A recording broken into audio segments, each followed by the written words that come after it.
The story begins with a look back at the legendary cultivation master, Yaemori Bakuto, single-handedly facing an endless horde of demonic beasts. Known as the strongest cultivator on the continent, he fought to save the world, leaving a trail of vanquished monsters in his wake. After a grueling battle, he stood victorious, but the war had taken its toll. Just as he thought the fight was over, a mysterious masked woman gave a silent command, signaling the beginning of his end. In a flash, the hero's victory turned to ash. He was brutally impaled, not by a demon, but by the very people he fought alongside. Shadowy figures, once his trusted comrades, surrounded him with their weapons drawn. His eyes, filled with disbelief and pain, stared at the faces of his betrayers. As his life faded, he reached out, questioning the treachery that had sealed his fate. With his final breath, he let out a soul-shattering roar, vowing to drag every last one of the traitors down to the depths of hell with him. Suddenly, his eyes shot open. He wasn't dead. A concerned woman, a teacher or official, asked if he was okay. He was surrounded by strangers in a completely unfamiliar setting. Looking around, he found himself in a modern-day courtyard, having collapsed in front of his peers. He was utterly bewildered, wondering if this was some form of hell. One of the students mocked him, calling him the weak little heir of the Yaemori family, who couldn't even handle a simple test. Another bully, with long gray hair, sneered that Yaemori had already been kicked out of his family and was no longer an heir. His companion chimed in, telling an arrogant-looking jock to forget the loser and focus on breaking another record. The arrogant racer scoffed, confident that of course he would. As the blonde official announced the continuation of the physical test, a strange energy washed over the protagonist. In that instant, the memories of his new body flooded his mind, piecing together the bizarre situation. He had been reborn as someone also named Yaemori Bakuto, an outcast from a prestigious family due to his weak body and blocked spiritual veins. He remembered the faces of his new family, their expressions filled with scorn and disappointment. After his parents died, he was cast out from the clan, left to fend for himself. He now found himself in a completely different world, attending some kind of modern academy. But even in this new world, he could sense a familiar power in the air. It was Reiki, spiritual energy. And though the amount was minuscule compared to his old world, he knew exactly how to absorb it. He focused his mind, drawing the sparse energy towards him. With muscle memory from a lifetime of mastery, he began the cultivation process, forming a core of energy in his hands. A glint in his crimson eyes signaled his awakening. The cultivation master was back. Blue flames erupted around him as he declared the start of his blocked meridians, awakening. In a moment, he cleared the energy blockage in his new body, noting that he'd even grown a bit taller. He clenched his fist, filled with newfound resolve. His eyes burned with intensity as he swore to regain his former power and take revenge on those who betrayed him. He exhaled, realizing he was only at stage 1 of cultivation and would have to start from scratch. Still, he saw the perfect opportunity. He would use this test to gauge the potential of his newly awakened body. He strode onto the field, approaching the blonde official with a clear purpose. He informed her that he was joining the 100-meter sprint. The long-haired bully and his friends looked at him as if he'd lost his mind. They openly mocked him, questioning if the weakling had lost his pride by daring to race against Kitaba, the school's record holder. The arrogant racer Kitaba simply laughed at the absurdity of the challenge. The protagonist stood silently, unfazed by their jeers. A sly grin crept across his face. He knew that even at stage 1, the body of a cultivator was far beyond that of a normal human. The long-haired bully condescendingly told him he was up against Hayashi, since no one else wanted to race the champion. Yaemori simply said, "Fine by me," and took his place at the starting line. Both competitors got into their stances, ready for the signal. The arrogant racer's eyes narrowed with focus, determined to humiliate his pathetic opponent. The official raised the starter pistol, the tension hanging in the air. At the sound of the gunshot, the arrogant racer burst from the starting block, leaving Yaemori in the dust. Yaemori remained completely still, a slight smirk on his face. The bullies erupted in laughter, pointing out that the loser couldn't even move. But as his eyes flared, Yaemori decided that 3 seconds was a generous enough head start. He then exploded forward in a blur of motion, a violet aura erupting around him. The bullies' laughter died in their throats, replaced by open-mouthed shock. The blonde official gasped, her clipboard nearly slipping from her hands as she witnessed the impossible sight. In a split second, he closed the gap, moving so fast he was barely a streak of color on the track. He effortlessly breezed past his opponent, who was still running at full tilt. The arrogant racer could only watch in stunned silence as a phantom-like figure blew past him. Yaemori calmly thought to himself that the difference between a cultivator and an ordinary person was like the gap between modern humans and cavemen. Without even breaking a sweat, Yaemori crossed the finish line, grabbing the red tape. The blonde official stared at her stopwatch, her face pale. She asked about the handicap, then looked at the time. A new record, 9.88 seconds. The former champion fell to his knees, his body and spirit completely broken. He stared at the track, sweat and tears mixing as he whispered that it was impossible. Yaemori looked down, a cool and confident expression on his face. This body had more than enough potential. This, he knew, was just the beginning of his new life. He loomed over his defeated rival, a silent declaration of his return to power. He would rise to the top once more, one step at a time. Our protagonist, Yaemori Bakuto, was one of the strongest cultivator on the Liyue continent. He surpassed countless other masters with just 50 years of training, and by age 65, reached cultivation state 11, becoming the continent's most powerful cultivator. He repelled the Demon King's army that invaded the Liyue continent. But what followed was betrayal by his comrades. After the physical test, Yaemori heads to the bathroom to clear his head and plan his next move. He reflects on the path he must now walk to regain his strength, knowing it will be a long and arduous journey. To reach his former glory, he'll need special elixirs to speed up his cultivation. But a quick search reveals a huge problem. Every single ingredient is ridiculously expensive. Still, he thinks he can make and sell some talismans to earn some money. To make matters worse, the original owner of this body was completely broke. His bank account confirms the grim reality. A pathetic balance of only 1,000 yen, not even enough for the cheapest materials, to make low-grade talisman. His eyes burn with intensity. If he's going to get his revenge, he needs to make money, and he needs it now. Just as he's pondering his next move, a familiar, unwelcome voice cuts through the silence. It's the brown-haired bully and his crew, led by the tall and arrogant Haru, the tracksuit bully leader. Haru smirks, telling Yaemori he caused them trouble today, and it's time to collect his monthly protection fee early. Yaemori's eyes narrow. He remembers now. This crew regularly blackmailed and beat the old Bakuto for his money. They would take everything he had under the guise of protection, leaving him beaten and humiliated on the cold floor. Noticing Yaemori's defiant silence, the tracksuit leader scoffs at his strange behavior and orders his lackey to handle him. Confident that one hit is all it'll take, the leader's eyes glow with a faint green light as he throws a powerful punch. Yaemori simply mutters, "Too slow," before unleashing a fraction of his true power. With a devastating counterpunch, he sends the so-called leader flying across the room. Before the others can even react, Yaemori is already on the move. He spins and delivers a swift kick to the long-haired bully. The bully is knocked out cold with a single, brutal impact before he even hits the ground. The remaining lackeys stare in absolute horror, unable to believe what they're seeing. Yaemori turns to face them, his crimson eyes glowing with a menacing light. "What's wrong?" he asks. Scared? One of them foolishly shouts for the others to attack, and the two remaining goons charge forward. But their clumsy punches are just as pathetic as their leaders. They're easily intercepted. Yaemori grabs both of their wrists, his grip like iron. They scream in agony as he applies pressure, their bones on the verge of snapping. A dark, cruel grin spreads across Yaemori's face. "Not very fun when the tables turn, huh?" he sneers. The bullies immediately break, crying out and begging for him to stop. Yaemori shows no mercy, twisting their arms and slamming them against the wall. Terrified, they can only whimper for forgiveness, their tough guy act completely shattered. Just then, the leader, Haru, stumbles back to his feet. He seethes with rage and humiliation, growling that Yaemori isn't getting away with this. He lunges forward, throwing a wild punch fueled by pure anger. But he's met with a fist that seems to came out of nowhere. Yaemori's eyes glow like burning coals as he puts an end to the fight. The punch sends Haru flying backward, crashing into a bathroom stall door with enough force to dent the metal. He slumps to the ground, unconscious and utterly defeated. Yaemori stands over the wreckage, a dark aura radiating from him as he delivers a chilling warning. "Next time, you won't get off this easy." The remaining bullies are paralyzed with fear, one of them whispering that Yaemori is a monster. They scramble back against the sinks, begging him to stay away, their voices trembling. Yaemori calmly approaches the terrified duo, his shadow looming over them. His voice is as cold as ice as he makes his demands. "Return what you took from me." The bullies are confused, sputtering and asking what he means. Terrified of his glowing red eyes, he clarifies, his gaze piercing through them. "You've got something that belongs to me." The brown-haired bully realizes he means the money they stole. Panicked, he immediately promises to give it all back. He scrambles to pull the cash from his pocket and hands it over, bowing his head in complete submission. As Yaemori turns to leave, the other students quickly carry their beaten leader to the infirmary.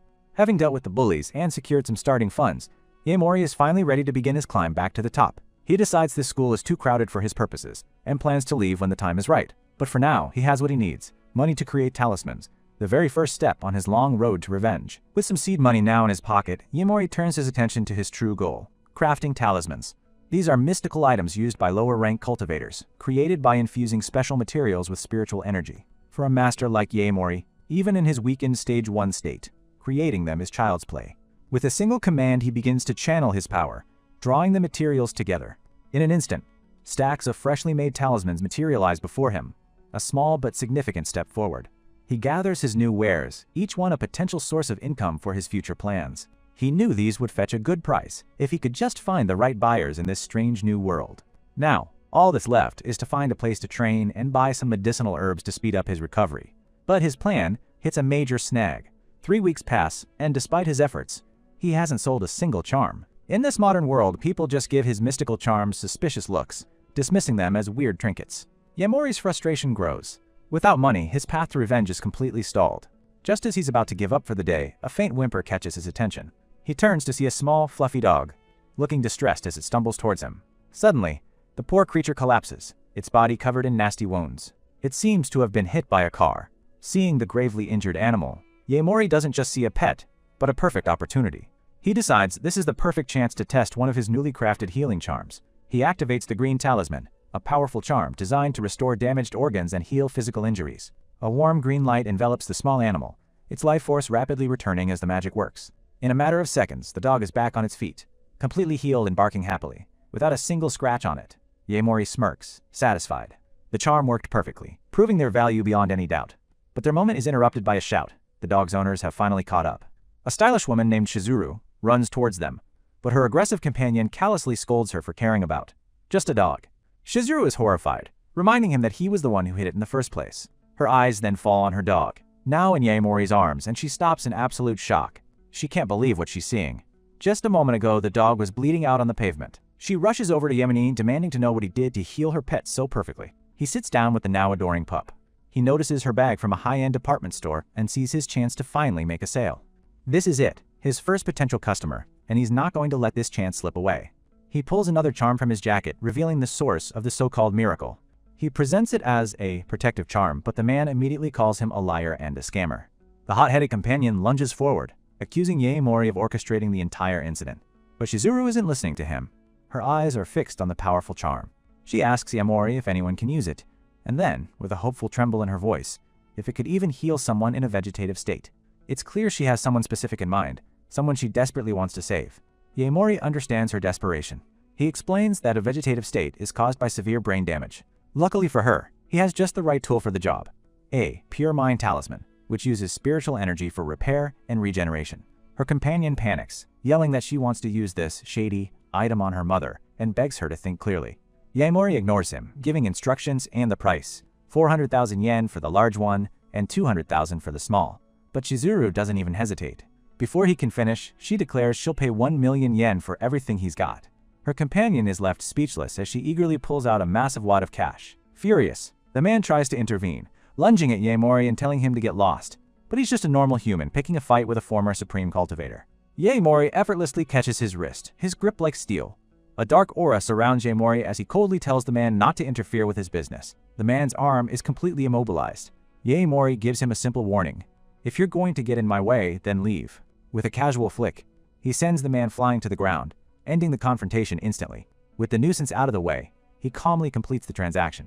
As a bonus, he gives her a few extra protective and fireball talismans for her trouble. With a sly grin, he adds that he sincerely hopes she never has a reason to use them. Shizuru thanks him, a bit flustered but clearly grateful for the hope he's just sold her. As he turns to walk away, she quickly calls out, asking for his name. He introduces himself as Yaemori Bakudo and walks away. But he's not alone. The little dog he saved has decided to follow him. The red-haired man, back on his feet, insists that Yaemori is nothing but a con artist. But Shizuru doesn't care.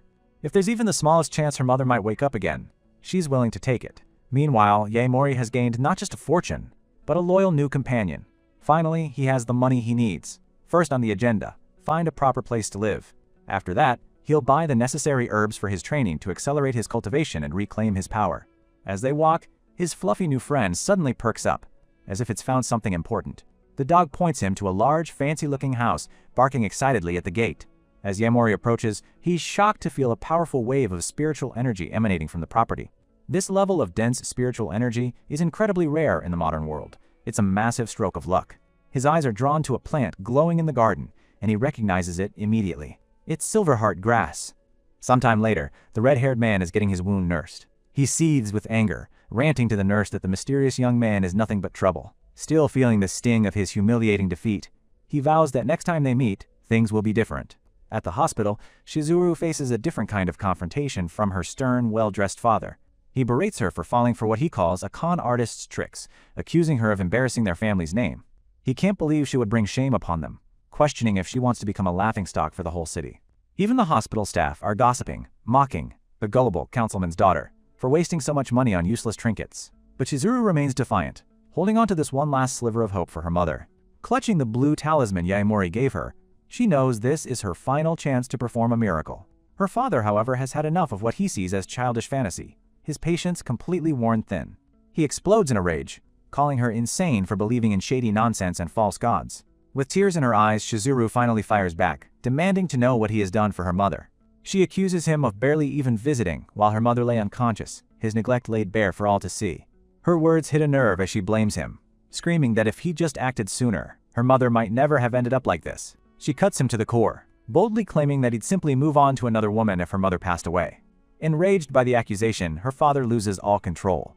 He raises his hand, about to strike his own daughter for her defiance, but he freezes mid-swing, stopped by a sudden realization, or perhaps a sound from the hospital room. He scoffs, remarking with disgust on how defiant she's become. Turning his back, he makes a chilling decision. He's calling a nurse to have them remove the life support. Chizuru panics, screaming for him to stop, knowing she's completely out of time. In a final, desperate act, she rushes to her mother's bedside, refusing to give up. She presses the talisman against her mother's body, and a brilliant blue light erupts from her hand. Then, a voice, weak but clear, calls out her name, Chizuru. Her eyes fly open in absolute disbelief. It can't be. Her father spins around, his anger instantly replaced by pure, unadulterated shock. In the bed, his wife's eyes are open. She's awake. Overcome with a mix of shock and joy, he bolts from the room, promising to get a doctor immediately. He frantically shouts in the hallway, announcing to anyone who will listen that his wife has miraculously woken up. The doctor and nurse can't believe what they're hearing.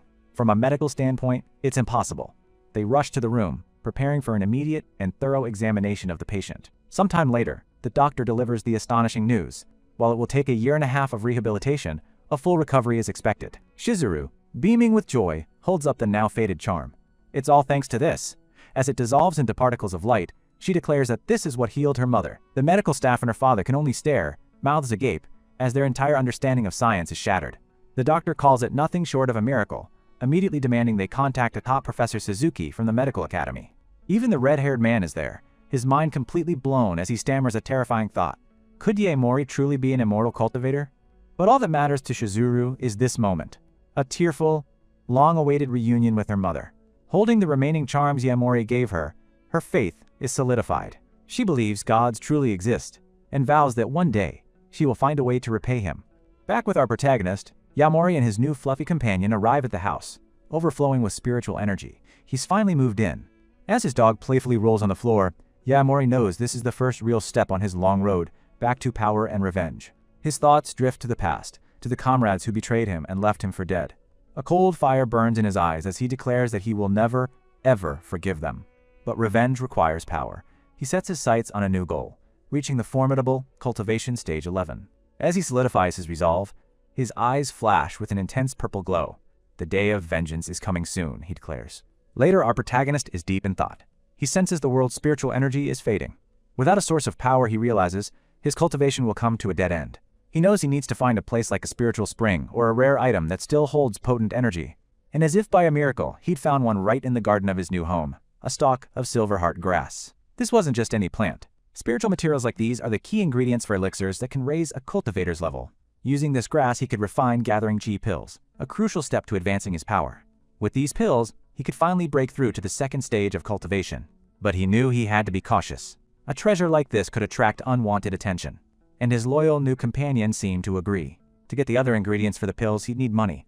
So Yaemori set up a small stall in a crowded market to sell his handmade talismans. He sits, pondering his situation. The pill ingredients are far too expensive. And even worse, he's already attracted the wrong kind of attention.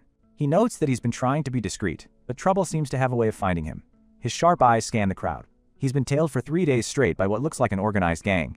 He can tell they're finally making their move, as their numbers have grown. He decides it's time to see who's been hunting him. But as he prepares for a confrontation, a familiar voice calls out his name. A young woman in a pink sweater, a former classmate, approaches him, surprised to see him selling trinkets instead of attending school. She coyly remarks on his current state, kicked out of the Yaemori family and clearly broke. Yaemori remembers her. She was one of the few people who showed kindness to this body's original owner. Seeing his plight, the kind-hearted girl offers to lend him some money so he can come back to school. But Yaemori coldly dismisses her offer, stating he has other things to do before turning to leave. She watches him go, an uneasy feeling washing over her. She knows something is terribly wrong. Yaemori heads into a secluded back alley, sensing the auras of his pursuers closing in from all sides. His eyes narrow with deadly intent. He's decided to finish this quickly. He breaks into a sprint, easily outpacing the thugs who scramble to give chase. The armed men shout after him, believing their target is running for his life. He leads them deep into a labyrinth of alleyways, the perfect stage for what's to come. Then he stops. Turning to face his hunters, he calmly stands his ground. As the last of the thugs rounds the corner, Yaemori smirks, issuing a challenge. He coolly invites them to come at him, all at once. The gang, led by a bald man with a gold chain, surrounds him, confident in their numbers. The leader's eyes glow with a pinkish-purple energy as he commends Yaemori's guts. Yaemori's own aura flares to life, a menacing purple glow enveloping him. He cuts to the chase, demanding to know who sent them. The leader sneers, revealing that Yaemori has made an enemy of a very powerful family. He mocks Yaemori, wondering what the Amatani heiress could possibly see in trash like him, and wishes him better luck in his next life. The name, Amatani Setsu, triggers a memory. The original owner of this body was once engaged to her. The engagement was broken off after he was deemed too weak and exiled by his own family. Yaemori finds it suspicious. Why would the Amatani family want to kill him over a simple broken engagement? Something isn't adding up. He decides there's only one way to get answers. He'll just have to make them talk. Watching from the alley's entrance, his classmate is horrified. She can't believe the Yakuza are trying to kill him. Knowing his weak constitution, she panics, certain he can't win against armed thugs. Stealing her nerves, she pulls out her phone, determined to call the police for help. But before she can dial, a hulking figure appears behind her. It's the gang's true leader, a massive bald thug with a scarred face and glowing red eyes, asking who she's calling. The rest of the gang turns as their boss calls out. The muscular goon grabs the terrified girl, bringing her before his gang. Yaemori recognizes her as Mochiyama Nozomi, and grimly asks why she followed him into danger. The thug taunts him, sneering about how he managed to charm another girl besides the Amatani heiress. Nozomi, tears in her eyes, screams for Yaemori to run, warning him they have weapons. In a desperate bid, she tries to use her family's name for protection, claiming they can't hurt the daughter of the Kyojo Mochiyama family. The gang members only laugh at her plea. The enforcer sneers that if they get rid of her here, no one will ever find out. His eyes burn with a malevolent red light as he brings a knife to her throat. He tells her to blame her own stupidity for getting involved, ready to deliver the final blow. Suddenly, a blur of motion intercepts him. Yaemori has moved faster than the eye can see. With a single, precise strike, Yaemori's fist connects with the thug's wrist, the force loosening the steel blade from the thug leader's grip. A glint of pure power flashes in Yaemori's eye. He admits he was trying to avoid drawing attention. But as he grabs the thug's face, it's clear that plan is out the window. He declares that quietly surrendering was never an option. The massive thug slams into the concrete wall with enough force to shatter it, instantly knocked unconscious. The girl can only stare in absolute shock, her mind struggling to comprehend what she just saw. This couldn't be the weak Yaemori she knew. The remaining thugs are frozen in fear, their confidence completely shattered. Yaemori's cold, glowing eyes lock onto them as he makes his demand. He gives them one chance to talk, his voice dripping with menace. Who sent you? Meanwhile, the city's police are in a frenzy. A call comes in over the radio, reporting that a notorious gang known as the Scars is on the move. Behind the wheel, Sergeant Keo Haruki's face pales. He urgently asks for their location. The dispatcher reports that over 30 of them have converged in the back streets, apparently cornering a single boy and taking a female hostage. Keo floors it, yelling into the radio for immediate backup, but with a specific, strange instruction: don't tell Chief Onaga. He warns the responding units to be careful, claiming these guys are dangerous drug dealers who won't hesitate to kill. Sweating, he tries to get a response from the officers on the ground, but there's only static. Suddenly, a calm voice comes through. It's his partner, Officer Rokuhara, who tells him they can stand down. It looks like backup won't be necessary after all. Rokuhara reports that the boy they were worried about has already taken care of the entire gang by himself. By the time the police arrive, the alley is a scene of utter devastation, with Yaemori standing calmly amidst the carnage. Still holding the gang's leader, Yaemori prepares to extract the information he needs. The battered thug can't believe it. This was supposed to be the weak, useless trash of the Yaemori family, yet he just single-handedly wiped out their entire crew. Yaemori's glowing red eyes narrow.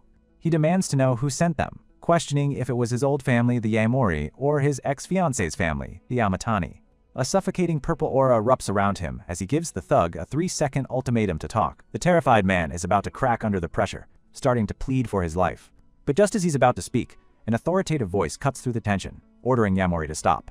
It's Sergeant Kaio, who runs onto the scene with his partner. He tells the boy that if he goes any further, he'll be no better than the criminals on the ground.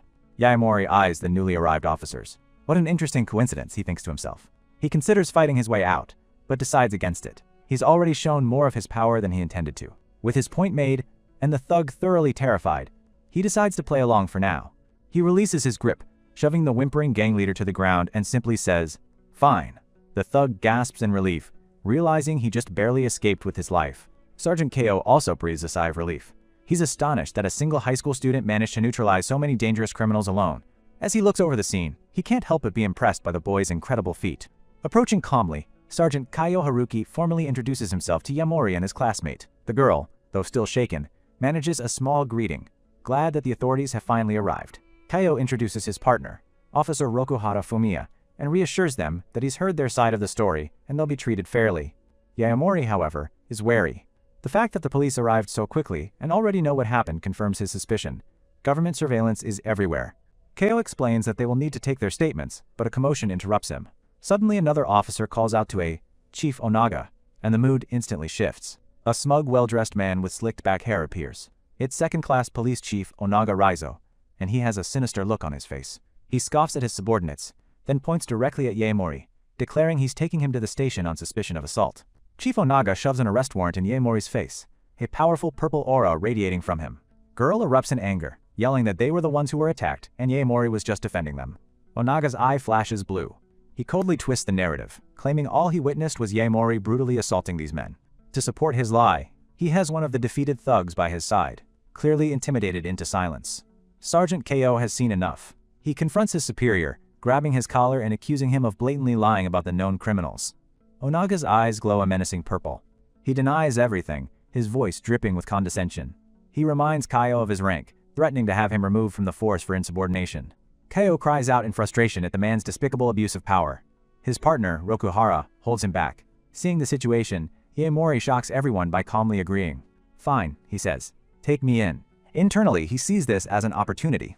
This elaborate frame-up is a chance to get inside the system and gather information on the mastermind behind all these attacks. The chief lets out a smug laugh, clapping his hands. He's pleased by how cooperative his criminal is being.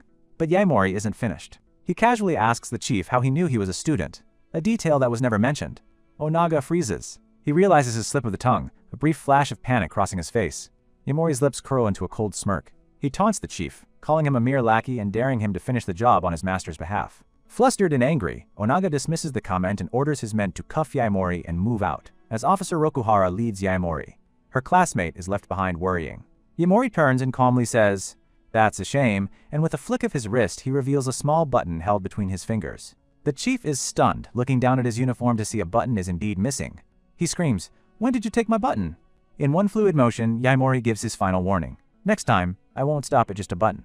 At the same instant, Rokuhara snaps the handcuff onto the Yaemori's hand. Seething with pure, unadulterated rage, Chief Onaga can only watch as he's been utterly outplayed. He vows to remember this humiliation. The scene shifts to the grim, sterile halls of a prison. Inside one of the cells sits the muscular prisoner. Suddenly, the sound of a guard's baton tapping against the bars echoes down the corridor. A shadowy prison official speaks, his voice cold and detached. He states that the client's request is clear: eliminate him. Prisoner's eyes glow with a sinister red light as he confirms the order. Yaemori is escorted into a high-security prison, coolly taking in his new grim accommodations. With a heavy clank, a cell door is unlocked. It seems they've prepared a special welcome for him. He's pushed down a darkened corridor. He knows this is a trap. The door slams shut. Locked inside with an unknown threat, Yaemori scoffs, wondering if they really think ganging up on him will work. His eyes flash red. This isn't a prison cell, it's a hunting ground, and he finds the prospect interesting. In the shadows, a massive figure sits in meditation.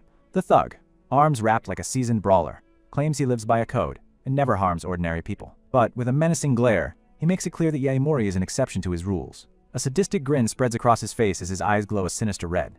In his view, Yaemori is simply too weak to be considered a person. He introduces himself as Funaki Zensei, a professional assassin hired for one purpose: to take Yaemori out.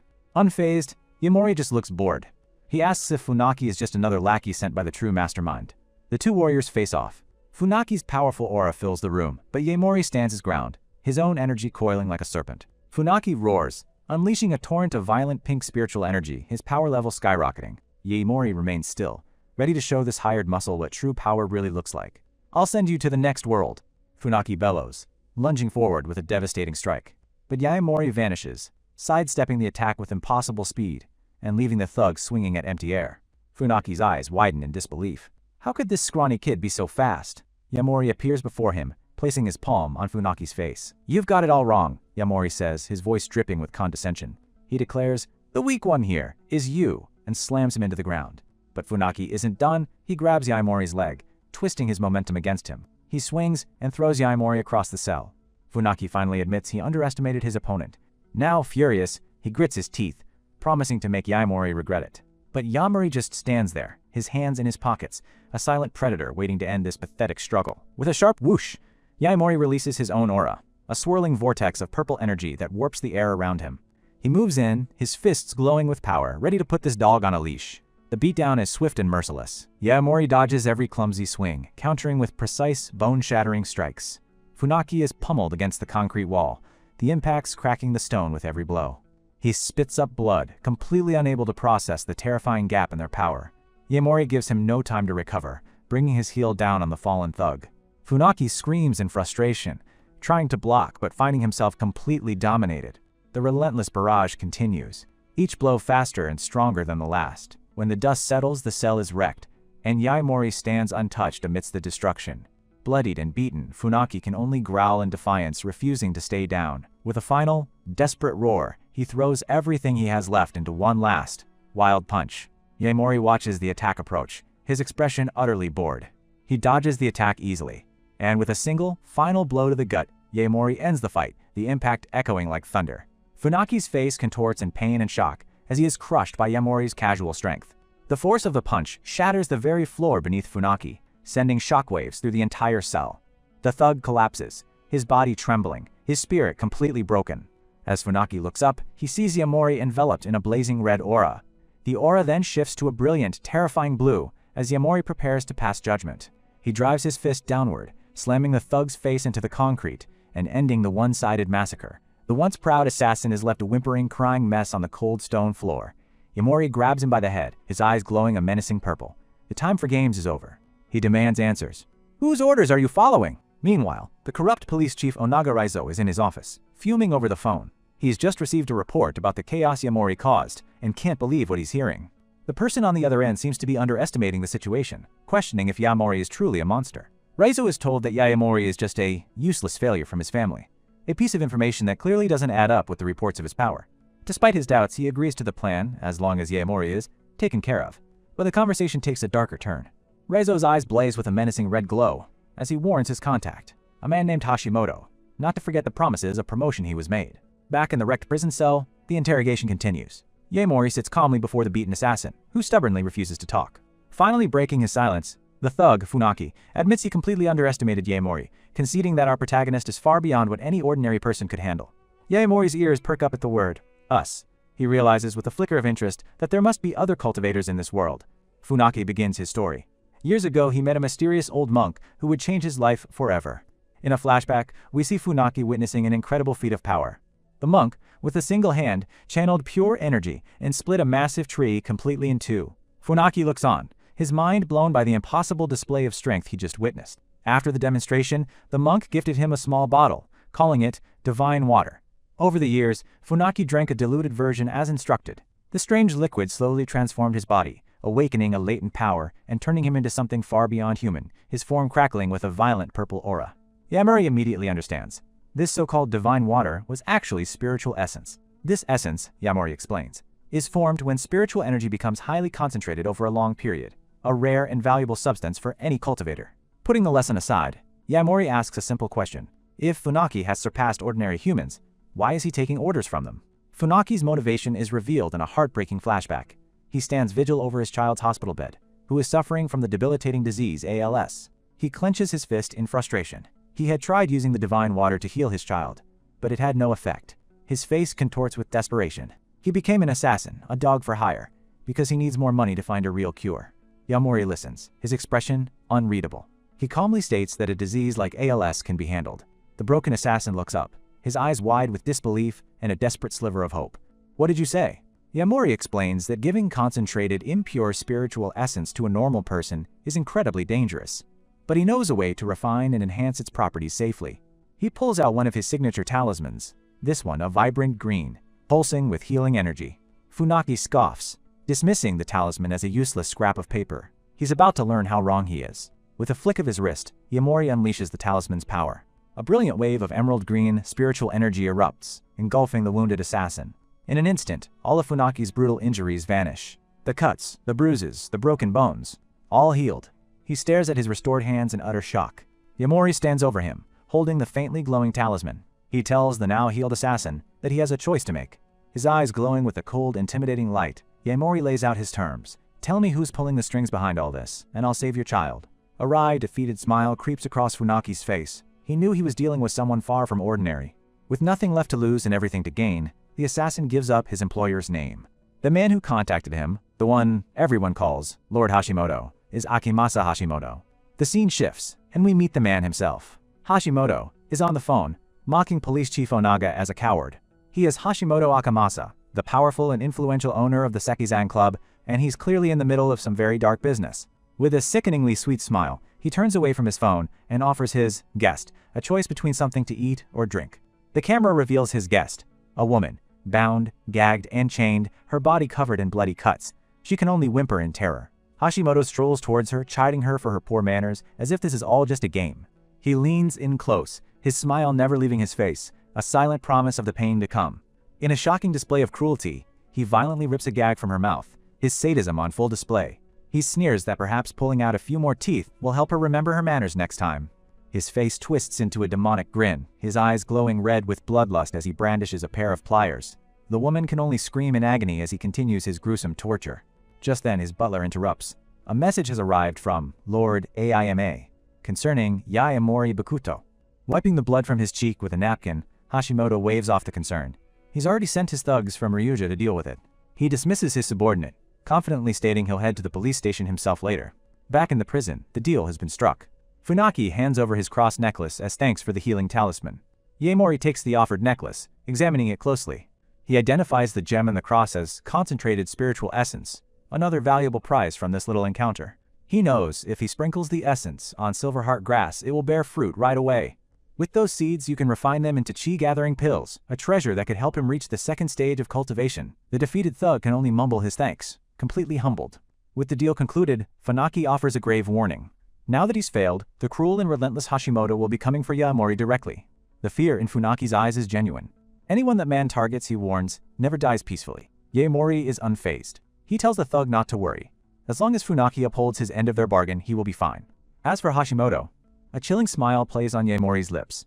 Make sure you smile when it's all over, he promises, his eyes glowing with predatory intent. The scene shifts to the prestigious Nimi University, where a flashy yellow sports car pulls up, signaling the arrival of someone important. A pair of stylish boots steps onto the pavement, revealing an elegant woman with an air of absolute confidence. She takes off her sunglasses, her sharp eyes scanning her surroundings. She muses that she couldn't believe the rumors were true, that the boy selling talismans was none other than the outcast of the powerful Yaemori family. What's more, he's a student at this very university. Deciding to find out more, she heads for the dean's office. Inside, we find Dean Jin Mochiyama in a heated argument. He refuses to get involved with someone allegedly tied to the Yakuza, fearing it will only drag him down. The person pleading with him is Saki Mochiyama, the young woman Yaemori saved. She insists they have to help, as Yaemori was arrested by a corrupt cop because of her. But her lecturer named Hina tries to tell her to be patient. Just then, the office door swings open, and the elegant woman makes her grand entrance. Seki immediately recognizes her, calling her Shizuru-senpai. Shizuru cuts straight to the point, asking if they were just talking about Yaemori. Meanwhile, at the police station, Sergeant Ko is confronting his superior, slamming his hand on the desk in righteous fury. He's enraged that after years of chasing the notorious Scar Gang, the corrupt police chief Onaga is just letting them walk free. Ko doesn't hold back, pointing his finger and accusing the chief of a blatant abuse of power. But Chief Onaga remains cool as a cucumber, casually asking for proof and warning his subordinate that insulting a superior is a serious crime. The sergeant insists he knows exactly what kind of dirty schemes Onaga is cooking up behind the scenes. Onaga leans in, a menacing glint in his eye, and challenges Ko to spit it out. Before Ko can respond, their tense confrontation is interrupted. Saki and Shizuru burst into the office, with Saki desperately demanding they release Yaemori immediately. Onaga is furious at the intrusion, snapping at his men for letting outsiders into the building. He scoffs at their demands, believing the boy from the failure branch of the Yaemori family has no powerful connections to speak of. Lighting a cigarette, he smugly informs them that their friend is a suspect in a robbery and assault case, so releasing him is out of the question. Ko can't believe his ears. This is the first he's hearing of these bogus charges. Onaga's eyes narrows as he hides behind protocol, claiming he can't leak internal information. Saki sees right through his lies, demanding to know why the actual Yakuza gang members aren't here if Yaemori is the one being detained. She calls him out on his corruption. Her accusation hits a nerve. Onaga's eyes flare red with rage as he threatens to arrest them all for obstruction of justice. Unfazed, Shizuru calmly places her phone on the table. She crosses her legs, a picture of absolute composure, and dares the chief to go ahead and try. Losing his patience, Onaga orders his officers to take them into custody. The police move in, surrounding the two women and the protesting sergeant. With a sadistic grin, Onaga declares them all accomplices of Yaemori Bakuto, and he suspends Kaio Haruki for harboring a suspect. As two officers move to restrain him, Sergeant Kaio yells in protest against this blatant abuse of authority. Shizuru calmly looks up, asking Onaga if he really thinks his own superior, Chief OGI, will simply ignore him fabricating charges. Onaga lets out a condescending laugh, claiming that insulting a civil servant on top of everything else will only make their situation worse. But Shizuru just smiles, coolly revealing that she's heard rumors about him receiving quite a few favors from some very shady people. The smile vanishes from Onaga's face. His eyes glow as he realizes he's dealing with someone far more informed than he expected. Shizuru then asks if this means Yaemori's case can be settled with the right amount of money. Onaga sneers, confirming her suspicion. In his world, the powerful make the rules, and Yaemori's fate was sealed from the moment he was arrested. He then lays out a horrifying plan, suggesting he could simply kill them all and claim they attacked him first. The others get alerted in a mix of fear and defiance. But Shizuru's trap has been sprung. She speaks into her phone, asking calmly, "Chief OGI, did you hear all of that?" A voice crackles from the speaker, confirming he heard everything. Onaga's subordinates freeze in utter shock. The color drains from Onaga's face. He stammers in disbelief, realizing this whole conversation was being heard by Chief OGI this whole time.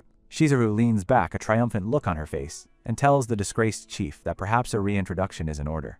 Chief Ogi's voice booms from the phone, officially suspending Onaga for his long list of crimes, including consorting with organized crime and threatening the family of a councilman. Onaga slumps in his chair, his world completely crumbling around him. He weakly asks who she is, what powerful family she could possibly belong to. With an air of absolute authority, she reveals her identity. Suga Shizuru, of the renowned Suga family. The name hits Onaga like a freight train. The Suga family? Working with an outcast like Yaemori? It's a connection so powerful, his mind can't even process it. The scene then shifts to the quiet, sterile hallway of the prison. Inside his cell, Yaemori examines the cross necklace he took from the assassin, its central gem glowing with concentrated spiritual energy. He notes that there's only enough essence for a single use, but it's a valuable prize nonetheless. Suddenly, his sharp cultivator senses pick up a sound. His eyes dart towards the door. Someone is coming. The distinct click-clack of high heels echoes down the corridor, stopping right outside his cell. The lock turns and the heavy metal door swings open. Yaemori looks up, his expression one of mild annoyance at the interruption. Standing in the doorway is none other than Suga Shizuru, with a relieved Saki just behind her. With a knowing smile, Shizuru greets him. "Yaemori-kun, it's been a while." Elsewhere, in a lavish mansion, the sadistic club owner erupts in a fit of rage, smashing a vase with his golf club. He screams that his underlings are utterly useless. Completely losing his composure, he seethes over the fact that one of his men is half dead and the other has been thrown in prison. His face twists in a snarl of pure frustration. He's on a mission from the powerful AIMA family, and failure is not an option. His bodyguard stands at attention, asking for his next orders. Akimasa rises and orders his subordinate to send in their best man, but to avoid killing if possible. They need to show the AIMA family their sincerity. But his rage gets the better of him. With his eyes glowing a malevolent magenta, he declares he'll take out this trash with his own two hands. Meanwhile, back at Yaemori's apartment, an influencer pitches a beauty product on TV, but Yaemori has more important things to do. He lays out his prized materials, the spiritual plant, some potions, the cross necklace he took from the assassin, and an ancient cauldron. With a command, he channels his energy, igniting a powerful spiritual fire within the cauldron. He refines the high-grade spiritual essence, creating a potent chi-gathering pill. Without hesitation, he consumes the golden elixir. Immediately, a massive surge of power envelops him. A golden aura explodes from his body. He's done it. Yaemori has finally reached cultivation stage 2. He decides to test his newfound power. With a flash of golden light, he activates an old technique, the Cloud Shadow Step. His loyal dog is startled as Yaemori moves in a blur, his speed now reaching supernatural levels. Yaemori clenches his fist, a confident smirk on his face. He knows that at this speed, not even bullets can hit him now. But his celebration is short-lived. He reflects that to climb even higher, he'll need more items infused with aura or spiritual essence. He pulls out his phone to check his finances, and the reality of his situation hits hard. He's completely broke, with only 700 yen to his name. Staring at the business card in his hand, He realizes he can't even afford the 2 million yen entry fee for a spiritual spring he knows about. As he mulls over his problem, a TV commercial for a Sugao beauty injection catches his eye. Another ad follows, this one featuring a model, promoting a limited time offer. An idea sparks in his mind. He notes that women here seem obsessed with youth and beauty, and an upcoming party could be the perfect opportunity. Holding a small blue gift box, a sly, determined smile spreads across his face. He's found his solution. We flash back 5 hours earlier, to a dinner meeting between Yamori and the Shizuru. He can't believe he's working with the daughter of Councilman Suga. It's no wonder she was able to contact the police chief directly. Getting down to business, Shizuru says she has a favor to ask him. Yamori, mid-bite, looks up curiously. She asks if he's heard of the Sugao building. He confirms he knows it as the headquarters of the biggest cosmetics brand in Nimi City. She then drops a bombshell. It belongs to her. She explains that she's hosting a celebration party there tomorrow night for her mother's miraculous recovery. And with a charming smile, she officially invites him to attend. Yamori is visibly surprised by the invitation. The scene shifts to the present, at the magnificent Sugao building, where the party is in full swing. The rooftop party hall is filled with the city's elite, a sea of wealth and influence. Yamori arrives, gift box in hand. He thinks to himself that while he can't refine spiritual elixirs yet, ordinary pills are well within his power, like beauty-preserving pills. He opens the box, revealing a single, perfect, glowing white pearl. He knows that these were popular among female cultivators back on the Luyu continent. He calculates that if he sells just 3 or 4 of these to the wealthy women here, he'll easily make the 2 million yen he needs. The perfect chance he's been waiting for is right in front of him. It's time to market himself. Inside, we see a group gathered around Shizuru Hoshikawa, the young woman in the wheelchair. Her relatives, Tsunino and Koshiro Hoshikawa, are pressuring Suga Shizuru, telling her she's in her 30s and needs to start thinking about family. They cruelly point to another woman, Masami Hoshikawa, warning Shizuru that if she doesn't marry soon, she'll end up a hopeless spinster like her. Koshiro scoffs with a cigar in hand, loudly proclaiming that Masami's selfishness in her youth is why she's old now and contributes nothing to the family. Masami flinches, deeply hurt by the public humiliation, unable to even argue back. Shizuru and her mother snaps, telling her uncle Koshiro that that's enough. She reminds him that after their grandmother passed, it was Masami who raised them both. But Koshiro is relentless. His eyes glow with an ominous yellow light as he insists he's only saying this for everyone's sake, and that they must find a marriage prospect for Shizuru. Suddenly, Shizuru's mother starts coughing, drawing the attention and concern of Suga Shizuru.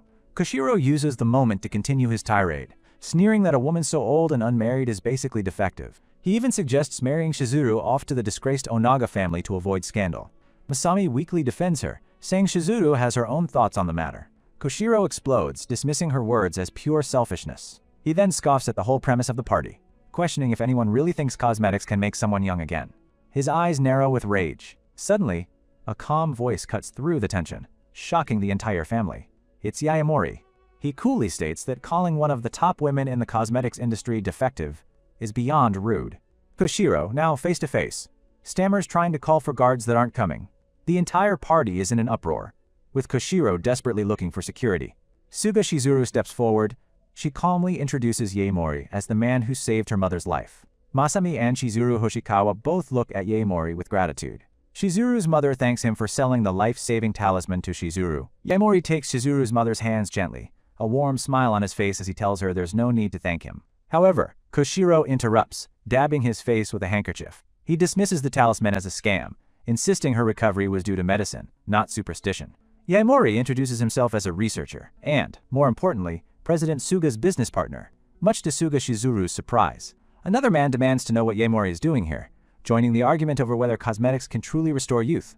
Yaemori holds up his gift box, a confident look in his eyes. He declares that he will show them the answer. Shizuru's aunt looks on, intrigued. Yaemori turns his attention to the woman who was just insulted. He politely approaches Masami, asking if he could borrow her hand for a moment. She looks at him, hesitant and confused. He presents the small blue box to her, telling her to please eat what's inside. Masami's eyes widen, glowing a soft gold as a single tear of hope rolls down her cheek. The box in front of her emanates a gentle, magical light. Yaemori explains that it's called a beauty-preserving pill as he opens the box to reveal the luminous silver pearl resting inside. But the man isn't buying it for a second. He points an accusing finger at Yaemori, screaming that the pill must be poison. Hesitantly, Masami looks at the glowing gift box, asking if it's truly safe to consume. But Shizuru steps in with a reassuring smile, vouching for Yaemori and saying she would drink it herself without question. Her mother agrees wholeheartedly, declaring her complete faith in the man who saved her life. The other guests, however, remain skeptical, murmuring that a real-life youth potion is nothing but a fantasy. Leaning in close, Yaemori whispers a tempting question to Masami, asking if she doesn't yearn to feel young again. His words trigger a flood of painful memories, a lifetime of cruel insults, being called an old hag and a wrinkled mess by those around her. Stealing her resolve, Masami makes her decision. With a defiant look, she declares that she'll consume it. Without a moment's hesitation, she swallows the pill whole. Down the hatch! Koshiro and his wife can only stare in utter shock, sputtering that she actually drank the suspicious pill. For a tense moment, nothing happens. Masami looks down at her hands, her hope dwindling as she wonders if it was all a lie. The man gives a condescending thumbs up, mocking protagonist for trying to pass off his junk at their party. But suddenly Masami's eyes flash with a golden light, and in a breathtaking display, Masami is engulfed in a rainbow aura, her body transforming right before stunned guest. Someone quickly brings her a mirror. Tears well up in Masami's eyes as she stares in disbelief. She looks exactly as she did in her youth. The man and his wife's jaws drop to the floor, their minds unable to process the miracle they've just witnessed. The party erupts. A wealthy woman immediately grabs Yaemori, demanding to buy a pill. He coolly names his price, 400,000 yen each, with only 10 available. A frantic bidding war breaks out instantly, with offers skyrocketing to over 1 million yen as the elite fight for a chance at restored youth. Koshiro watches the chaos with disgust, scoffing at the guests fighting over a single pill. But then, the gears in his greedy mind start turning. He realizes the real prize isn't the pills, but the protagonist's refining technique. His wife tries to warn him against any rash decisions, but he silences her with a sharp command. With a maniacal grin, Koshiro hatches a despicable scheme to marry Shizuru off to our protagonist, secure investment money, and then seize control of Yaemori's pill production. The president of the Kozan group steps forward, offering a staggering 4 million yen for exclusive distribution rights. But he's immediately outbid by a rival from the Hayashi group, who screams an offer of 20 million. Koshiro tries to play the gracious host, attempting to stop the bidding and isolate Yaemori for himself. Putting on a friendly smile, he invites Yaemori to discuss a private business deal with their family instead. He makes a seemingly generous offer of 30 million yen and a 70% cut of the profits. Yaemori, looking unimpressed, clarifies the ridiculous terms. He only gets 30%? Koshiro confirms the outrageous split, citing the Hoshikawa family's network as justification. But Shizuru cuts him off with a chilling question. What network does the Hoshikawa family even have left? Koshiro is stunned into silence, then furiously reminds her that she's speaking to family. With ice in her voice, she brings up his dark secret, the 160 million yen he lost by mortgaging their grandmother's company. Koshiro begins to sweat, stammering in denial. Suga twists the knife, offering to read the bank's demand letters from her phone for all to hear.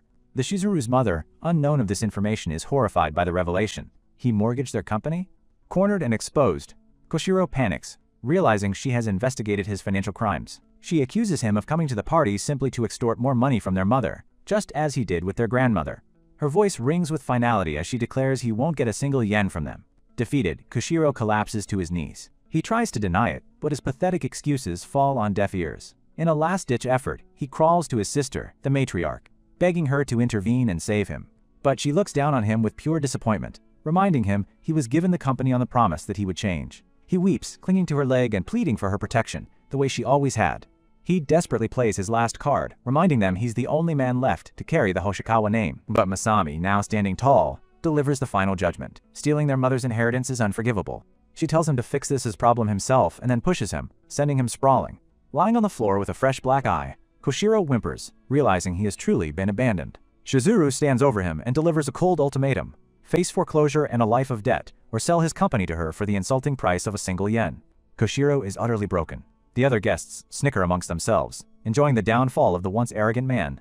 After the drama subsides, Shizuru turns to our protagonist, telling him there are plenty of business experts at this party, and she's ready to help him introduce. She gives him sound advice, warning him that while a 40 million yen deal is fair, he must choose his partners wisely in this room full of sharks. Shizuru ends with a vote of confidence, admitting that when it comes to business, she trusts his judgment completely. Later that night, Shizuru gives Yaemori a ride home in her expensive yellow sports car. She comments on how nice his house is, but he dismisses the impressive house as just a rental as she pulls up.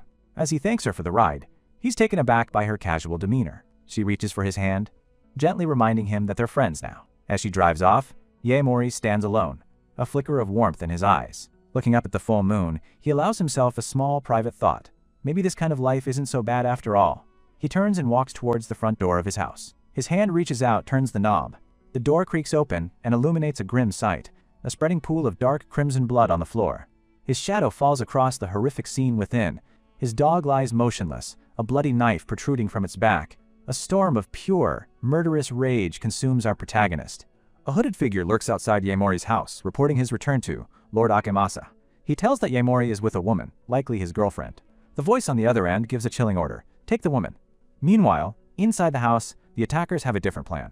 They muse that making Yaemori taste true despair will surely satisfy their master. Yaemori bursts through the door, his heart stopping as he takes in the bloody scene. He rushes to his loyal companion's side, but a flicker of hope remains. He feels a faint breath and realizes he might be able to save the dog. Then he uses a healing talisman on the dog. Just then, an assailant lunges from the shadows, eyes glowing menacingly, a knife clenched between his teeth. With a savage cry, the thug brings his blade down, aiming for a killing blow. But Yaemori is faster. The thug's eyes widen in disbelief as his attack didn't feel any resistance. In one fluid motion, Yaemori scoops up the now-healed dog and delivers a devastating kick, sending the attacker flying across the room. The sound of the fight draws out the rest of the ambush party. Gently setting his companion down, Yaemori tells the small dog to hide. It's time to get serious. He glances at the first goon, now a bloody mess on the floor, and smirks. So they brought friends. A menacing purple aura flares to life around him. What now? He asks, his voice dangerously calm. Should I take you one at a time? The apparent leader of the goons shouts his orders. Beat him to a pulp, but keep him alive. The thugs swarm forward, blades ready to strike, hoping to overwhelm him with sheer numbers. The first attacker swings wildly, but Yaemori sidesteps the clumsy attack with contemptuous ease. With a single explosive chop, he shatters the man's arm and sends him crashing to the floor. The remaining thugs freeze, their bravado evaporating as they witness their comrade's instant and brutal defeat. That's one down, Yaemori announces, his voice echoing in the sudden silence. Another goon, refusing to be intimidated, charges forward with a furious roar. He swings a heavy pipe with all his might, aiming to crush Yaemori's skull. But again, the attack is futile. Yaemori throws a punch at his opponent's elbow, breaking it. He then grabs the thug by his neck, he tightens his grip, and a sickening crunch echoes through the room as the thug's neck snaps like a twig. Holding the limp body up by the neck, Yaemori calmly continues his count. That's 2. Realizing their melee attacks are useless, the remaining attackers pull out firearms, ready to open fire on their unstoppable target. But they're far too slow. Yaemori vanishes in a blur of purple energy, moving faster than the eye can see. He weaves between the rain of bullets like a phantom. His eyes now burn a furious red. He promises to take them all down, one by one, until someone tells him who sent them. The scene cuts away to a sinister room filled with torture devices, where the club owner Hashimoto chuckles to himself. It seems he's found a new plaything, gloating that his captive is far more than just some random woman. His victim is none other than Shizuru, gagged and chained to a table. Since she is the daughter of the influential councilman Suga Kenji, that makes her a valuable hostage. Just as he's about to begin his twisted fun, his phone starts to ring. Annoyed by the interruption, he answers, asking his subordinate if the job is done and confirming they didn't kill their target. But the voice on the other end isn't his goon. A cold voice informs him that his men won't be waking up. Akimasa's face twists in shock as he recognizes the voice. Yaemori? He sputters, while our hero stands calmly amidst the defeated thugs. Akimasa quickly regains his composure, shifting to a new tactic. He sneers into the phone, revealing he has the councilman's daughter as perfect bait. A dark, murderous aura explodes from Yaemori. Through gritted teeth, he orders Akimasa to let her go, warning him that she's an innocent bystander in their conflict. But Akimasa only laughs, his eyes gleaming with sadistic delight at the rage in Yaemori's voice. He gives Yaemori an ultimatum. He has 40 minutes to find them. In 40 minutes, he threatens, I'll show every citizen of Nimi her body being carved apart. Find us if you can. Akimasa taunts before hanging up, leaving Yaemori in a seething, deadly silence. The line goes dead. The countdown has begun. His grip tightens, shattering the phone in his hand as pure, unadulterated rage consumes him. Hashimoto, he growls, I'm coming for you, right now. Meanwhile, Akimasa turns back to his terrified captive, preparing to film a little teaser for his broadcast. He removes the gag from her mouth to enjoy it to the fullest. But a sudden deafening crash from outside interrupts them. Akimasa whips around, startled and furious at the disturbance. His bodyguards burst in, reporting that the fire suppression system in the warehouse has been activated. Furious at the incompetence, Akimasa orders them to guard the room while he goes to investigate the disturbance himself. After some time, one of the guards standing guard outside the room is sent flying back into the room like a ragdoll.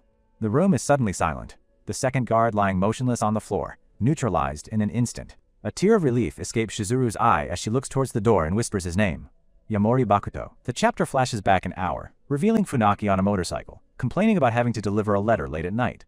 He checks the address on the paper, 432 Igumi Street. He's looking for someone named Ryuja, who isn't answering their phone. His destination is revealed to be none other than Yaemori's house, a place that's about to become a war zone. Just as he arrives, he overhears a report on a call. Yaemori has returned home. The voice belongs to one of Akimasa's hooded goons, confidently reporting that 6 assassins are already in place to ambush our hero. Funaki watches in the shadows as Akimasa's men shove an unconscious woman into a car, callously referring to her as Yaemori's woman. Recognizing the name, Funaki's expression darkens. He can't believe Hashimoto Akimasa would send assassins and kidnap his woman. Without a moment's hesitation, he fires up his engine as the kidnapper's car speeds away into the night. His mission has changed. He's no longer a delivery boy, he's a pursuer, vowing to track the car and relay its location.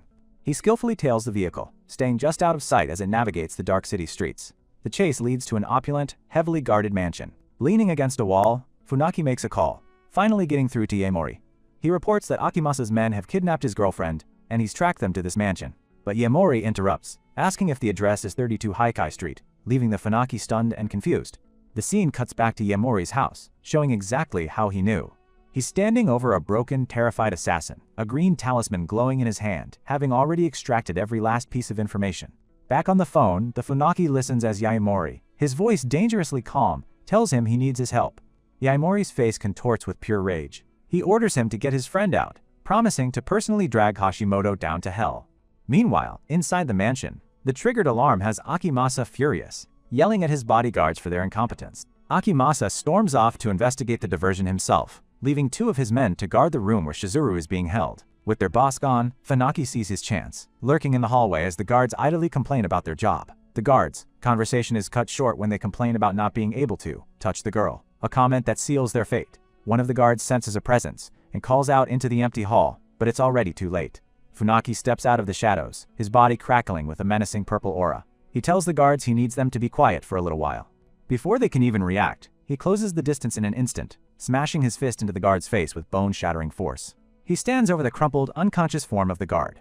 Entering the makeshift prison, he finds Shizuru Chainedy. She sees him and mistakes him for Yaemori. With a smirk, he frees her, casually lifting her into his arms. "You owe me one, Yaemori," he mutters to himself. He moves quickly, carrying the unconscious Shizuru through the grand hall, making a break for the exit. He spots a car in the courtyard, knowing that with Akimasa distracted by the alarm, this is their only window to escape. But their escape is cut short by a gunshot. A streak of light tears through the air, embedding itself in the man's leg. The impact sends them both crashing to the marble floor. The man cries out in pain as he shields Shizuru from the fall. His escape plan shattered as they lie helpless on the ground. The shooter reveals himself. It's Akimasa. The man looks up in shock, inwardly asking why he's back so soon. Akimasa saunters forward, his expression a mixture of amusement and contempt. "You've got some nerve showing up in front of me so casually," he sneers. Struggling to his feet, the injured biker props himself up, defiantly greeting his old boss with a sarcastic, "Long time no see." Akimasa throws his head back and roars with laughter. He taunts his captive audience, promising to deliver the punishment he believes they all came for. But the man isn't broken yet. A powerful purple aura erupts around him as he squares up, ready to fight, wounded or not. Just as the two are about to clash, a new player arrives on the scene. Yaemori has reached the mansion gates. The guards stationed outside are immediately on alert, spotting the lone figure approaching in the darkness. Yaemori doesn't say a word. He simply stands before them, an avatar of vengeance shrouded in a terrifying red aura.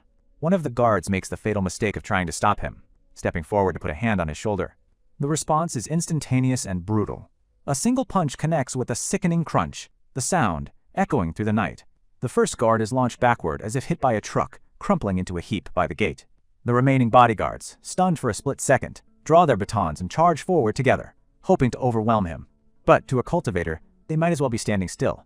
He becomes a whirlwind of destruction that dismantles the entire squad in a matter of seconds. With a final devastating kick, the last guard is sent flying, and silence falls over the courtyard once more. Yaemori stands amidst the carnage. The warm-up is over. Inside, Funaki spits blood, barely holding on. He's surrounded by the bodies of Akimasa's men, muttering that their numbers were just too great. Glancing at the unconscious Shizuru, he curses his own weakness, ashamed he couldn't protect her. But his moment of self-pity is cut short by the Akimasa, who casually threatens to send the man's wife and kid to the afterlife to join him. Akimasa then erupts in maniacal laughter, promising to dismember him piece by piece for his defiance. Before Funaki can react, a foot flashes out, slamming the door open with brutal force. Akimasa whips his head around, startled by a new presence. "Who's there?" he shouts into the smoke-filled doorway. From the dust and chaos, a silhouette emerges, crackling with a terrifying purple energy. "I'm the one who's sending you to hell," our protagonist declares, his voice dripping with ice. He calmly walks into the opulent hall, surveying the carnage. Funaki looks up, gritting his teeth. "Took you long enough," he says. Without a word, Yaimori holds out a healing talisman. The man instantly recognizes it. Same method as before, he thinks, pressing the talisman to his bleeding leg wound. Seeing his enforcer being healed, Akimasa panics, screaming at his remaining men to get rid of them both. His bodyguards don't hesitate, unleashing a hail of bullets from their handguns. But Yaimori is already a blur of motion. He moves faster than the eye can see, effortlessly weaving through the bullets. He sneers. Guns are useless against a Stage 2 adept who's mastered the Cloud Shadow step. Akimasa's jaw drops, his face a mask of pure disbelief. He can't comprehend what he's seeing, stammering, "What the hell? How is he moving that fast?" Akimasa, now reduced to a coward, screams at his fallen men to run and get somewhere safe. He turns and flees down a long corridor, his mind racing. "This wasn't part of the deal," he shrieks, realizing Yaimori's movements belong to a top-tier martial family. He reaches a heavy security door at the end of the hall, pounding on it and yelling for it to be opened. His trembling fingers stab at the keypad, but it flashes red. The password is incorrect. Tears of sheer terror stream down his face as he screams in utter despair, "Damn it!" Just then, one of his own bodyguards is sent flying past him, crashing into the very door he was trying to open. Shaking, Akimasa tries to bluff his way out. "Calm down," he stammers. "There's no way you can defy the man backing me." In a final, desperate act of defiance, he screams, "The one who wants you dead is Lord Aima." He turns to see Yaimori standing right behind him, holding a knife in one of Akimasa's unconscious men. "Aima?" Yaimori asks, with chilling curiosity. "And who exactly is that?" His eyes glow with a menacing orange light as he continues, "In that case, I'll make sure you suffer properly." Akimasa spills everything, revealing Aima Joe, heir to the Aima family, wants Yaimori erased because of false rumors about him and Aima's fiancé from the Amatani family. Yaimori's eyes narrow. The Amatani family again. He realizes this whole thing is an elaborate setup, designed to destroy him over something he never even did. Akimasa, seeing a sliver of hope, continues his desperate plea. He babbles that only the powerful Aima family could orchestrate such a plot. Now trying to bargain, he insists that keeping him alive is Yaimori's best option, warning him of the Aima family's countless fighters. Yaimori's expression remains like stone. "So he's a cultivator too?" he asks. Convinced he's found an opening, Akimasa pleads, "Spare me, and maybe I can help you. You'll realize soon enough how valuable I can be." Yaimori simply repeats the words, "Your value, huh?" A demented grin spreads across Akimasa's face, thinking he's been spared. "That's right, you understand, don't you?" Without warning, Yaimori's hand shoots out, hitting Akimasa in the face, slamming into the reinforced security door with bone-shattering force. Akimasa is sent flying through the now broken door, landing in a heap inside his own personal torture chamber. The chained women he had been tormenting look on in stunned silence. Yaimori stands over the broken man, his face a cold mask of rage. His face becomes a shadow, his eyes glowing. He looks at the tortured women. "Then let them decide how much you're worth," he says, his voice devoid of all emotion. With a flick of his wrist, a wave of blue energy surges through the room, shattering the chains binding the women. They stare in disbelief at their broken shackles, finally free from their nightmare. Yaimori tosses the knife he was holding onto the cold, tiled floor. He then turns his back on the scene, his part in this particular punishment complete. Akimasa, groveling on the floor, makes one last pathetic plea, offering money and connections. But one of the freed women slowly picks up the discarded knife. Her eyes, filled with tears and a burning hatred, lock onto her tormentor. "We don't want anything from you," she whispers, her voice shaking with rage. "Sending you to hell will be enough." Back in the grand hall, Yaimori kneels by Shizuru, a gentle green aura flowing from her body as he uses a healing talisman and healing her completely. He tells the Funaki to leave, warning him that the police are on their way. The man asks what Yaimori will do. Yaimori explains that after he gets Shizuru to safety with the authorities, he will be back. Funaki, his leg now healed, confirms that Yaimori got the information he needed from Akimasa. "What now?" he asks. He reveals his plan. First, he's going to dig up everything there is to know about the Aima family. And then, with all their secrets laid bare, he will crush them into dust. Back at his humble home, Yaimori is training. His loyal companion rests peacefully. He thinks about how Hashimoto has been dealt with. But the mastermind, Aima, is still out there, a lingering threat. Sensing his master's agitation, the fluffy pup awakens, tilting its head in confusion. Suddenly, the doorbell chimes, cutting through the tense silence. Yaimori wonders who could be visiting at this late hour as he moves to answer it. He opens the door to find a man in a sharp suit, addressing him formally as Mr. Yaimori. The visitor announces he has a delivery from President Shizuru, presenting a sleek black envelope and a matching designer bag. The man relays the message. They are to depart as soon as he is ready. Yaimori is taken aback, questioning what this sudden departure is all about. Taking the items, Yaimori closes the door, his mind racing to understand the situation. He immediately gets on the phone. holding the mysterious invitation and asking about the suit that came with it. On the other end of the line is Suzuru, who confirms that he received it. She tells him to look inside the invitation, which bears the prestigious seal of the Hoshikawa family. She explains that the Hoshikawas are hosting a formal party, and he is to attend. This is a perfect opportunity to market his pills, as they control the biggest pharmaceutical group in Nimi City. But then she drops a bombshell, casually mentioning that his former fiancé will be there as well, leaving Yaemori completely stunned. The woman reveals her name, Amatani Yuki, the daughter of the powerful Amatani family. The scene shifts to the opulent Hoshikawa family party, a grand affair teeming with the city's elite. Shizuru explains the guest list, pointing out business giants like Mr. Pierce of the Ace Group and Chairman Taro Akai of the Kantaka Group. Yaemori, now dressed in a sharp suit, observes the powerful figures, understanding that they're all vying for a connection with the Hoshikawas. His companion chides him for being born into a noble family, yet not understanding their immense power. She explains that even a distant relation to the Amatani family is enough to make these powerful people desperate for connections. She then leans in, adding that the Amatani heiress herself will be attending tonight. As they speak, the doors to the grand hall swing open with a clatter. An announcement rings out. The head of the Hoshikawa family has arrived. Walking beside her is none other than Amatani Yuki. Yaemori's eyes lock onto Yuki, and he immediately senses a powerful spiritual aura emanating from her. He instantly recognizes her as the supposed fiancée of his body's former self. The two powerful women command the room. A shocking realization hits him. Is she a cultivator too? He wonders if this world has its own unique form of cultivation. He notes that she isn't even trying to hide her aura, a sign of incredible confidence in her own strength. He decides he needs to learn more. If anyone here knows about Aima and the larger world of cultivators, it would be her.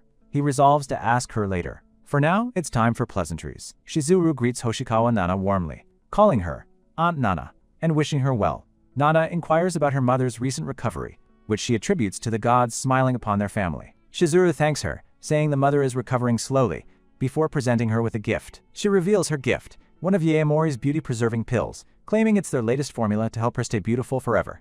Nana's eyes light up as she recognizes the rumored beauty-preserving pill. A wave of shock and awe ripples through the guests. They murmur about the latest version of the pill, knowing its price is astronomical and that it isn't even on the market yet. Even Amatani Yuki seems impressed, her composed demeanor cracking for a moment. Nana examines the pill, remarking on its exceptional quality. It is the pinnacle of spirit elixir, crafted with incredible skill. She wonders who could have created such a masterpiece, especially since it bears no maker's seal. The elegant woman casually explains that a friend and business partner of hers refined it, before formally introducing him. She reveals his name is Yaemori Bakuto, and both Nana and Yuki are visibly stunned by the revelation. Nana exclaims his name, recognizing him as Bakuto-kun, whom she held as a child, marveling at how he's grown. Nana praises his incredible skill, stating that his family clearly didn't know what they were throwing away.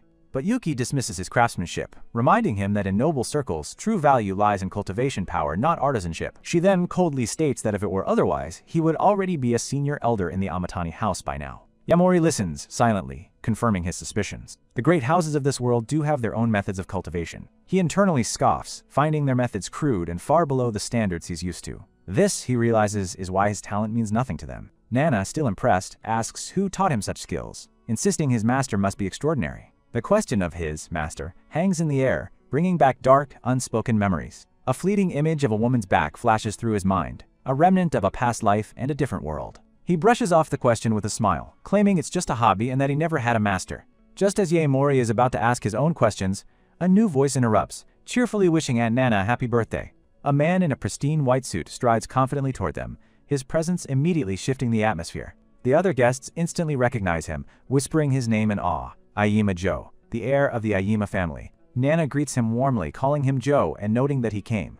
Yaemori freezes, his eyes widening in shock and recognition. Aima explains that he couldn't possibly miss her birthday, adding a veiled threat that Yuki would scold him if he did anything rude. His gaze then slides over to Yaemori and his companion, his smile turning predatory as he asks who they have here. Nana formally introduces the elegant woman as Miss Suga Shizuru from the Suga family. Aima acknowledges her before his eyes. Then he turns his attention toward Yaemori. He introduces himself with a chilling smile. Aima Joe, heir of the Aima family. Aima Joe tightens his grip, remarking that he's heard plenty about Shizuru. With a condescending smile, Aima feigns ignorance and asks who this newcomer is. He accuses Aima of playing dumb, eager to see how long he can keep up the act. But Yaemori is playing a different game. Introducing himself, he unleashes a torrent of blue spiritual energy, deciding to test Aima for himself. He knows ordinary cultivators suppress their power, but in extreme situations, waves of spiritual energy are bound to leak out. To be certain, Yahello channels a bit of his own energy directly into Aima's meridians, probing for any trace of a cultivator's power. The result is shocking. He finds absolutely nothing, not a single trace of spirit energy. Yahello is completely baffled. Aima, completely unfazed, simply asks for Yahello's name again, as if nothing happened at all. He then withdraws his hand, saying it's a pleasure to finally meet the man who has caused such a stir. With the power play over, Aima completely dismisses Yahello and turns his charm on Yuki, casually asking how she's been. Yahello watches silently, a knot of suspicion tightening in his gut. Aima's total lack of reaction is anything but normal. Aima continues the conversation, but Yahello's mind is elsewhere, analyzing the strange encounter. He notes that when Aima heard his name, there wasn't even a flicker of killing intent. With the initial tense meetings concluded, the guests are ushered into the grand dining hall. The lavish dinner party gets underway, with the city's elite enjoying the feast. A distinguished man with a monocle announces that after dinner, a dance party will commence in the main hall. The hall comes alive with music, as elegantly dressed couples glide across the polished floor. Yahello finds a quiet moment to reflect. If Aima isn't a cultivator, then he's been deceived. But for what purpose? He walks through the ballroom, trying to figure out Aima's true nature. From across the room, Shizuru watches him, a thoughtful expression on her face as she sips her champagne. Just then, a well-dressed man approaches Shizuru, nervously asking for the honor of a dance. She politely turns him down, leaving the hopeful suitor utterly dejected. His friend quickly pulls him away, admonishing him for even trying. He explains that Miss Shizuru has rejected every man who's asked, even the powerful heir of the Katagiri family. She remains a beautiful and unapproachable figure, standing apart from the swirling crowd. The two men continue to gossip, certain that no man present could ever win a dance with her. But their conversation is cut short as one of them points with a gasp, his eyes wide with disbelief. Even Amatani Yuki, the powerful heiress, turns to look, a flicker of surprise on her face. They all watch as the untouchable Miss Shizuru strides toward the Yahello. Without a word, she extends her hand in a classic invitation. She asks him softly if he would do her the honor of a dance. The onlookers are stunned into silence, seeing she is approaching a man by her own. Meanwhile, far from the glittering ballroom, Aima Joe and his bodyguard exit the venue under the cover of night. A team of men in suits bow respectfully, addressing him as Lord Joe as a limousine waits. Aima moves toward the open door of the sleek black car. He turns to his men, issuing a sharp command that no one is to get close to them. His bodyguard acknowledges the order with a curt nod. They get to a distance from the limousine. Two guards watch it go, one whispering to the other about, what is he doing alone inside the car with his bodyguard this time? The other man silences him, sharing a chilling rumor. Those chosen to guard Lord Joe lose themselves, forgetting even their own families. He explains that they are replaced every few days, and the last one simply vanished without a trace, leaving a sinister mystery in his wake. Inside the silent, moving vehicle, Aima sits opposite his imposing bodyguard. Suddenly the quiet is shattered by the sharp crack of a slap, as the bodyguard strikes Aima across the face. Aima reels from the blow, a red mark blooming on his cheek. His confident facade shatters, replaced by pure terror. He stammers a pathetic apology, trembling before the man who is clearly his master.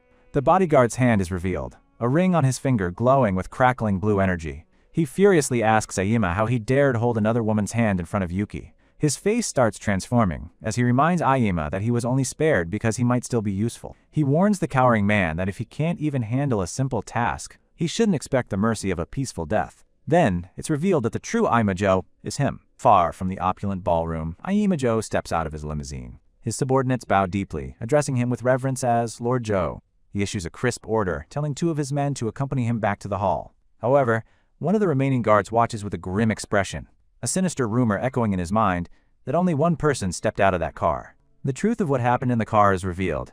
A battered Aima Joe, bound and gagged. Tears stream down his face, a fresh bruise marking his cheek. Back inside the grand hall, the orchestra's music fills the air, a stark contrast to the brutality in the limousine. Aima Joe reappears, waving casually to Yuki and Nana, claiming an urgent matter had called him away. Soon he eyes flashes with confusion. The focus of the party has shifted elsewhere.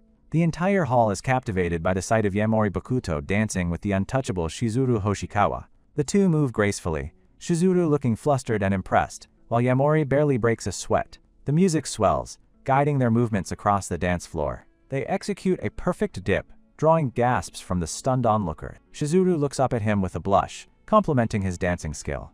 Yahello simply smiles, a bead of sweat. She leans in close, a playful whisper, reminding him of his real mission, to present his pills to the Hoshikawa family. He regains his composure, realizing he almost got lost in the moment. He thanks his former body owner for taking ballroom lessons, and reveals that being at cultivation stage 2 really helps with balance and rhythm too. From the sidelines, Nana asks Yuki if she was aware of Yahello's hidden talents. Nana playfully notes that Yuki seemed quite interested in him earlier. Aima strolls over, smoothly adding that Mr. Yaemori is full of surprises. Nana probes further, asking Aima if this is truly his first time meeting the young man. Her eyes narrow with suspicion as Aima confirms it is, finding his ignorance hard to believe. Aima maintains his friendly facade, explaining they can't afford trouble on Hoshikawa territory. Nana internally muses on Yaemori's extraordinary potential. Unaware he's being discussed, Yaemori sips his wine, watching the powerful figures from afar. Nana decides she cannot let a talent like his go unchecked any longer. Aima Joe's pleasant demeanor cracks, his eyes filled with a simmering rage. He thinks, KS, if it wasn't for Yuki, he would have killed the Nana. Yaemori feels the chilling intent from across the room, confirming his suspicions about the Aima heir. The gossip mill starts to churn, as guests finally learn Yaemori's name. The name sounds familiar, and soon, the scandalous truth spreads. They remember him as Lady Yuki's ex-fiancé, the disowned heir of the Yaemori family. The whispers turn venomous, speculating he's a desperate man clinging to old connections. Just then, Yuki announces she's tired and will be heading home early. Nana simply sighs, accustomed to the heiress's whims. But instead of leaving, Yuki calls out Yaemori's name, stopping him in his tracks. She marches up to him, her expression a mix of anger and disappointment. She accuses him of having petty ambitions, warning him against using her to regain his status. Yaemori listens to her rant with an air of complete indifference. Yuki tells him that the politics of noble houses are far more complex than he can imagine. Without a word, Yaemori takes a slow, deliberate sip of his wine. He calmly lowers his glass, letting the silence hang in the air. His lips curl into a knowing smirk as he asks her what she thinks of herself. Yuki is stunned into silence, caught off guard by his bizarre question. He then reveals his true point, stating that the spiritual energy she's releasing isn't intentional.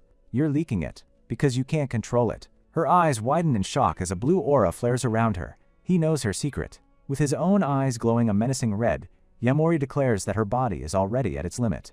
Just as Yuki reels from his revelation, Yaemori presses his advantage. He smirks, casually asking how an ordinary person could possibly know her secret, before dropping a bombshell. For the record, he can fix her problem. Yuki is stunned, scoffing at the absurd claim. But Yaemori remains unfazed. Believe it or not, he says coolly, it's not my life on the line. He delivers the final blow, reminding her that her time is running out. The warning hits her like a physical blow, her composure shattering. Seeing her fear, Yaemori leans in and proposes a trade, his help, for a small favor. The favor is simple. She just needs to deliver something to Aima Joe for him. As they make their deal, a pair of furious eyes watches from across the hall. Aima seethes with rage at the sight of Yaemori and Yuki together. Later, as guests begin to depart from the Hoshikawa estate, Yaemori and Shizuru head outside for some fresh air. The two walk through the courtyard, their business at the party seemingly concluded. But a voice stops them in their tracks. Hey, you two! It's none other than Nana Hoshikawa. She wants to discuss his beauty-preserving pill. The trio strolls through the meticulously kept gardens under the starry sky.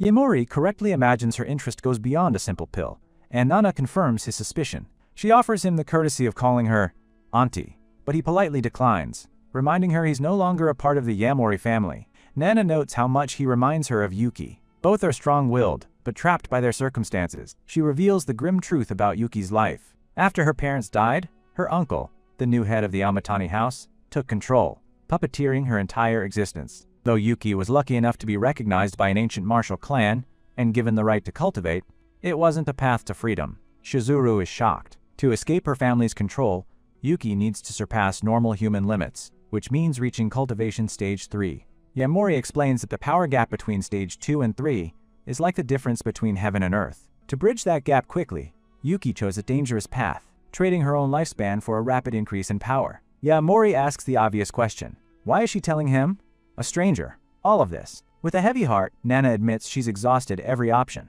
No treatment, no cure has worked, just like with Shizuru's mother. But despite the hopelessness, she refuses to give up on Yuki. Nana confesses that while she can't make the beauty pills herself, Yaemori's skill surpasses any alchemist she has ever met, giving her a sliver of hope. Shizuru can't believe it. The president of the Traditional Medicine Association is putting more faith in Yaemori than in modern doctors. Shizuru inwardly thinks Yaemori can also refine talismans, not just pills, hinting that he might be the legendary cultivator she mentioned. Yaemori internally scoffs. Compared to the advanced techniques of the Luyu continent, this world's cultivation methods are utterly primitive. He knows he can easily solve Yuki's problem, but he's also interested in Nana's business proposition. On behalf of the Hoshikawa family, Nana formally proposes a partnership. Shizuru is ecstatic, dreaming of tenfold profits, while Nana gently chides her obsession with money. Nana's expression turned serious once more, pleading with Yaomori to use his skills to save the kind and fragile Yuki. She reveals that after the engagement with the Yaomori collapsed, Yuki was so devastated she even tried to take her own life. Yaomori takes in this new information, his face a mask of neutrality. Suddenly, a familiar voice interrupts them. It's Aima Joe, looking for Nana. He strolls over with a disarming smile, claiming he just wanted to say goodbye before leaving. He notes that Nana is with Yaomori and Shizuru, his polite demeanor hiding a sinister intent. With a smile that doesn't reach his eyes, he thanks Yaomori and hopes they'll meet again soon. He extends his hand, a seemingly friendly gesture to his newfound rival. Yaomori returns the smile, meeting his handshake with equal confidence. The moment their hands touch, a spark of energy flies between them. Yaomori's eyes flash. He senses it immediately. Strange, he thinks. I can feel spiritual energy coming from his body now. Having exchanged their veiled threats, the imposter departs, walking towards his waiting limousine. As he reaches the car, a guard stops him. Lord Joe, this is a gift from Lady Yuki. Inside the car, he's handed a small blue box, a supposed token from his fiancée. He opens it to find a single, unassuming origami butterfly. What's this supposed to mean? He mutters, confused. Annoyed, he orders his subordinate to keep it, but not to open it without permission. Once alone, his charming facade drops, replaced by a cold, calculating fury. He laments having to get involved personally due to Hashimoto's failure. I thought Yaomori might have grown a little, he sneers, but he's still just trash. He twists a powerful ring on his finger, crackling with energy. Hoshikawa Nana and Yaomori Bakuto, he muses, his face contorting into a vicious grimace as he channels his power. Watch closely, he vows, with his new face. That of Yaomori, I'll make Yuki end them both herself. And at his feet, another Aima Joe trembles in terror, bound and gagged, forced to witness the madman's scheme unfold. But the imposter missed one crucial detail. In the darkness of the box, the origami butterfly begins to emit a faint, ethereal glow. Miles away, atop a skyscraper piercing the night sky, Yaomori stands, gazing out at the sprawling city lights, a cool wind whipping through his hair. He holds up his hand, and a glowing spiritual butterfly, identical to the one in the box, lands on his finger. A confident smirk plays on his lips. Didn't I tell you before, Aima? We'll meet again soon. His plan is already in motion. The tracking talisman has done its job. Yaomori instantly recognizes the location. An Aima family-owned property. He knows exactly where to find his target. Without a moment's hesitation, Yaomori bursts into action. He sprints across the rooftop. Meanwhile, at the Hoshikawa estate, Nana inspects her private greenhouse, filled with priceless cultivation resources, like the golden lily and the water spirit mushroom. She muses over her plans, intending to trade these resources at a tournament 3 months from now. But her quiet contemplation is about to be shattered. Suddenly, her cultivator's instincts scream danger. Whipping around, she senses an unwelcome presence and demands to know who's there. From the shadows emerge 2 menacing figures dressed as monks. The thinner one mockingly praises the former prodigy of the 100 Herbs sect. He compliments her, noting that even with her injuries and faded power, her ability to sense spiritual energy remains as sharp as ever. A bead of sweat trickles down Nana's face. She immediately recognizes their power. These aren't ordinary intruders, they're cultivators. Her mind races, calculating her odds of escape as she demands to know their identity and purpose. She knows she's in serious trouble. But the larger, more jovial-looking monk tells her not to even think about running away. He recites an old proverb, "A lion hunts, even rabbits, with its full strength." He makes it clear that despite her weakened state, they won't be underestimating her. They plan to take her down together. The 2 powerful cultivators begin to close in, their combined aura pressing down on Nana, cornering her in her own sanctuary. But Nana is no damsel in distress. A defiant smirk plays on her lips as she coolly asks them what their goal is. The large monk offers a deceptively polite request, asking her to come with them quietly to avoid any unnecessary violence. His partner, however, isn't as patient. The thin monk grins maliciously, suggesting that breaking a few of her bones would make things much simpler. Nana scoffs at their arrogance. "Do you have any idea whose greenhouse you've barged into?" she says, placing a hand on a massive, otherworldly flower. She unleashes her power, and the giant, Emperor's Bloom, responds, releasing a thick, potent cloud of pollen into the air. The cloud instantly envelops the 2 monks. They chokes, clutching their throat as the fumes hit them. "They've been poisoned!" Nana explains that the pollen from her Emperor's Bloom is potent enough to knock out an elephant. A simple antidote won't be enough to save them. With a piece of greenheart grass in her mouth to resist the toxin, she believes she's bought herself enough time. She has to run. There's no winning against 2 of them. But just as she turns to flee, a terrifying red energy erupts, stopping her dead in her tracks. Her eyes widen in sheer terror. She recognizes this sinister technique. Before she can react, dark, ethereal tendrils shoot out from the shadows, binding her completely. "It's a shadow-binding art," she screams in horrified realization, knowing this technique belongs to only one group, the legendary Hidden Shadow Sect. A third figure emerges from the darkness, his face obscured. He calmly confirms her fears, adding that they were the very sect that wiped out her own 100-herb sect years ago. Bound and helpless, Nana demands to know his identity, screaming that they shouldn't be revealing themselves yet. The man steps into the light, and Nana's blood runs cold. She recognizes the face, but the aura is pure evil. The assassin reveals his disguise, Yaemori Bakuto. He sneers, asking if she's surprised. This is the real Aima Joe, and now he is impersonating our hero, Yaemori. At that very moment, the real Yaemori is making his move. Two guards at the Aima building yawn, their shift finally over. They chat about getting hot pot, blissfully unaware of the shadow that zips past them in a blur of motion. Yaemori's now inside, heading for what he believes is Aima's private room. His spiritual butterfly, the tracking talisman, guides him through the corridors. It hovers silently before a large wooden door, indicating that the target of the talisman is just beyond it. Yaemori approaches, ready for a confrontation. But as he gets closer, he realizes something is wrong. The room is empty. His target isn't here. The scene shifts to a dingy, cluttered apartment. A man with silver hair and glasses, looking utterly defeated, slurps instant noodles. This is the imposter's double. He morosely wonders if his life would be different if he ever had a choice, lamenting that he's always been a puppet. He recalls his old dreams of a luxurious life, a stark contrast to his current pathetic reality. His frustration boils over, and he crushes his fork in his hand, cursing his fate. His eyes fill with rage. He can't forgive the man he was forced to imitate, questioning why he has to suffer, just for having a similar face. His mind flashes back to the real Aima Joe, sitting beside his tied self in a car, bound and gagged. He remembers his master's cold warning about what would happen if his existence was ever discovered. The real Aima had looked at him with utter contempt, a cruel glint in his eyes. He had reminded the double that he was nothing more than an imitation, a tool whose only value was to pretend to be him. The memory of this humiliation fuels a spark of rebellion. Remembering the order not to open the gift from Yuki, he decides he's had enough of taking orders. With a defiant spirit, he picks up the small blue box. As he lifts the lid, the origami butterfly inside bursts to life, emitting a brilliant green light. He stumbles back in shock as the glowing papercraft flutters out of the box and into the air. But before he can react, a shadowy shill-out demands him, "Who are you?" And from that shadow emerges Yaemori Bakuto. The terrified double lets out a scream and quickly moves back, but his leg slips on a bottle, and he crashes to the floor. Yaemori notes that it's no wonder he couldn't sense any spiritual energy from him. Yaemori calmly steps over the mess, his presence filling the tiny apartment. The double looks up in terror, finally recognizing the man from the party. Yaemori stands over him, his expression cold and unreadable. He tells the man what he already knows. "You're a fake." His eyes glow with a menacing red light as he gets to the real point of his visit, asking one simple question. Where is the real Aima Joe? Sometime later, a group of thugs are lying in wait.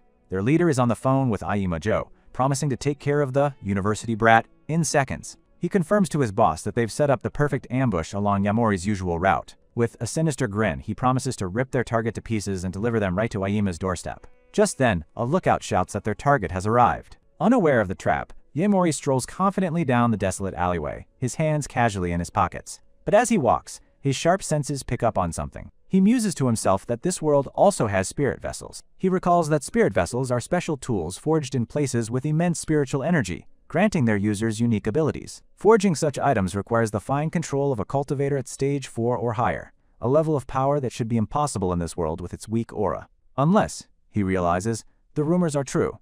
The Aima family must possess a legendary spiritual spring. He makes a mental note. Once he's dealt with Aima, he'll find that spring and use it to raise his own cultivation level. Suddenly, his thoughts are interrupted as a group of men step out from the shadows, their footsteps surrounding him. Yaemori finds himself completely encircled by a gang of menacing thugs armed with bats and pipes. The leader smirks, informing Yaemori that someone paid a fortune to see him dead. He mockingly asks if he's ready to play. But Yaemori is completely unfazed. A small, almost bored smirk plays on his lips as a dangerous purple aura begins to emanate from him. The leader's bravado falters. He's instantly unnerved by the sheer murderous intent radiating from Yaemori's eyes. Shaken but unwilling to back down, he screams at his men to get him. With a battle cry, the entire gang rushes forward, swinging their weapons wildly as they charge at the lone figure. The leader smirks, confident in his numbers and the skill of the men he brought this time. But his confidence shatters in an instant. In a blur of purple motion, Yaemori erupts into action, sending the first few thugs flying with a single, devastating kick. The boss can only stare in disbelief, his jaw hanging open as his men are tossed around like dolls. Yaemori moves like a phantom, each punch and kick landing with bone-crushing force, taking down another thug with brutal efficiency. He spins, delivering a powerful blow that sends another goon crashing to the ground, the entire alley now a symphony of chaos. The leader is paralyzed with fear, his mind screaming in terror. Impossible! Is he even human? Before he can even process the thought, the fight is over. Yaomori stands amidst the fallen bodies, holding a thug by his collar, and coldly asks whose orders he was following. Meanwhile, the scene shifts to the Hoshikawa residence, where the aftermath of the previous night's attack is being assessed. On the ruined rooftop of the greenhouse, a furious Yuki stands with her security team, surveying the destruction. Her top aide presents her with a tablet, showing her the security footage from the rooftop cameras. He reports that around 1 a.m., 2 intruders dressed as monks appeared and attacked Lady Nana. The recording ends abruptly, but the aide gravely concludes that it's highly likely Lady Nana has been abducted. He continues, revealing there were 3 attackers in total, and while 2 were disguised, they managed to get a clear shot of the third accomplice's face. Yuki's eyes widen in shock as the tablet reveals the face of the third man, a man she recognizes. The next morning, a limo pulls up to a large villa. The Hoshikawa clan is making its move. A furious Yuki steps out, clutching her phone. She's found Yaomori's location. Her phone displays a message with the address, 432 Igumi Street, but Yuki corrects it in her mind, knowing the true address is number 32.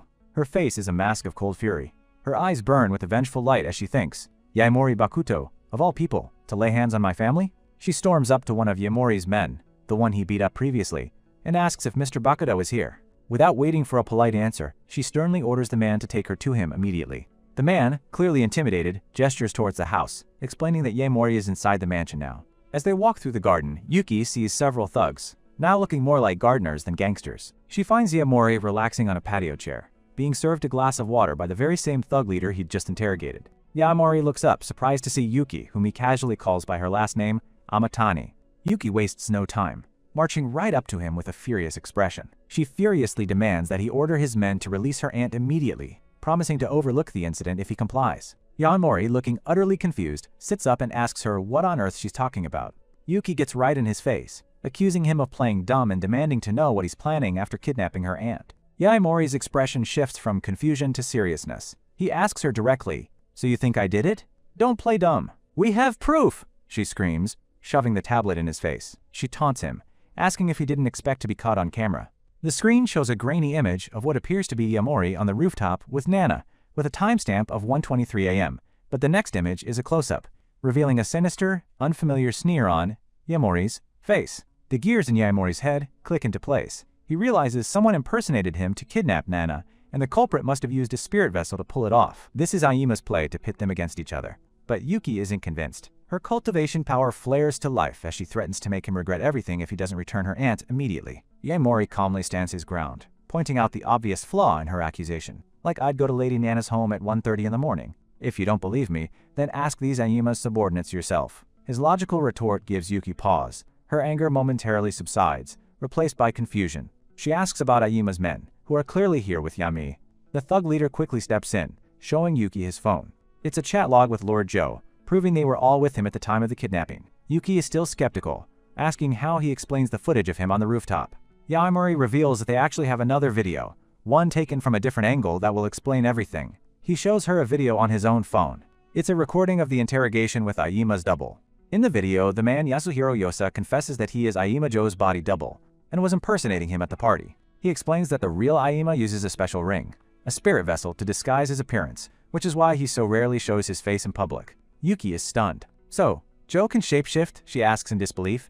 Yaomori confirms it's all thanks to his spirit vessel, a rare and powerful artifact. Her eyes widen in shock. She knows spirit vessels are priceless relics passed down through noble families, but she never imagined Aima Joe would possess one. Yaomori connects all the dots for her. Aima, disguised as Yaomori, kidnapped Nana. His goal was to make Yuki come after Yaomori for revenge, allowing Aima to frame him for the kidnapping and get rid of a rival in the process. Finally understanding the depth of Aima's treachery, Yuki's rage boils over. She declares that she's going to settle this with Joe herself, right now. But Yaomori stops her, warning that if she storms in blindly, she'll be putting her aunt's life in grave danger. Frustrated and cornered, Yuki demands to know what he suggests. "You expect me to just stand by and do nothing?" she yells. Yaomori crosses his arms, his expression calm and calculating. "Not exactly," he says. A sly, dangerous smirk spreads across his face as he looks at Yuki. He tells her they can turn Aima's own twisted plan right back against him and make him dig his own grave.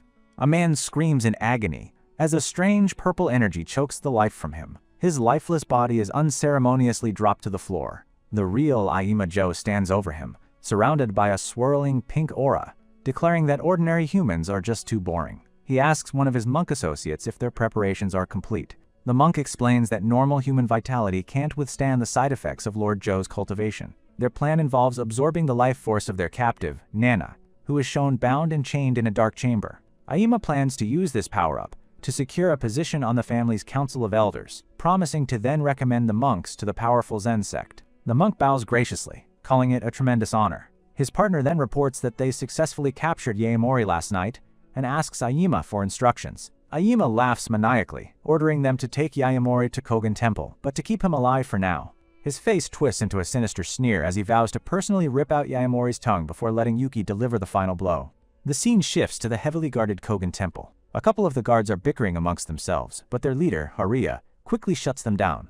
Another guard grumbles under his breath, complaining about Haruya's high and mighty attitude. Just then, Haruya spots their boss approaching and quickly calls his men to attention. The men all bow as Aima Joe walks through the temple grounds, welcoming him back. Haruya assures him that everything is secure. Aima, however, gives a strange order. He tells Haruya to have everyone dispose of their communicators. The subordinate is shocked, asking if Aima is planning something drastic. Aima snaps back, questioning if he needs permission for his every move. He then adds a cryptic and ominous statement, revealing that he plans to bring everyone down with him. Aima's unusual behavior raises a red flag. He feels that something is off. Haruya realizes that Lord Joe never calls them by their names. As the trap is being set, a white van arrives at the temple gates. From the van emerges Yaemori, his hands bound, escorted by a mysterious hooded figure. The figure tells him to behave, but subtly gives a signal, confirming their allegiance. Aima greets Yaemori, flanked by the two monks from earlier. Yaemori, playing his part perfectly, looks up and asks what Aima is planning. Aima gloats about Yaemori's capture, mocking the confidence he showed at the party. His face contorts with rage as he reveals his personal grudge. He screams that Yaemori's past engagement to Yuki is a permanent stain on his life. He then reveals that Hashimoto, the man who previously tried to kill Yaemori, was also working for him all along. Yaemori calmly asks why he's going to all this trouble. Aima's obsession boils over as he declares that Yuki is a perfect woman who can only belong to him. Yaemori is completely unfazed, questioning if this trivial jealousy is really worth trying to kill him over. Aima smirks, explaining that simply killing Yaemori would be a waste of a perfectly good opportunity. He unleashes his power, summoning a massive, ghostly entity, and boasting that it's a divine technique beyond a mere human's comprehension. Yaemori coolly identifies the attack as a simple summoning skill. Aima then reveals his true goal, to absorb Nana's rare life energy and shadow. By doing so, he believes he will ascend beyond humanity and become a true cultivator, what mortals would call a god. Yaemori logically points out that if becoming a god is his goal, it would be more convenient to just kill him now. Aima sneers that by now, Yuki must be consumed with a desire to kill Yaemori. He gloats about deliberately leaving fake footage of Yaemori kidnapping Nana to fuel her rage. He begins to shapeshift, explaining his master plan. By transforming into Yaemori, he will be the one to kill Nana, thus framing our hero for the ultimate crime and ensuring Yuki herself would be his executioner. But Yaemori simply smiles, having finally confirmed the Aima's entire twisted plot. Aima is taken aback, confused by Yaemori's calm and knowing expression. Yaemori turns to his hooded companion and asks if they heard all of that. With a casual flex, he easily breaks the ropes binding his hands. The capture was a ruse all along. The hooded figure pulls down their mask and cap, revealing their true identity. It's Yuki, her eyes glowing with cold fury, confirming that she heard every single word crystal clear. Aima's confidence shatters, and he desperately tries to claim it was all a misunderstanding. But Yuki is beyond reasoning. Her eyes glowing with a cold blue fury, she demands the immediate return of her aunt. She issues a chilling ultimatum: release Nana, or the entire Aima family will pay the price. Aima's face contorts with rage as he realizes Yaemori has played him for a fool. Yaemori just smirks, pointing out that Aima was the one who so eagerly confessed his entire scheme. He nonchalantly shakes his head, clearly unimpressed with Aima's villainous monologue. With a final look of disdain, he declares that Aima is an absolute idiot. The insult hits its mark, and Aima explodes with pure, unadulterated rage. Yuki, however, steps in front of Yaemori, telling him to back away. She insists this is a matter for cultivators, not an ordinary person like him. She reminds him that Aima is dangerous, a fact she believes Yaemori doesn't fully grasp. Aima's jealousy boils over, seeing them acting so familiar right in front of him. He screams at his two monk associates, ordering them to attack. Yuki immediately moves to protect Yaemori, preparing to intercept the monks' charge. The two monks power up, their bodies glowing with energy as they rush forward. But Aima isn't done. He pulls out his final trump card, holding up his phone to threaten Nana's life. He forces Yuki to choose between saving Yaemori or her aunt. The threat works. Yuki freezes, her face a mask of shock and indecision.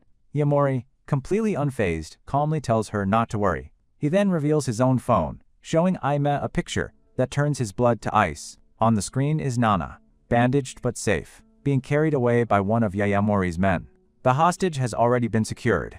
Aima reels back in disbelief, stammering that it's impossible for them to have gotten past his defenses. Aima checks the security cam on his phone to see the empty, broken-down chamber where Nana was being held. The scene flashes back 15 minutes, revealing how Yamori's counterplan unfolded. It turns out the Aima, who met the guards on the mountain trail, was Aima's body double, who was working for Yamori. He had relayed a simple order: stand by.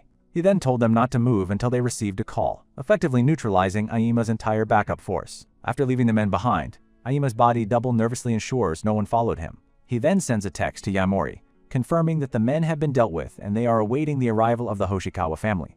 Everything is going according to plan. Back in the present, the weight of this betrayal crashes down on Aima. He erupts in a violent pink aura, screaming that he betrayed him. Yuki can only stare at Yamori, her mind racing. She can't believe how he effortlessly predicted every move and rescued her aunt. She's forced to reconsider everything she thought she knew about him. Now completely cornered, Aima makes a last, desperate gamble. He orders his monks to focus on Yamori, vowing to hold Yuki off himself. The two monks leap into action, charging straight for our hero. Aima unleashes his power, snaring Yuki in tendrils of pink energy. She struggles, but finds herself completely immobilized. Aima gloats, telling her to watch closely as Yaemori is torn apart, and that she should run. The two monks descend on Yaemori, their attacks poised to strike. With a sadistic sneer, Aima tells a horrified Yuki that she is powerless to protect anyone. Despair floods Yuki's eyes. She believes she made a fatal mistake by underestimating Aima and coming here. But as the monks' fists are about to connect, Yaemori remains perfectly still. Then, in a blur of motion, he uses his cloud shadow step technique to effortlessly weave between their attacks. One of the monks can't believe his eyes, shocked by such impossible speed. Before they can react, Yaemori is already on them, landing a devastating strike. Yuki watches, stunned into silence, as she witnesses what might be Yaemori's true power for the first time. The monk is sent flying back from the force of the blow. But instead of a body, what hits the ground is a pile of dissolving clay. The clay begins to swirl and reform into a spinning vortex. It was merely a substitute talisman, a trick to avoid a fatal blow.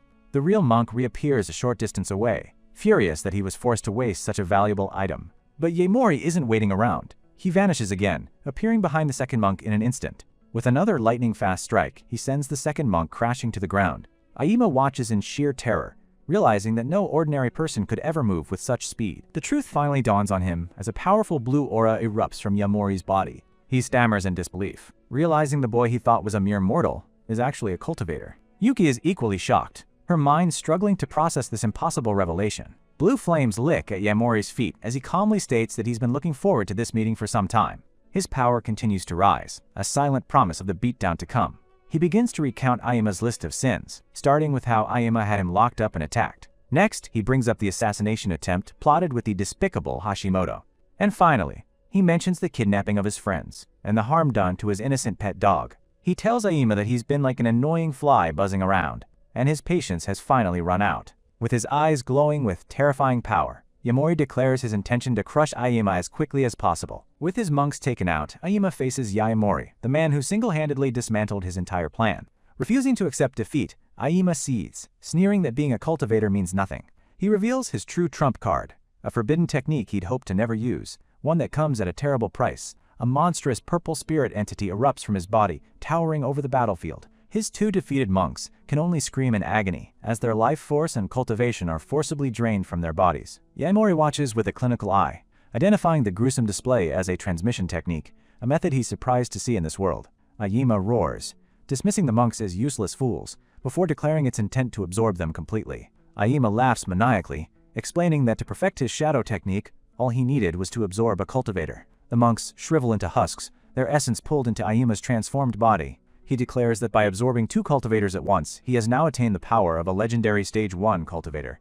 Yaemori calmly observes the disgusting power-up, noting the simultaneous absorption. The core of Aima's power reveals itself, a fractured, evil eye pulsing with dark energy. Now a monstrous fusion of man and shadow, Aima turns his attention to our hero, announcing that he's next. Yuki looks on in sheer terror, realizing she completely underestimated the depths of Aima's depravity and power. A wave of guilt washes over her as she blames herself for dragging Yaemori into this cultivator nightmare. Still struggling against her bonds, she screams at Aima to leave him out of it. claiming the fight is between them. Aima just scoffs at her pathetic attempt to protect what he calls trash. With a voice warped by the shadow entity, he points at Yaemori and bellows for him to go to hell. A massive hand of purple energy surges from the shadow creature, aimed directly at Yaemori. Believing he has no chance, Yuki screams for him to run for his life. The palms strike with incredible force, shaking the very ground. But in a flash of blue, Yaemori appears beside Yuki, having moved faster than the eye can see. With a single touch, he effortlessly shatters the pink energy tendrils holding her captive. Aima stares in disbelief, utterly baffled as to when Yaemori could have possibly dodged his ultimate attack. Yaemori, looking utterly unimpressed, scoffs at Aima's power-up, questioning if a mere stage 1 cultivation is supposed to be impressive. He unleashes a fraction of his own power, creating a shockwave with just closing his first tight. Yuki is paralyzed by the overwhelming pressure radiating from Yaemori, a power she now recognizes as far surpassing Aima's. Before Aima can even react, Yaemori is on him. The kick connects, sending a shock through Aima's body and forcing him to cough up blood. He can't believe this is happening. The giant shadow entity roars in defiance, lunging to protect its master.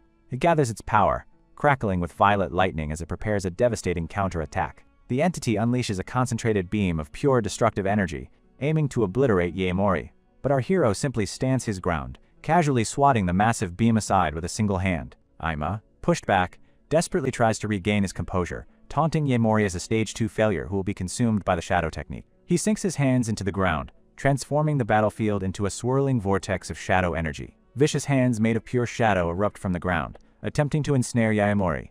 Yaemori shatters the energy easily. He declares that a parlor trick like the shadow technique is meaningless in the face of absolute power. With a powerful punch to the ground, he sends his own blue energy surging through the shadows, shattering the technique from within. As the shadows dissipate, Yaemori appears before Aima's spirit form with a smirk, telling him he's found him. He plunges his hand deep into the ground. Aima can only watch in horror as Yaemori pulls out the source of his power, a tiny, squealing parasite. Yaemori holds up the creature, revealing the secret to the shadow technique, a spirit parasite that leeches off its host's energy, and with a casual squeeze he pops the parasite like a grape. The backlash is immediate. Aima collapses, his borrowed power vanishing as he vomits black blood. On his knees and completely defeated, he mutters in disbelief, unable to comprehend how a supposed noble dropout could possess such overwhelming strength. As a final, desperate gambit, he plays his last card, screaming that he is a descendant of the Aima family and his great-grandfather is still alive. He threatens Yaemori, warning him that his death will bring the wrath of the hidden shadow sect and his grandfather, a powerful assassin. Yaemori's interest is piqued, so this world does have organized cultivation sects after all. Aima misinterprets this as fear and presses his advantage, frantically trying to explain the gravity of the situation. But Yaemori simply looks down at the groveling man and dismisses him as a worthless speck. He takes a single, deliberate step forward, his blue aura flaring. Aima's bravado shatters into pure terror. He begs Yaemori to wait, to think of the consequences. Yaemori's silent advance continues, his intent clear. Scrambling backward on the ground, Aima shrieks for him to stop. His threats quickly dissolve into desperate bargaining, offering protection from the very people he just threatened with. Finally, all pretense is gone. Aima breaks down, admitting he was wrong and pathetically begging for his life. Yaemori's eyes burn with cold fury. He's heard enough. He raises his hand and declares that this ends here. A flash of blue light is the last thing Aima ever sees. Yuki can only watch in stunned silence as the dust settles, the fight finally over. Yaemori stands over his defeated foe, his silhouette radiating an aura of absolute, terrifying power. Yuki offers a quiet word of thanks, admitting she had mistaken him for an ordinary person this entire time. The humbling realization dawns on her that she was the one who knew nothing about his true strength.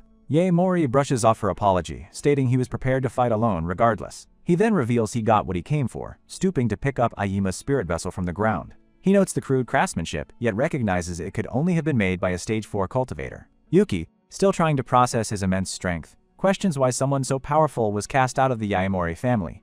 Yaemori coldly states that he has nothing to do with that family anymore, adding that he isn't truly strong yet, not until he reaches stage 3 and awakens. Hearing this, Yuki finds new resolve. She declares her intention to reach that level too, no matter the sacrifice, and to break free from the Amatani family to become a true cultivator. Yaemori watches her impassioned speech with a neutral expression. He then turns to her, stating that, as promised, he will fix the issue with her body. He presents a dispersing spirit pill, a glowing blue orb designed to release the rampant, unstable energy tearing through her body. Yuki is horrified, realizing that releasing the energy means she will lose all of her hard-earned cultivation. He explains that her current training method is fundamentally flawed.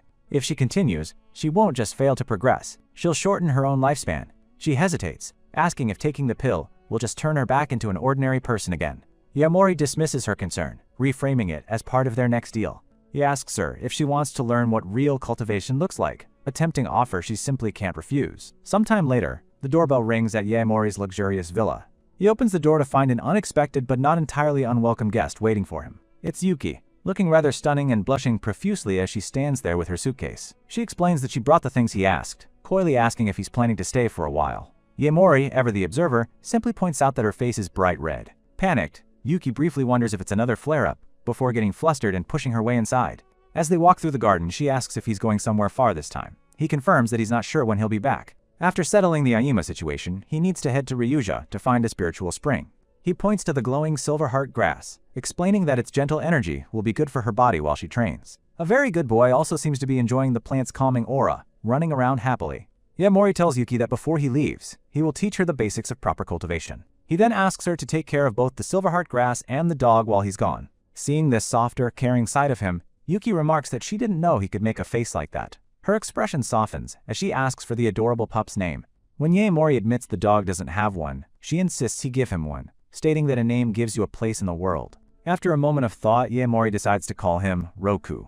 The newly named Roku seems to love it, letting out an enthusiastic woof. Yaemori smiles, glad the pup likes his new name, but his gaze becomes distant. The name has clearly triggered a painful memory. We see a flashback of a younger boy excitedly showing off a cool move to someone he calls Big Bro Roku. The memory is tinged with sadness, a glimpse into a tragic past that shaped the man he is today. Later that evening, after a refreshing shower, a flustered Yuki steps out into the house. She peeks out of the steamy bathroom, a little uncertain of her new living arrangement. Drying her hair, she shyly asks which room she should sleep in. Yaemori, busy on his phone in the study, casually tells her to use the guest room, which has already been cleaned. Curiosity getting the better of her, Yuki asks what will happen with the Aima family now that their heir is gone. Yaemori looks up from his phone with a chilling smile, revealing that everything has already been arranged. He states that Aima Joe won't be disappearing from their ranks. The scene shifts to the Aima family's rear mountain, where several members are gathered in anticipation. A man in a white suit, who looks exactly like Aima, nervously asks the family head if the elder is really emerging from seclusion today. Aima Satoshi, the current family head, confirms that this is what he was told. The man, who is clearly an imposter, starts to sweat, looking incredibly anxious about the impending arrival. With a deafening groan, a massive stone gate grinds open, signaling the appearance of the family's most powerful member.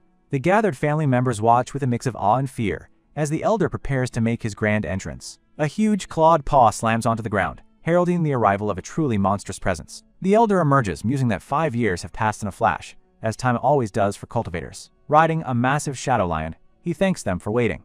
This is Aima Takuzo, Aima Joe's great-grandfather. Aima Satoshi bows respectfully, congratulating the elder on successfully reaching stage 3 and becoming a legendary immortal. The elder lets out a booming laugh, pleased with the adulation from his family. He then calls for his great-grandson Joe to come forward. Takuzo immediately gets down to business, asking him what happened with the brat from the Yaemori family. The fake Joe stammers, claiming he couldn't handle him because he's just an ordinary person. He prostrates himself, calling himself completely useless, but his great-grandfather is not impressed. His face contorts with rage as his eyes begin to glow with red fury. He snarls at the boy, warning him not to think that favoritism means he can't be discarded. The elder declares that if his great-grandson can't handle it, then he will. He summons 2 of his strongest men, Okajoko and Tairechikage. He orders the 2 of them to head to Nimi City, a command that fills the imposter with absolute dread. The new day begins with a very sleepy Yuki, who can't believe her training starts at the ungodly hour of 5 a.m. She groans that she doesn't even wake up this early for a spa day. Yaemori, already wide awake, calmly informs her that spiritual energy is at its peak at 5 a.m. Training now means getting twice the results with half the effort. He pushes a mug of green liquid towards her, telling her to drink it before they start. Yuki obediently takes a sip, intrigued by the mysterious concoction. Feeling a gentle, nourishing energy spread through her, she asks him what exactly is in the mug. He explains it's a simplified version of the Gathering Spirit Pill. Because her body is still recovering, it requires gentle spiritual energy, and the original pill would be far too potent. This special blend is made by mixing powder from the pill with celery and cucumber. He can't help but sigh internally, thinking it's a mild form of food therapy, gentle enough for infants back on the Luyu continent, and how remarkably fragile the bodies of people in this world are. He then tells her to hurry up and get changed. With a look of grim determination, he promises to teach her what real cultivation truly is. Sometime later, they're in a public park. A flustered Yuki asks if they're really going to train out in the open like this. Yaemori, already meditating on a rock, explains that nature is teeming with ambient energy, making this the perfect training ground. Their session, however, attracts some curious onlookers. An elderly couple mistakes them for lovers, commenting on how a man who can handle a girl's whims is sure to make a relationship last. Overhearing them, Yuki blushes a deep red, muttering under her breath about how they could possibly look like a couple. Yaemori pays them no mind and begins the lesson, instructing Yuki to calm herself and try to feel the energy all around her. He explains her previous cultivation method was a disaster. She was forcing all spiritual energy, both pure and chaotic, into her body. This reckless approach, he reveals, shattered her body's natural defensive barrier, an energy field that protects mortals from harm. He tells her that genuine cultivation is not about brute force, but about purification. Only pure, gentle spiritual energy can truly strengthen the body from within. He then drops a bombshell. The biggest difference between them is efficiency. You people can only channel about 40% of the energy absorbed. His method, however, utilizes 100%. He tells her to focus her mind on her spirit platform, an energy center around the forehead, and simply absorb the ambient power. Following his instructions, Yuki closes her eyes and attempts to draw in the energy. She tries to focus, to feel, to perceive, and to empty her mind of all thoughts. But the pressure is immense. The intimidating presence of the Amatani family's grasp looms in her mind, and she struggles to find the state of nothingness Yaemori described. The elderly onlookers notice her distress, pointing out that she's sweating like a waterfall. Frustration boils over as Yuki admits defeat. It's no good. She simply can't feel anything at all. Seeing her struggle, Yaemori decides it's time for a more hands-on approach. He suddenly reaches out and places a finger on her forehead, sending a jolt of his own spiritual power directly into her system. Startled, her eyes fly open, but he calmly tells her to close them again. He leans in closer, instructing her to use his spiritual power as a guide to feel the ambient energy through him. Despite her blush, Yuki trusts him and follows his command. The elderly couple is over the moon, thinking they're witnessing the most heartwarming, romantic moment. With Yaemori's power as a beacon, Yuki's consciousness is transported to a different plane. There, she sees her own spiritual form, a glowing silhouette floating in a beautiful sea of pure energy that she can finally perceive. Yaemori's spirit appears beside her, explaining that this is the true essence of the world's aura, something normally too faint for the naked eye to see.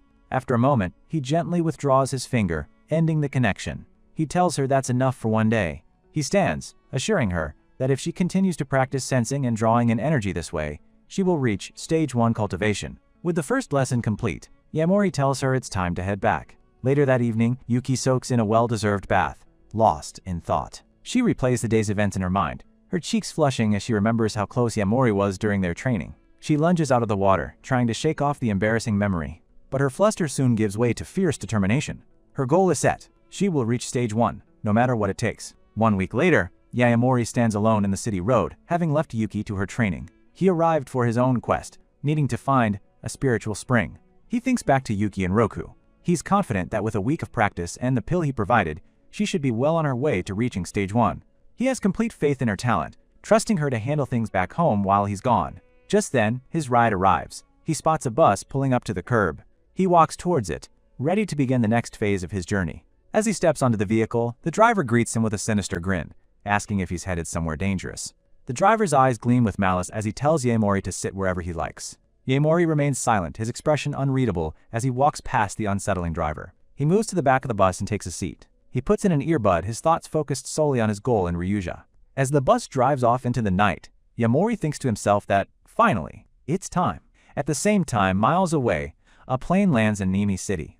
Aima Takuzo's two strongest enforcers, Oka Joko and Taira Chikaj, have arrived. Oka complains about the long flight, saying that getting old is rough. His feigned weariness vanishes as he pulls out his phone. It displays a picture of Yaemori and Yuki at the villa, along with their address. He grins, stating it's time to strike when the chance comes. A dark, menacing aura surrounds the old man. He declares that it's been 30 years since he was last out in the world, and he intends to enjoy himself to the fullest. Back in the city, President Suga is in a meeting with her assistant, but Suga isn't paying attention. Her gaze is fixed on a beautiful new bracelet. She recalls Yaemori giving it to her before he left, telling her to wear it for protection. He explained that each bead was engraved with a powerful warding sigil, a last line of defense if she ever sensed danger. The memory brings a deep blush to her face, and her assistant's voice snaps her back to reality. She is less than pleased, pointing out that Suga has been completely ignoring her and just staring at her hand. Her eyes land on the glowing accessory, and she asks about the new bracelet. With a knowing smirk, she correctly guesses it's a gift from Yaemori, teasing Suga about how much she must like it. Completely flustered, Suga threatens to send her on a business trip to the one country she hates. The threat works instantly, as she immediately begs her boss not to go through with it. Meanwhile, Yaemori is on a long bus ride, heading deep into the remote countryside. 6 hours into the journey, he sits quietly, observing the scenery and his fellow passengers. He notes the eclectic mix of people on board, concluding that everyone has their own reasons for traveling to a place like Ryuja. Suddenly, the bus lurches violently, throwing the passengers into a panic. The driver tries to reassure everyone, but his own terrified expression tells a different story. His words are cut short as a thug shatters the windshield with a single punch. The bus screeches to a halt, surrounded by armed men. The thugs walks inside the bus, brandishing large knives. One of the passengers recognizes the new arrivals as men from the flower pavilion, questioning why they're interfering with another group's job. He doesn't get to finish his sentence. The leader of the flower pavilion goons strikes him down with a knife. The man collapses to the floor, taken out in an instant. The leader, his eyes glowing with malice, orders everyone off the bus, warning them they'll suffer the same fate if they don't cooperate. Yaemori, unfazed, pieces it all together. He realizes who the thugs are after and sighs, annoyed at being dragged into yet another mess. He briefly spots the hooded figure sitting on the another seat. Just then, one of the thugs turns his attention to Yaemori, demanding he get up. He aggressively tells Yaemori to show him what's in his bag. The leader, however, tells his man to ignore Yaemori, ordering him to just deal with the uncooperative passenger quickly. The goon grins, raising his blade to finish the job. But in the blink of an eye, Yaemori's seat is empty. He's completely vanished. The leader whirls around, shocked, feeling a sudden gust of wind where Yaemori used to be. Before he can react, Yaemori reappears, his fist crackling with spiritual energy as he unleashes a devastating punch. The blow connects squarely with the leader's jaw. The sheer force sends the thug flying backward, shattering the rear window and ejecting him from the bus entirely. With his eyes glowing a menacing red, Yaemori challenges the remaining goons, telling them he'll take them all on himself. Enraged, the rest of the gang charges forward, blades at the ready. Yaemori effortlessly blocks the first man's wild swing. He moves with blinding speed, weaving through their attacks and dismantling their formation. Another solid punch sends a thug flying, his body slamming into the bus's ceiling. With a sigh, Yaemori stands over the pile of unconscious bodies, declaring that the last of them are down. His gaze then locks onto the only other person left standing. It's the hooded figure, who is clutching the briefcase tightly to the chest. Outside, the scene is one of chaos. The bus is wrecked, and the passengers are stranded with a bunch of knocked-out thugs. One of the men checks the undercarriage and confirms their worst fears. The axle is broken, and they're not going anywhere. Another passenger panics, realizing they have no cell service and are trapped in a forest that could be crawling with wild beasts. Helplessness sets in as the stranded group wonders what they're going to do. Watching them from the trees, Yaemori calmly assesses the situation. He knows he can easily escape the forest, but to get to Ryuja he'll need a new guide. He calls out, and the hooded figure emerges from the bus. The mysterious traveler offers Yaemori a deal. She can take him to Ryuja, but in exchange, he must guarantee her safe passage to a place called Gamoto. Without a moment's hesitation, Yaemori flatly refuses and turns his back on her, leaving her utterly stunned. She desperately calls out, insisting he'll never make it to Ryuja on his own. Yaemori reveals that the men on the bus were after her, and the precious cargo she's carrying. He turns back, a dangerous glint in his eye, and remarks on her nerve for trying to bargain with him. Intimidated by his overwhelming aura, the girl immediately folds, admitting defeat. But she's not giving up yet. She asks him to wait. She introduces herself as Fuyu Kikui, a native of Ryuja. Pulling down her mask, she asks if his trip to Ryuja is really just about money. Her knowing gaze suggests she's aware of his true mission. She then pulls out a small, shimmering vial containing a glowing blue liquid.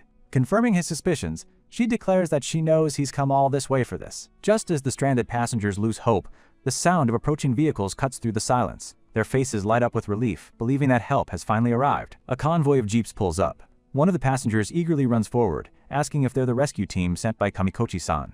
But his hope is brutally shattered as he's met with a vicious kick to the face. A figure steps forward, mockingly questioning why Kamikochi would ever send help. This is Hanadate, the real boss of the flower pavilion, and he's clearly not here to rescue anyone. His men drag forward the beaten leader of the previous ambush, who failed to secure the target. The thug, Tabita, can only apologize for his failure. Unimpressed, Hanadate sits down, demanding to know where the woman is and how his entire squad was defeated by a single punk. Tabita weakly confirms that, impossibly, it was just one person who took them all down. Hanadate's aura turns menacing as he warns the thug about the consequences of lying. Seeing an opportunity, the other passengers quickly offer to snitch in exchange for their own safety. They eagerly spill the details, confirming that one of the escapees was a woman, identifiable by her scent. Mildly intrigued, Hanadate gestures for them to go on. The passenger points frantically into the woods, claiming Yaemori and the hooded girl headed deep into the forest. One of Hanadate's men recognizes the path, noting that it leads toward Gamoto and a man named Kunieda Suguru. The passengers now plead for their lives, reminding Hanadate they held up their end of the deal. Hanadate simply gives a cold, knowing nod to his subordinates. A terrifying red aura surrounds his men as they advance on the terrified passengers. The realization dawns on the snitches. There will be no rescue for them. Their screams are the last sounds heard from the clearing, as Hanadate's men silence the witnesses. Meanwhile, Yaemori and Fuyu have safely arrived in the town of Gamoto. As they walk, Fuyu gives Yaemori a stern warning. She tells her not to use his powers unless absolutely necessary, which piques his curiosity. Fuyu explains that Hanadate's gang will inevitably track them here, so they need to lay low. She adds that if his true identity and knowledge of the spiritual spring are revealed, it will attract even more unwanted attention. Yaemori simply agrees. Just then, Fuyu spots the person they've been looking for. She points towards an elderly man tending to a small dog outside a souvenir shop. This is Kunieda Suguru, their contact in Gamoto. Fuyu calls out to him, getting his attention. The old man, Kunieda, recognizes her instantly, a warm smile spreading across his face. Fuyu gets straight to the point, asking Kunieda to guide her friend Yaemori to Ryuja as soon as possible. She explains to Yaemori that Kunieda is well connected, and once helped rescue people from Ryuja, making him a trustworthy guide. However, her expression saddens as she mentions his partner Umi has been hospitalized for years. Kunieda tells them he's already arranged a car leaving for Ryuja today, and instructs them to wait inside his shop. But just as they're about to go in, another group of thugs shows up, led by a smirking blonde man. Kunieda's face immediately tenses up. Yaemori correctly guesses these are debt collectors. He tries to brush them off, telling their leader, Yamai, that he's busy and to come back later. But Yamai isn't having it. He coolly informs Kunieda that today is his last chance to pay up. The loan sharks surround the trio, blocking any chance of escape. Fuyu is confused, knowing that Kunieda detests gambling. She can't understand why he'd use his car as collateral. The old man explodes with anger, accusing Yamai of tricking him into a predatory loan when he was desperate. Yamai just scoffs, waving off the accusation and reminding him that a contract is a contract. Fuyu's mind races. Without that car, they can't get to Ryuja, and she knows Hanadate's gang is on their way. Seeing no other option, Fuyu steps forward and declares that she will cover Kunieda's debt. Kunieda tries to protest, but she's adamant, telling him to just get the car ready. Yamai grins, readily agreeing to her offer. Fine by him. He then explains the horrifying terms of the loan. After just 15 days of insane compounding interest, the original 10 million has ballooned to a staggering 130 million yen. Kunieda and Fuyu are floored. Kunieda shout that he never agreed to those terms, accusing them of blatant extortion. Yamai simply claps, mockingly suggesting they settle things the, quote, Gamoto way. He explains that around here, everything from debts to lives is decided by gambling. He proposes they let the dice decide. He introduces a professional dealer named William to oversee the game. Kunieda panics, warning Fuyu not to accept. William is one of the most powerful and dangerous figures in the underground gambling hall.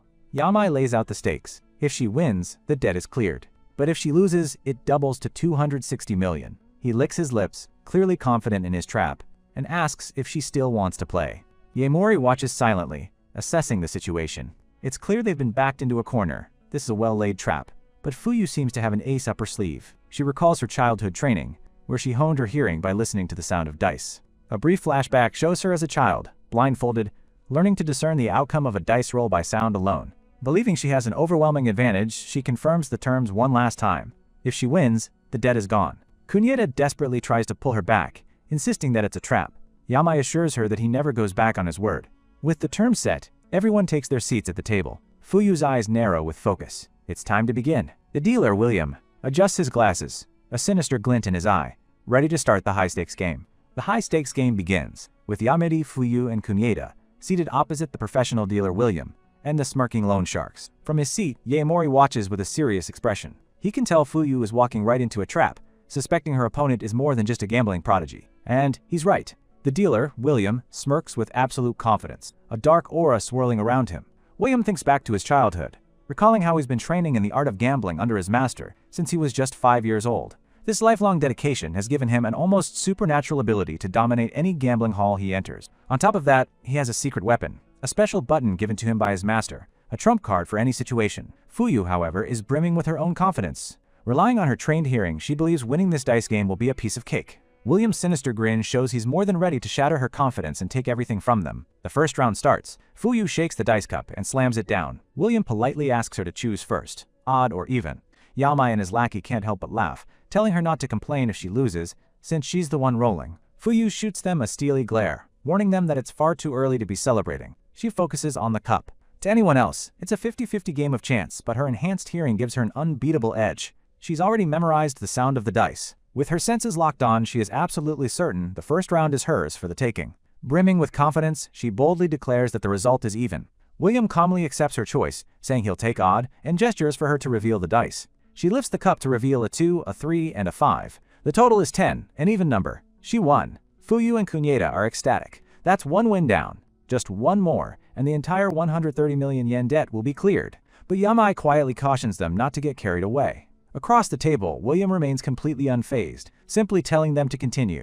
Fuyu begins the second round, shaking the dice with the renewed confidence of her first victory. She slams the cup down on the table, warning Yamai to keep his promise, or else he'll have to deal with her. A cocky smile spreads across her face as she proudly announces that she's choosing odd for this round. William leans back with a sly smirk, but instead of just choosing even, he decides to change the rules. Yaemori's eyes narrow instantly. He senses a shift in the air, a change in his opponent's energy. William interrupts, proposing a new, much riskier bet. Triples! His eyes glow with a sinister red light, revealing this was his trap all along. Cuneta gasps in horror. He knows the chance of all 3 dice matching is an abysmal 1 in 36. But Fuyu misinterprets this as a sign of William's desperation. She smirks, thinking that if he suggested such a long shot, he must be sure of the outcome. Believing she's outsmarted him and that victory is hers, she triumphantly prepares to lift the cup. William simply lets out a quiet, knowing chuckle, as if mocking her foolishness. Fuyu reveals the dice, and they show 3 sixes, a perfect triple. Her moment of triumph vanishes, replaced by utter shock. She and Cuneta stare in disbelief. How did she hit it? She starts to wonder if she misheard the sound. Yaemori watches on, his expression grim. He knew something was terribly wrong with this game. William's condescending smirk widens. He tells them to keep going, as there's still one more round to decide it all. Fuyu's confidence is completely shattered. She nervously picks up the cup to shake the dice for the final, decisive round. She desperately tells herself to calm down, trying to focus on the sound of the dice one last time. But doubt has already poisoned her mind. She listens intently, but can't be sure. It sounds like it should be odd, right? She stares at the dice cup, sweat dripping down her face. For the first time, she can no longer trust her own trained ears. Yaemori sees her hesitation. The immense pressure of the rigged game is clearly too much for her to handle alone. With a shaky, uncertain voice, Fuyu makes her final, desperate call. Odd. Yamai's goons burst out laughing at her pathetic state. They see she's terrified and declare the match over, boasting that William never loses at dice. And William knows it. He smirks, thinking these fools don't understand. For him, gambling is a sacred, unbeatable domain. Since she chose odd, he confidently announces that he will take even, sealing her fate. Fuyu's eyes widen in absolute horror. Did she mishear the sound again? Is it all over for them? But just as she's about to reveal the dice and accept her defeat, a hand suddenly reaches out and stops her. It's Yaemori! He's finally had enough of watching from the sidelines and has decided to step in. William and his men are taken aback by the sudden interruption, demanding to know who this nobody is. Ignoring them completely, Yaemori looks directly at William and coolly announces that he will be taking the last round. William eyes him with suspicion, sizing up this new, unexpected player. Fuyu desperately tries to warn him that their opponent isn't just a normal person, but Yaemori remains unfazed. He looks at William's calm, powerful demeanor and tells Fuyu that their opponent is the same as him. The same?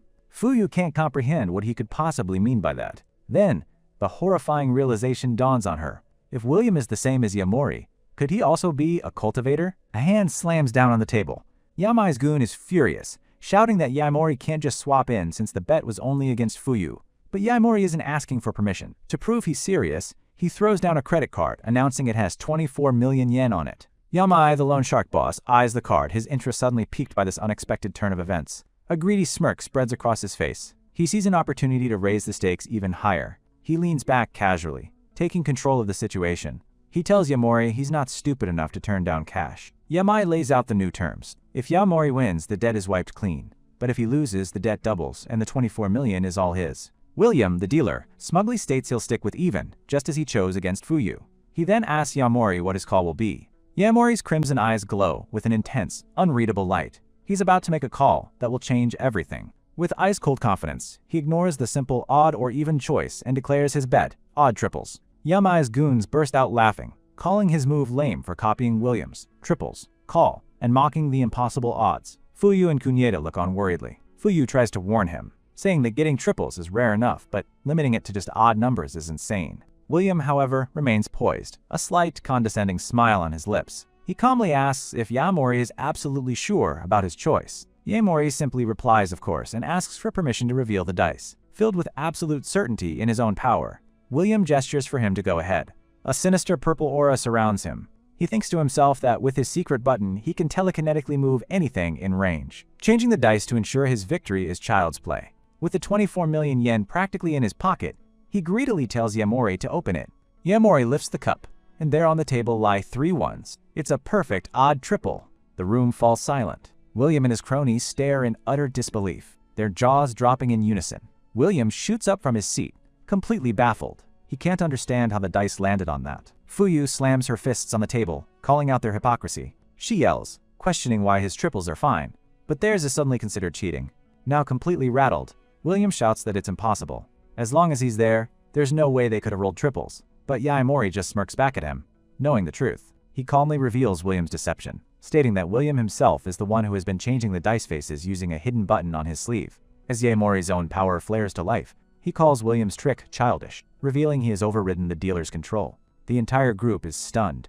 Yamai whirls on William, demanding to know how this happened when he was supposed to be unbeatable. Fuyu is enraged, finally realizing they've been cheated from the start. Cornered, William drops the act. He scoffs, admitting he cheated, but declares that it doesn't matter, because this is where they all lose. His dark aura erupts as he boasts that dice are not the only things his power can move. He snarls, vowing to show them what happens when you truly piss him off. In an instant, a volley of sharp daggers materialize from his aura and shoot directly toward Yaemori. Yaemori doesn't even blink. He stands his ground, completely unfazed by the deadly projectiles. William's face twists in horror as he watches his ultimate attack fail spectacularly. The daggers stop dead in their tracks, before harmlessly embedding themselves into the wall behind him. Before William can even process what happened, Yaemori closes the distance in a blur of motion. He grabs the so-called unbeatable dealer by the throat, effortlessly lifting him off the ground. The goons can only watch in terror, screaming William's name. A powerful blue aura now envelops Yaemori. He coldly states that as promised, the debt is cleared, and he'll be taking IOU with him. Yamai, enraged at being humiliated, screams back at him. William shouts to his men to hand over the IOU now. Yaemori slams William against the wall, his grip tightening. The lackeys are terrified. William speaks to Yamai, asking if he wants to get himself killed. Defeated and trembling in fear, Yamai reluctantly agrees and hands over the debt papers. With the IOU secured, Yaemori casually tosses William to the floor like a piece of trash. He gives the cowering loan sharks one last withering glare,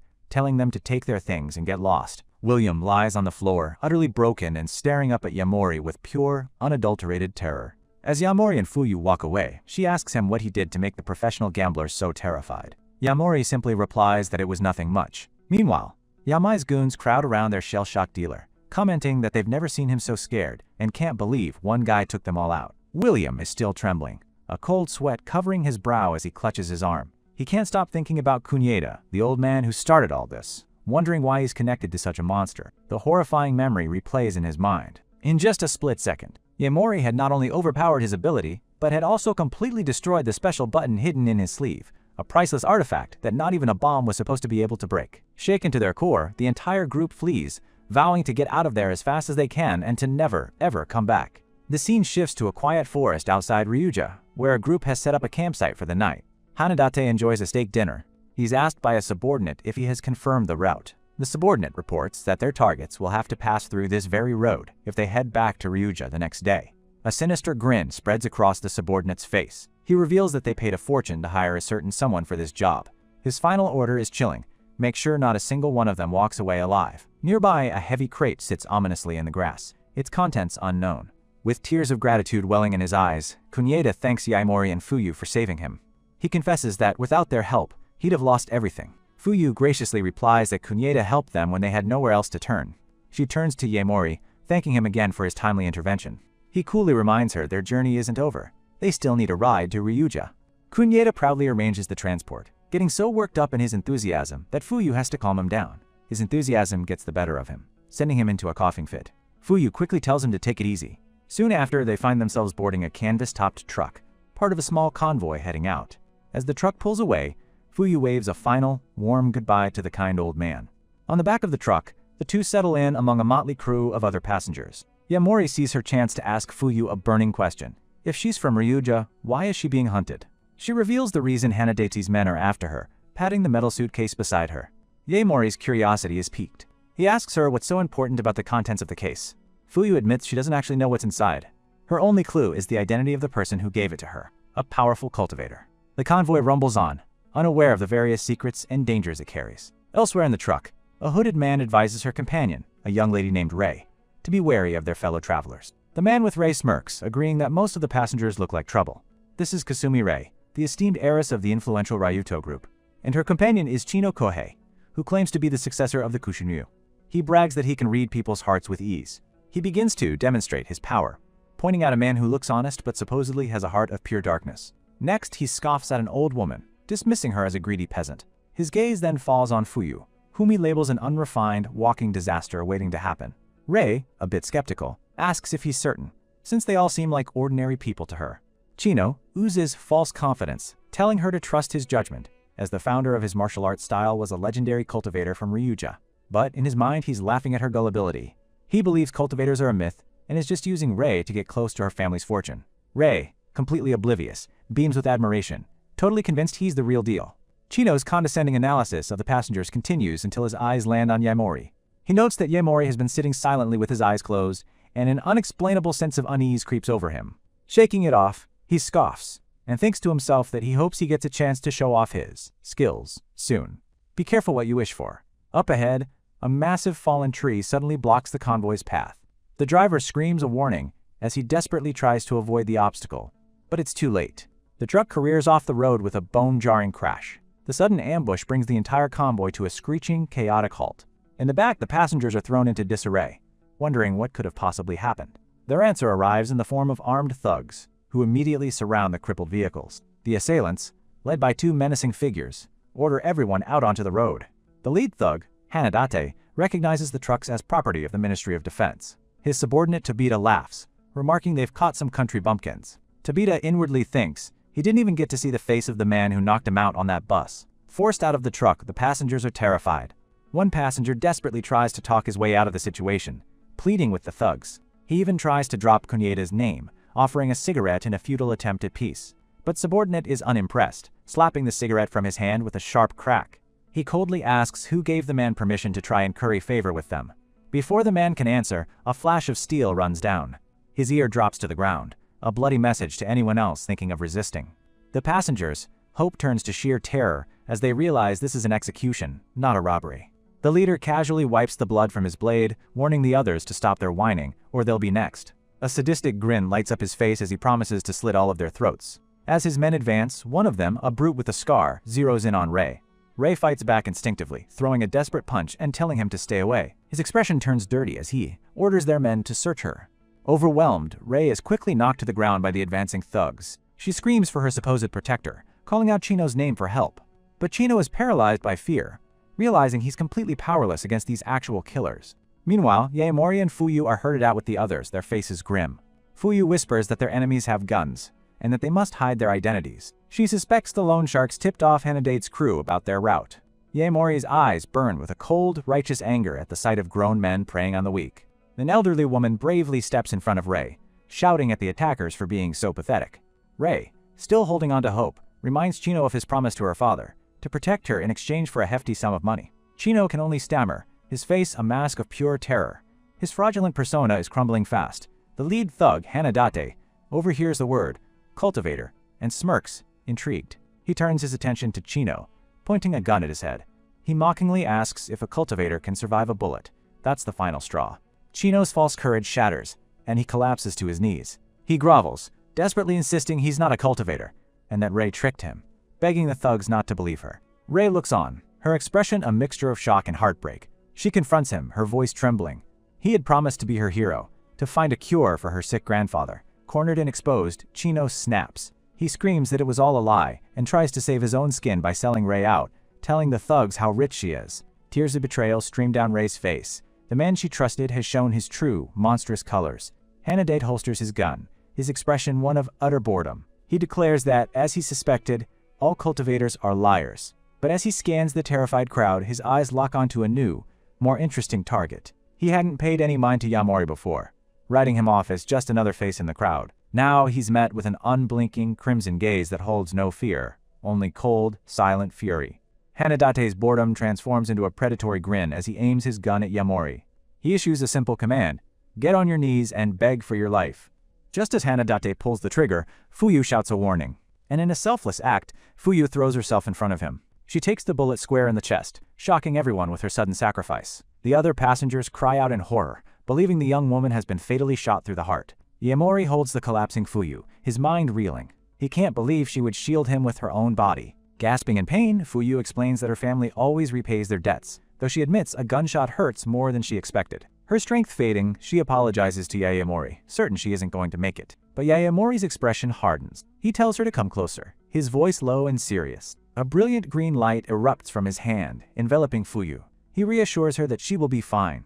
He won't let her die. The wound on Fuyu's chest vanishes under the healing light, leaving her staring at her own chest, in stunned disbelief. With Fuyu safe, Yaemori turns back to his enemies. He vows that no one will die on his watch. He now stands alone, a silent protector facing down a small army of armed thugs. Hanadate is shocked. He finally understands. Yaemori is a genuine cultivator who just used a healing art. Undeterred, he raises his pistol once more. A twisted grin spreads across his face as he relishes the thought of what might happen if he manages to kill a legendary immortal. Yaemori stands his ground. In a flash of movement too fast for the eye to follow, Yaemori appears before him. With a sickening crack, Yaemori snaps Hanadate's arm, disarming him in the most brutal way possible. Hanadate howls in agony, the pain overriding his bravado as he stumbles back. Hanadate's men can only watch, frozen in shock, as their leader is effortlessly taken down. The fraud Chino is utterly terrified, realizing he's in the presence of a real cultivator. His only thought is to run. Knowing the kind of merciless people Rei's family are, he decides to abandon her and save his own skin. Enraged and humiliated, Hanadate screams at his men to swarm Yaemori and take him out. Spurred into action, the thugs, led by the familiar face of Tobita, charge forward with knives drawn. A thug swings his blade, which Yaemori easily dodges. With a single, graceful punch, he sends the first attackers flying. He moves like a phantom through their ranks, dispatching multiple goons with a flurry of precise kicks and strikes. Just then, a thug perched atop one of the trucks takes aim with a heavy machine gun. The gunman unleashes a hail of bullets, but Yaemori moves with supernatural agility, weaving between the shots as they tear up the ground. He leaps high into the air, soaring directly towards the heavily armed thug. A powerful kick connects, not just with the man, but with the entire truck, sending it careening into the air before it erupts in a massive explosion. The dust settles, revealing a scene of utter devastation.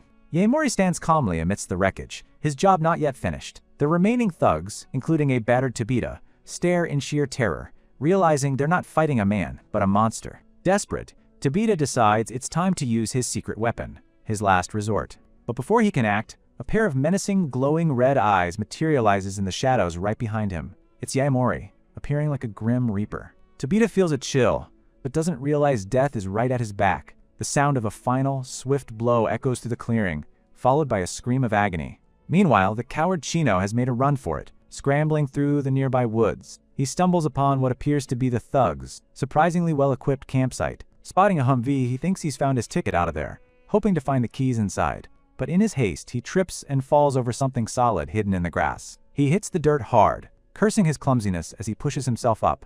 Annoyed, he looks back to see what he tripped over, expecting a rock or a root. Instead, he finds a large, unmarked wooden crate left carelessly on the ground. His greed getting the better of him, Chino pries the lid open to see what valuables the thugs left behind. His eyes go wide in disbelief. Staring back at him is a military-grade rocket launcher. He slams the lid shut, trying to refocus. His priority is escape, not getting involved with dangerous weapons. He turns to leave, telling himself to forget the weapon and get back to finding the car keys. But he hesitates, the temptation of such immense power halting him in his tracks. He looks back at the crate, a dark and dangerous idea beginning to form in his treacherous mind. He knows that if he's caught, it's all over. This weapon might be his only way out. Back at the ambush site, the battle is decisively over. Hanadate kneels in defeat, clutching his shattered arm. Yaemori towers over him, looking down at the defeated thug. Hanadate, however, isn't quite ready to give up. He glares up at Yaemori with pure hatred. He spits that Yaemori can't kill him, foolishly boasting about the powerful people he works for. Yaemori's face is cast in shadow as he dismisses the threat, muttering that all his enemies say the same thing. He places his hand on Hanadate's head. A terrifying blue energy begins to crackle around the thug, who screams in confusion and terror. Yaemori looks down with cold disdain, telling the crime boss that in the end, he's nothing more than small fry. The other passengers watch from a distance, Fuyu asking aloud if the nightmare is finally over. Both she and Rei stare at their savior, struggling to comprehend what they just witnessed. Rei can hardly believe this is a real cultivator. To her, He just looks like an ordinary college student, which makes his incredible power all the more shocking. Yaemori turns to them. He calmly notes that the drivers are unharmed and tells them it's time to get in the car. But a new threat emerges from the woods. It's the treacherous coward, Chino. He's wielding the rocket launcher, a crazed grin on his face as he declares that with no witnesses, he can kill all of them and take everything. With a maniacal scream, he aims the weapon directly at Yaemori and yells for the bastard to die. He pulls the trigger, firing the rocket with a tremendous roar that shatters the newfound piece. Chino laughs, screaming that this weapon is powerful enough to kill even a cultivator. A rocket screams through the air, heading straight for an unsuspecting Yaemori. Fuyu and Rei can only cry out his name in terror, their faces pale with shock. The other passengers watch, frozen in a state of collective horror. But Chino is ecstatic, his face twisted in a maniacal grin as he screams for Yaemori to die. His triumph is short-lived, however, as his expression melts into pure, unadulterated shock. Because Yaemori is no longer standing still, he activates the Cloud Shadow Step, moving faster than the eye can see in a blur of blue energy. In an instant, he's directly in the path of the rocket, his hands poised and crackling with immense power. He makes contact, his spiritual energy surging to meet the explosive force head-on. With a deafening screech, his feet dig trenches into the asphalt as he brings the projectile to a dead stop. The onlookers are left speechless. Yaemori stands completely unharmed, holding a live, flaming rocket in his bare hands. Fuyu and Rei stare, their minds refusing to process the impossible feat they just witnessed. Yaemori, however, remains completely calm. At his current cultivation level, he knew he could withstand the impact. His technique was simple yet elegant: wrap the shell in spiritual energy. Then, use a counter-rotation to increase air resistance, and finally coat his hands in energy to catch it. But stopping the rocket was only the first part of his plan. He plants his feet firmly, spinning with incredible force. With a surge of power, he hurls the rocket back from whence it came. It flies through the air like a guided missile, now imbued with his own terrifying energy. Chino's face is a mask of pure terror. He can't move, can't scream, can only think one thing: I should have run when I had the chance. A devastating explosion rips through the forest, leaving nothing but a crater where the coward once stood. As the dust settles, Fuyu runs to Yaemori's side, anxiously asking if he's okay. Yaemori nonchalantly claims he just scraped his hands, but Fuyu isn't buying it, exclaiming that he just caught a rocket with his bare hands. The other passengers are equally stunned, arguing whether he actually threw the projectile back or if they were just seeing things. The reality of the situation sends one man into a panic. He realizes they're all in danger because of Yaemori and frantically demands that he be left behind. Yaemori remains silent, while Fuyu glares at the ungrateful passenger. But the elderly man in charge steps in, shouting that Yaemori is an honored guest and the one who saved all their lives. He points an accusatory finger, reminding the panicking man of the debt they all owe their savior. Planting himself on the ground, he makes his stance clear. If Yaemori leaves, the car isn't moving an inch. The other passengers quickly come to their senses, realizing that having a powerful cultivator on their side is the safest place to be. But the fearful man is still worried about the dangerous gangs in Ryuja who hunt cultivators. Fuyu steps forward, assuring them that she will personally guarantee their safety in the city. The passengers whisper amongst themselves, wondering about her connections. They mention the Bokutokai, a notorious gang that used to rule Ryuja. They speak of the group's new leader, a man who reclaimed their territory by crushing 5 major factions, earning him the title, the Demon of Ryuja, Minamino Satoru.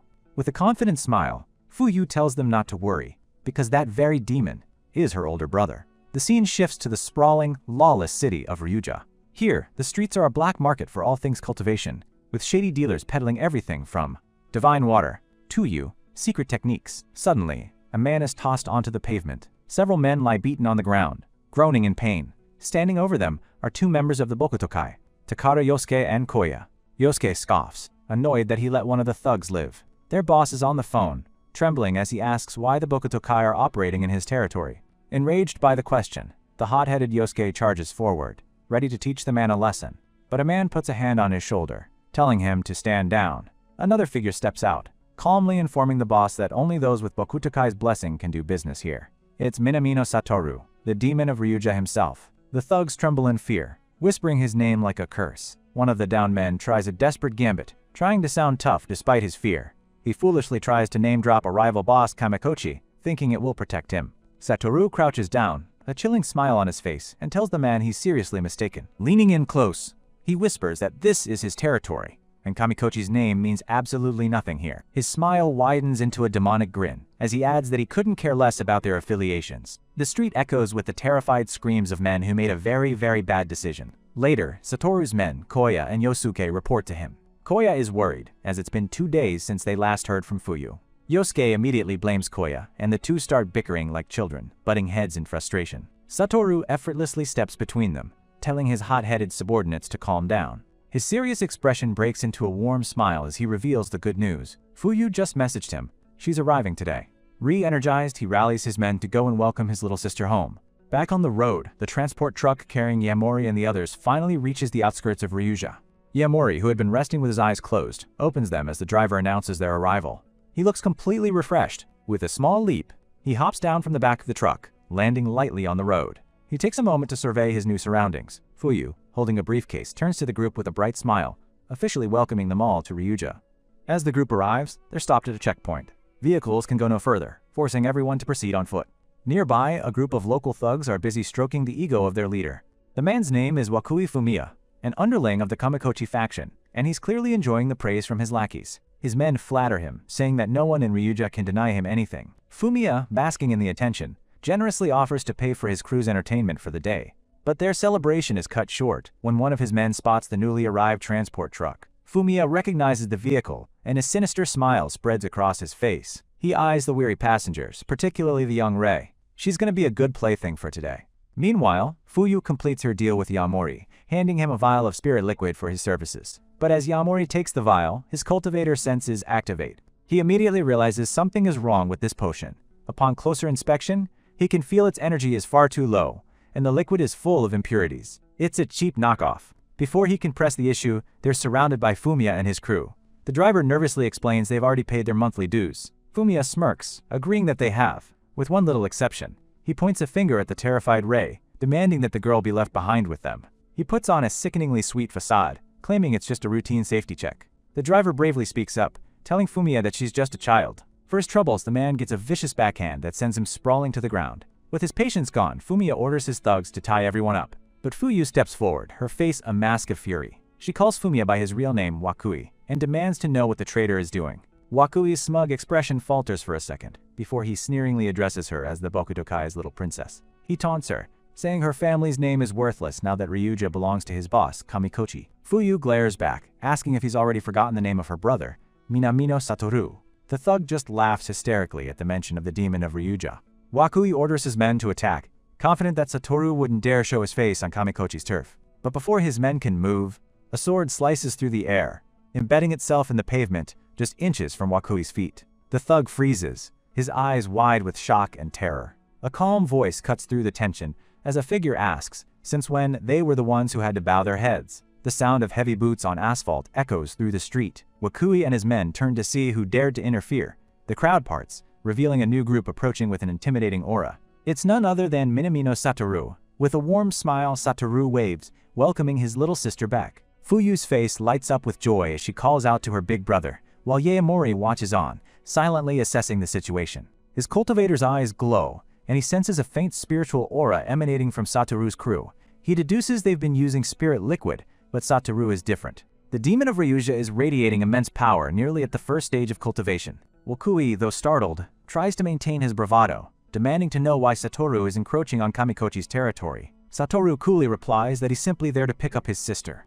He then leans in close, his voice dropping to a dangerous whisper, and asks if Wakui really thinks Kamikochi's pathetic crew stands a chance against the Bokutokai. Satoru then completely ignores the thug, turning his back to him and happily calling out to Fuyu. Yosuke takes this as his cue, bumps his shoulder with Wakui's as he passes through.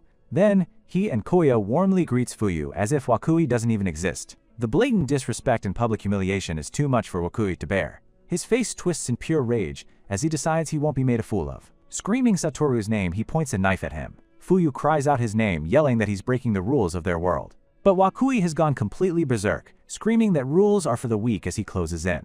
His men, emboldened by his madness, charge forward as well. With his back still turned, Satoru's hand calmly grips the hilt of his sword. In a flash of steel, the blade is unsheathed. Without even turning around, he smacks the first thug across the face with the flat of his sword, sending him flying. Satoru's eyes now burn with cold green light. The demon of Ryuja has been unleashed. He moves like a whirlwind, a blur of motion as he systematically dismantles Wakui's crew with brutal, non-lethal strikes. Yaomori watches with keen interest, noting that Satoru's speed is impressive, but still only a fraction of his own cloud shadow step. In the blink of an eye, Satoru vanishes from his spot, he instantly reappears right in front of the cowering Wakui. The traitor can only stare in disbelief, his mind unable to process the speed. Just then, a wooden cane comes flying. Satoru casually blocks the swing with his blade. The cane tumbles to the ground. He glances back at the carnage, utterly unimpressed by their pathetic attempt. But the confrontation isn't over. The sound of slow, deliberate clapping echoes from a nearby walkway. All eyes turn to a new figure who has been observing the entire fight from above. He compliments Satoru on living up to his demonic reputation, remarking on how much he resembles his father, the former chairman. The man introduces himself. It's Kamikochi Naotomo, Wakui's boss and the leader of the rival faction. Seeing his boss arrive, Wakui is ecstatic. He tells Kamikochi his timing is perfect, urging him to kill Minamino and finally end the Bokutokai. Satoru's men, however, are on edge. Koya warns that if they fight here, it will alert another group, the Hinadate, and a full-blown brawl will erupt in Ryuja. But Kamikochi appears completely unfazed. With a pleasant smile, he claims he's just there to welcome Chairman Minamino and his people home, telling Wakui's crew to stand aside. Yosuke and Koya can only stare in disbelief, completely baffled by Kamikochi's friendly demeanor. Wakui is absolutely livid. He screams at his boss, questioning why he's letting Minamino go and warning that this will only make the Bokutokai bolder. Before he can finish his tirade, a bullet slices cleanly through Wakui's ear. With a cold glare, Kamikochi asks Wakui since when he gave him permission to give orders. He reminds the terrified thug that he is a disposable pawn who can be thrown away at any moment. Satoru thanks Kamikochi for saving the trouble. With the immediate threat neutralized, Satoru simply tells his crew it's time to go home, turning his back on the scene. But as they walk away, a single bead of sweat trickling down Kamikochi's face reveals his cool facade was just an act. He was far more nervous than he let on. The story then flashes back 2 minutes, revealing the real reason for Kamikochi's restraint. Sitting in his car with his subordinate Takagaki, he asks Takagaki for an honest assessment of their chances if they were to fight the entire Bokutokai right now. Takagaki's answer is grim. He estimates a 70% chance of winning against the members, dropping to 50% if Satoru is included. But with the current situation, it's probably below 50%. Kamikochi is shocked, demanding to know why. Takagaki, his cultivator senses on high alert, explains that his training sharpens his instincts for danger. While weapons can be feared, that young man standing beside Satoru Yaemori is a different kind of threat entirely. Every cell in Takagaki's body is screaming a single primal warning: do not go near him. This is the true reason Kamikochi backed down. Later, the group relaxes at the Bokutokai headquarters. Yosuke flops onto the couch, completely exhausted from the tense standoff. He dramatically asks Koya to grab him some water, while Koya just sips his own drink, unbothered. Fuyu shows Yaemori to their usual spot, letting him know his room is just upstairs. Yaemori thanks her and heads to the bar, where Satoru is waiting with a drink for him. With a warm, genuine smile, Satoru thanks Yaemori for protecting his little sister during the journey. Yaemori tells him that there's something he'd like to ask him. He reaches into his jacket. He places the vial of fake spirit liquid on the counter, asking Satoru where it came from, and adding that he knows he's a cultivator. Satoru's eyes widen. He instantly recognizes the vial as something special. Koya sternly asks Yaemori why he has the divine water that their father left specifically for Fuyu. Fuyu casually interjects from her seat, telling her brother not to make such a big deal out of it. She explains that since she couldn't absorb the liquid's energy herself, she gave it to Yaemori as a thank you gift for his protection. Satoru's stern demeanor melts away. He laughs and tells Yaemori that, in that case, it's his to keep. He admits he doesn't know its origin, only that their father left it behind before he disappeared. Yaemori is inwardly disappointed. His search for the divine water has hit another dead end. But Satoru's curiosity is piqued. The fact that Yaemori is so interested in the vial can only mean one thing. He bluntly asks if Yaemori is a cultivator. Without hesitation, Yaemori confirms that he is. The bombshell revelation stuns everyone in the room. Koya and Yosuke shout in disbelief, realizing he's a cultivator, just like their father was. For Satoru, however, this isn't a shock. It's an opportunity. He excitedly asks Yaemori for a sparring match. Fuyu can only facepalm, muttering that it's come to this. Satoru earnestly explains that he's been taking the divine water just as his father instructed, and he can feel the potential of a cultivator stirring within him. He feels his strength has been growing immensely over the last few years, and he believes he's on the verge of breaking into a cultivator's realm. He pleads with Yaemori, needing to confirm just how strong he's become. Fuyu watches with concern, realizing for the first time how deeply her brother has wanted to prove his own strength. Satoru thinks back to his father, who hangs his sword on the wall and instructs him to live as an ordinary person. Despite his father's warning, Satoru is determined. He looks at Yaemori with desperate hope.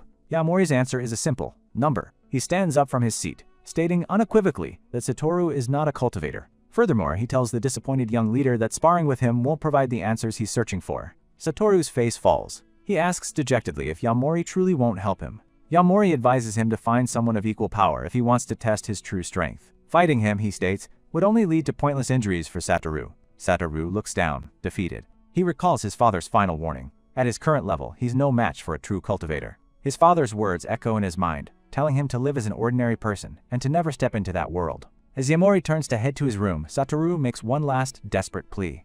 Yaomori stops and looks back, waiting. Satoru's eyes burn with a new fire. He makes an offer Yaomori can't possibly refuse. If he spars with him, he'll reveal the location of the real divine water. His siblings and men cry out in shock, telling him he can't reveal their father's most important secret. Yaomori pauses, clearly considering the offer. Satoru waits, holding his breath, his gaze locked on the cultivator. A small smirk plays on Yaomori's lips. He agrees. They have a deal. The scene shifts to a vast, state-of-the-art training hall. Satoru explains it was renovated to withstand explosions and heavy impacts, telling Yaomori not to hold back. Satoru sheds his jacket. He's ready to begin. He cracks his knuckles. Watching from the sidelines, Yosuke complains that Satoru is hogging all the fun, while Koya agrees that their daily training has gotten boring. Satoru turns to his men, a bit concerned. He asks Yaomori if he's sure about this, warning him that even he has his limits if they all attack at once. But Yaomori seems completely unfazed by the prospect of a 3-on-1 fight.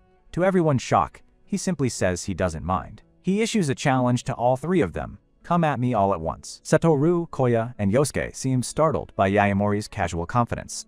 Yosuke is still fuming over the challenge, muttering that even though Yaomori saved Fuyu, his arrogant attitude is seriously getting on his nerves. Satoru, a bead of sweat on his face, nervously asks Yaomori if he's really serious about taking on all three of them at once. Seeing the tension rise, Fuyu looks on with wide-eyed concern, seemingly about to step in and de-escalate the situation. But before she can, Yosuke steps up, stretching his arm. He grins and cheekily appoints Fuyu as the timekeeper for the match. With a burst of confidence, he boasts that he'll be able to finish this supposed cultivator in less than 5 minutes. Wasting no time, Yosuke explodes forward, kicking off the ground. He flies through the air, aiming a powerful punch directly at Yaomori, who remains completely still.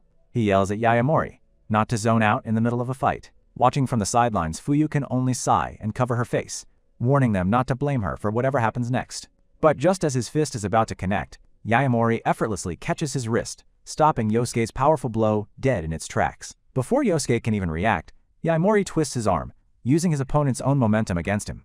In a single, brutal motion, he slams the overconfident brawler face first into the reinforced floor. As Yosuke hits the ground, Satoru and Koya looks in utter disbelief. Yaomori coolly holds up a single finger, a silent declaration to Satoru. 1 down, 2 to go.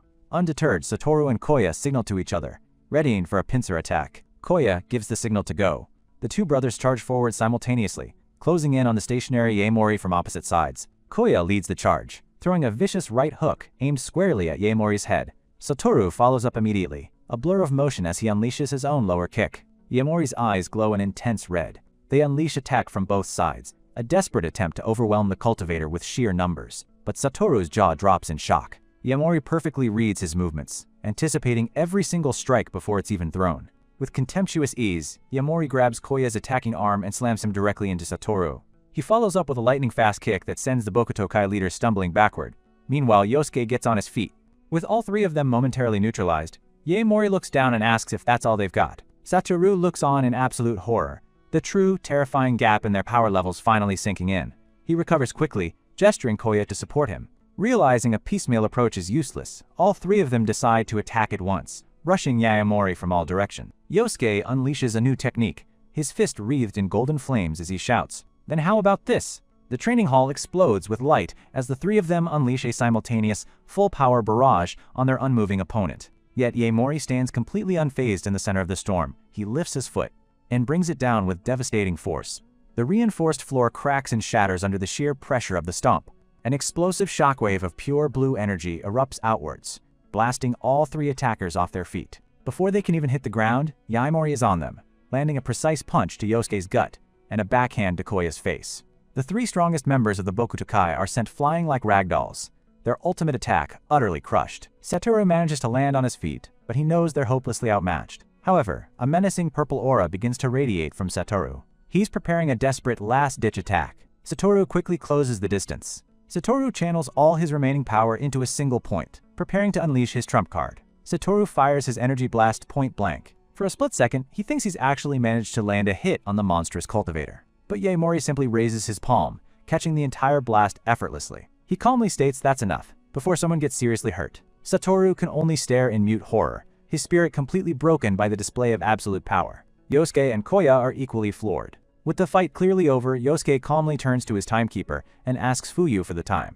Checking her phone, she announces that there are 2 minutes left. The entire beatdown took less than 3 minutes. The trio are left speechless. Satoru trembles, admitting to himself that the difference in their strength is simply insane. Then comes the most humiliating realization of all. A glance at the cracked floor confirms that Yaemori never took a single step from where he started. Satoru approaches Yaemori, casually, thanking him for going easy on them. Yaemori then offers a bit of analysis, telling Satoru he's close to reaching the first stage of cultivation, but his energy control is poor. Satoru, looking utterly defeated, asks if that was Yaemori's full strength. Yaemori doesn't grace him with a verbal answer, his silent, unimpressed gaze saying more than words ever could. Finally, Satoru understands. He slumps, realizing that his father never encouraged him to be a cultivator, because he knew his son was simply too weak. Yosuke asks Koya if he really thinks Yaemori was fighting at full power. Koya just calls him an idiot, saying it was painfully obvious he wasn't even trying.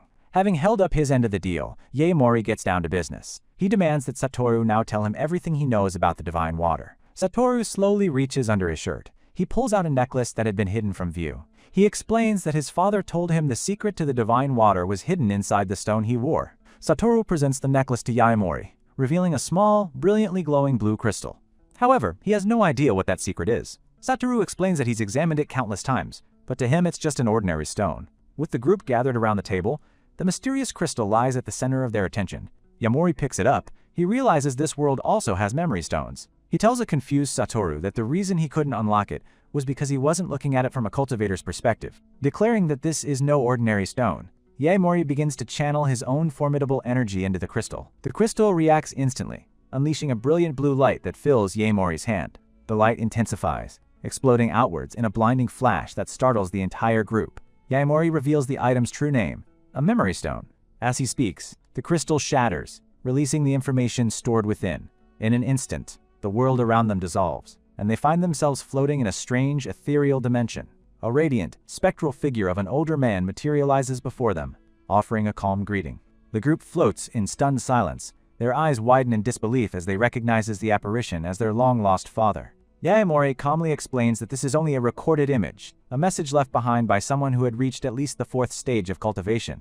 The father's message begins with a plea to whoever activated the stone, begging them to spare the lives of his children. Satoru and Fuyu watch on, their hearts aching at the sight of their father after so many years. The recording confirms Yaemori's suspicions. The so-called divine water is in fact the spirit spring he's been searching for. But the next revelation is a shocker. The father warns them to stay away, as the spirit spring is on the verge of drying up completely. He then confesses that he himself was the guardian of that very spring. With heavy regret, the father admits that his own selfishness led him to drain the spring too quickly, an act that resulted in the destruction of an entire nation. After this tragedy, he decided that such a dangerous power should be sealed away, and chose to be buried alongside the spring itself. He knew his children's righteous nature would lead them straight into danger if they ever learned the truth, which is why he sealed his final words within this stone. However, he offers one last provision.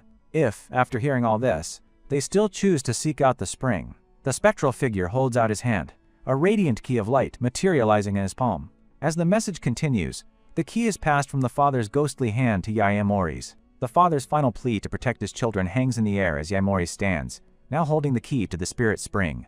The recording then turns to Satoru, addressing him directly for the first time. His father tells him that being able to activate the stone is proof that Satoru has stepped into the world of cultivators. With a sad smile, he apologizes for disappearing so suddenly, and for not being there to watch his children grow. Fuyu can't hold back her tears. He gently advises Satoru to abandon his quest for the spring and to live a peaceful life with his siblings, telling him there's no need to prove his strength. The father's image begins to flicker and fade as he notes that his time is running out. As the spectral form dissipates into particles of light, he offers one last, sincere apology. Satoru desperately reaches out, calling for his dad. With a final, comforting word that Satoru has done great, the father's image vanishes completely. The vision shatters, leaving Satoru reaching into empty space as the group is returned to the real world. The room is thick with a somber silence. The emotional reunion has left its mark on everyone, especially Satoru and Fuyu. Satoru formally thanks Yaemori, for allowing him to see his father one last time. With his resolve hardened, Satoru finally reveals the location of the shrine his father mentioned. He explains that it's located in the place where he and Fuyu were raised, a secret known only to the two of them. Fuyu, wiping her tears, chimes in with a small smile, offering to guide Yaemori to the location the very next day. Yaemori accepts their offer with a simple nod, his quest for the Spirit Spring now one step closer to its conclusion. But just as their plans are settled, the scene cuts away to a dark room, where a door is violently kicked open. Inside, an enraged man in a suit smashes a bottle against a table in a fit of fury. It's the gang leader Wakui, still fuming that everyone treats him like a joke. One of his terrified lackeys timidly asks what their next move is. The leader whirls on him, snarling, and asks what he thinks they're going to do. He screams that they're getting revenge, grabbing a phone and vowing to make the person who injured his ear pay 100-fold. We see him on the phone, a bandage on his ear, frantically ordering his associate to accelerate their plans and come to Ryuja immediately. The person on the other end questions the plan, mentioning the crazy guy with their target, but the furious leader shouts that he'll handle it himself. Meanwhile, another group of well-dressed thugs, armed with sharp blades, reports that they are in position. Their leader, a smug man in a floral shirt, gives them the green light, telling them they can proceed whenever they're ready. Back in the Satoru's lounge, the quiet atmosphere is shattered by a sudden knock on the door, putting everyone on high alert. Fuyu wonders who could possibly be visiting at this hour. Satoru's eyes narrow with suspicion. He knows they have lookouts posted outside, so for someone to reach their door unannounced means something has gone wrong. Yaemori stands up, cautiously approaching the source of the sound. He reaches for the handle and slowly opens the door. His eyes widen slightly in surprise at the sight of their unexpected guest. Standing in the doorway is a nervous-looking woman with long pink hair. She greets Yaemori with a hint of desperation in her voice. Apologizing for her late arrival, she steps into the lounge. Satoru immediately questions the stranger's identity and purpose. Fuyu recognizes her as Kasumi Rei, the woman who was in the Kunieda's car. Rei looks flustered, explaining that she actually came specifically to see Yaemori. Yaemori is taken aback, asking what she could possibly want from him. In a sudden, desperate plea, Rei begs Yaemori to save her grandfather. She explains that ever since they returned home, her grandfather fell ill with a mysterious sickness. His condition is worsening by the day, with no known cause. With her voice cracking, she says he might not have much time left, and believes that Yaemori, a legendary cultivator, is the only one who can save him. Yaemori hesitates. While he'd normally accept a job for the right price, his quest for the Spirit Spring is his current priority. As if sensing his thoughts, Rei quickly assures him she's not asking for a free favor. She presents a beautiful, crescent-shaped purple artifact that glows with a faint light. Explaining it's a family heirloom connected to cultivators, she offers it as payment for his help.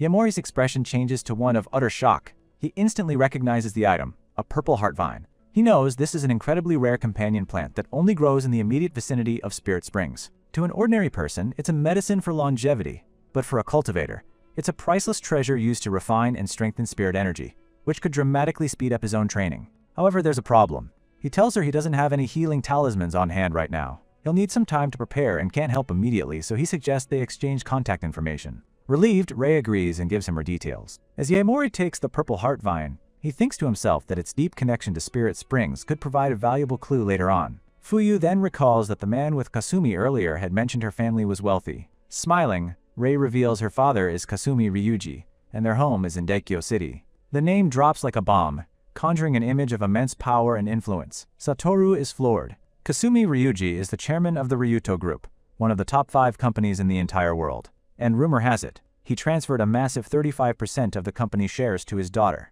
He stares at Rei in disbelief. This is that daughter? Meanwhile, the scene cuts to a sleek, modern mansion under the night sky. Inside, an old Yakuza boss Kamikachi sits reading, as his subordinate offers to bring him coffee. Kamikochi calmly grants him entry, completely unaware of the danger. But the men who walk in are not here to serve drinks. They're armed with sharp blades, flanking a familiar, bandaged face. "It's Wakui!" he grins menacingly. Kamikochi furiously demands to know the meaning of this, accusing Wakui of betraying the Boku Tokai and now turning against his own master. Wakui just cackles, mocking Kamikochi for still calling himself master given the situation. He gestures to the room, now filled with his armed thugs, sneering that it's obvious whose side everyone is on.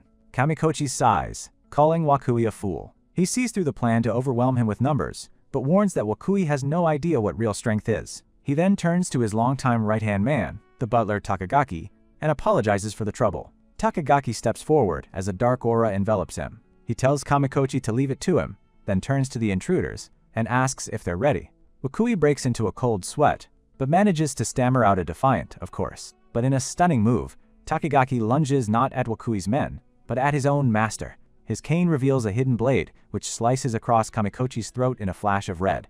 With a cold smirk, Takagaki taunts the dying man, saying he's gotten weak for not even suspecting his most trusted ally. Wakui erupts in laughter, celebrating the ultimate betrayal. He never thought Kamikochi's own right-hand man would turn on him. Kamikochi clutches his bleeding neck, asking why. He whispers that they've been through so much together. Takagaki shows no mercy, bringing his blade down his boss's throat in a brutal strike. Sneering, Takagaki says Kamikochi always stole credit for his work, while all the old man ever did was massacre people. With the boss taken care of, Wakui declares it's time to move on Minamino's territory. Unifying Ryuja is finally within their grasp, but as Takagaki wipes the blood from his sword, he tells Wakui not to be in such a rush. Wakui looks confused. Takagaki admits that even he can't take on the person who's been staying with Minamino. Shocked, Wakui asks if he means Yaemori is a cultivator too. Takagaki confirms it, and adds a chilling detail. Yaemori is stronger than he is. However, a confident smile spreads across his face. He says it doesn't matter, because his senior disciple will be arriving soon. Next day, we see Yaemori and Fuyu climbing a long, steep mountain path. Fuyu is completely out of breath, struggling to keep up with the seemingly tireless cultivator. She begs Yaemori to wait, admitting she's at her limit. Yaemori looks back, unimpressed by her lack of stamina. He tells her to hurry, as he has to see Rei's grandfather after this. Fuyu can only complain about his insane endurance. They finally reach the top of the stairs, and Fuyu drops her backpack in exhaustion. Collapsing to the ground, she reveals this is the place where she and her brother Satoru grew up. Their father called this place the Shrine of Yashamoyo. Before them stands a serene and beautiful shrine. Fuyu looks at the entrance, explaining that no one has lived here since she and her father were separated. As they walk through the grounds, Yaemori immediately senses the spiritual energy in the air, deducing her father must have used it as a training ground. Fuyu points towards the main building, telling him her father's room is inside. Stepping inside, the dusty air makes Fuyu cough. She looks around the familiar room, noting that she's never seen anything locked up here before. She wonders what the key her father gave her is for, theorizing it might not be for a simple box. Yaemori holds the key, a thoughtful look on his face. A wave of nostalgia hits Fuyu as they stand in the quiet room. She reminisces about playing here with Satoru when they were children. She recalls how she could never beat her brother, and would always end up crying to their father. In a flashback, their kind-faced father comforts a crying Fuyu. He'd promised to secretly buy her an extra candy apple at the festival, a sweet memory of a gentler time. Fuyu's expression turns somber as she remembers her father's devotion. He would sit before the statue every day and rarely joined them for outings. Her eyes fall upon a fierce, multi-armed statue of Amoyo. She finds it very strange, explaining that her father was meticulous, always putting the statue away before leaving. Yaemori agrees that something is off. He questions why her father, a monk, possessed only this single statue. Fuyu confirms it was the only thing he ever worshipped, believing it was his duty. She adds that her father carved the intricate statue himself. Yaemori observes it, recognizing a skill far beyond that of an ordinary craftsman. Fuyu is confused by his intense focus on the statue. Suddenly, Yaemori channels his spiritual energy into his hand. He thrusts his palm forward, unleashing a wave of blue light that strikes the air in front of the statue. The light reveals a hidden spiritual formation, a shimmering blue gate of glowing runes that was completely invisible just moments before. Fuyu stares in utter shock. She's never seen anything like it. Yaemori calmly explains it's a gate made from a spirit vessel, a high-level technique used to hide things. He concludes that her father must have been a highly skilled forger. The term, spirit vessel, leaves Fuyu even more confused. Seeing her confusion, Yaemori decides to give her a crash course on the world of cultivation. He explains that cultivators have 12 stages, with massive power gaps between each. The first 2 stages are focused on accumulating spiritual power. From stages 3 and 4, they begin to wield that power through various techniques. Reaching stage 5 or 6 is enough to be called an immortal.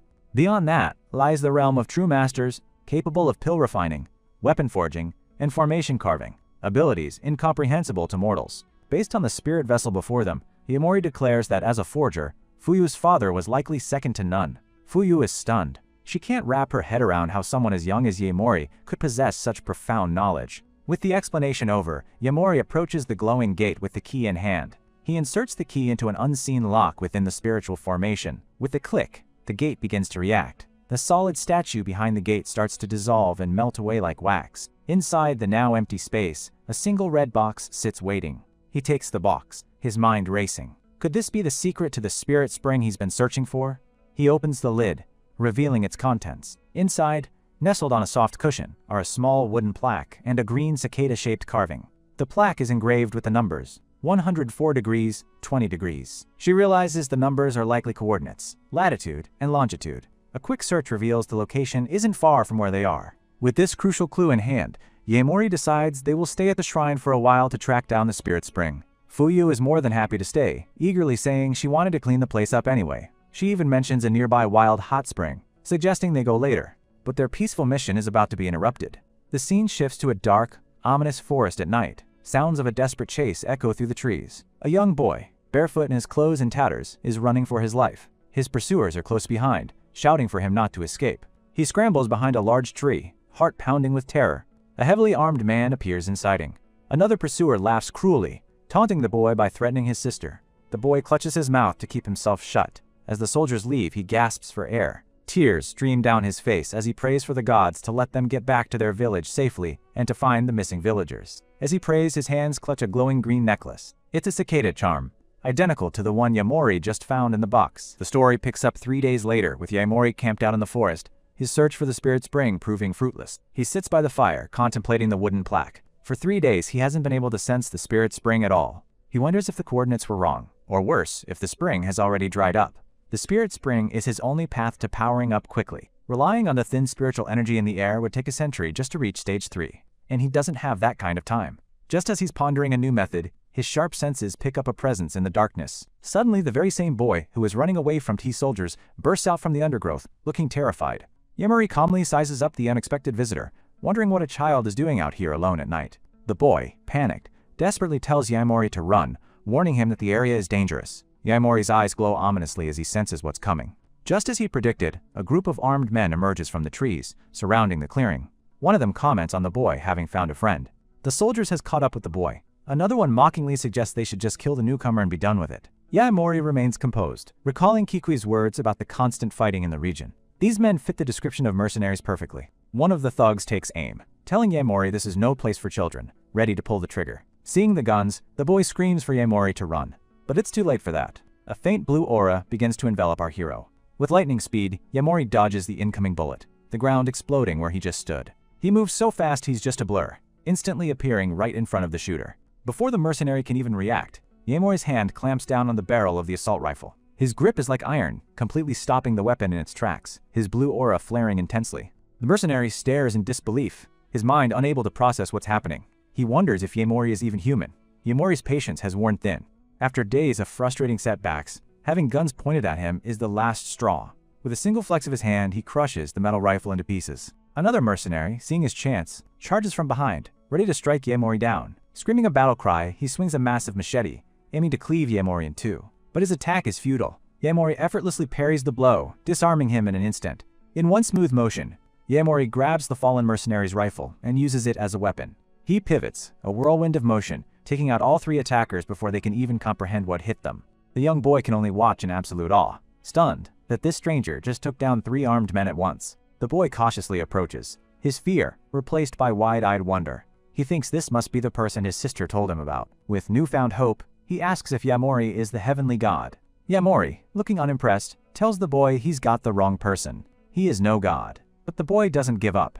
The boy introduces himself from Raichi village, and reveals that his sister is the village saint. He then falls to his knees, desperately begging Yaemori to save his sister, who has been kidnapped. Fearing he won't be believed, the boy offers a token his sister gave him, a family heirloom he calls the saint's token. He holds out a small, glowing green pendant in the shape of a cicada, explaining that the heavenly god would recognize it. Yaemori's stoic expression shatters. His eyes widen in shock as he recognizes the familiar carving. He pulls out his own cicada charm. It's exactly the same, though his look's a bit more worn from age. Seeing the matching pendant, the boy is overjoyed. To him, this is undeniable proof that Yaemori truly is the heavenly god he was searching for. Yaemori kneels to the boy's level, asking about the symbol and his sister's title. The boy explains the pendant has been passed down for generations in Raichi village, a supposed gift from the heavenly god.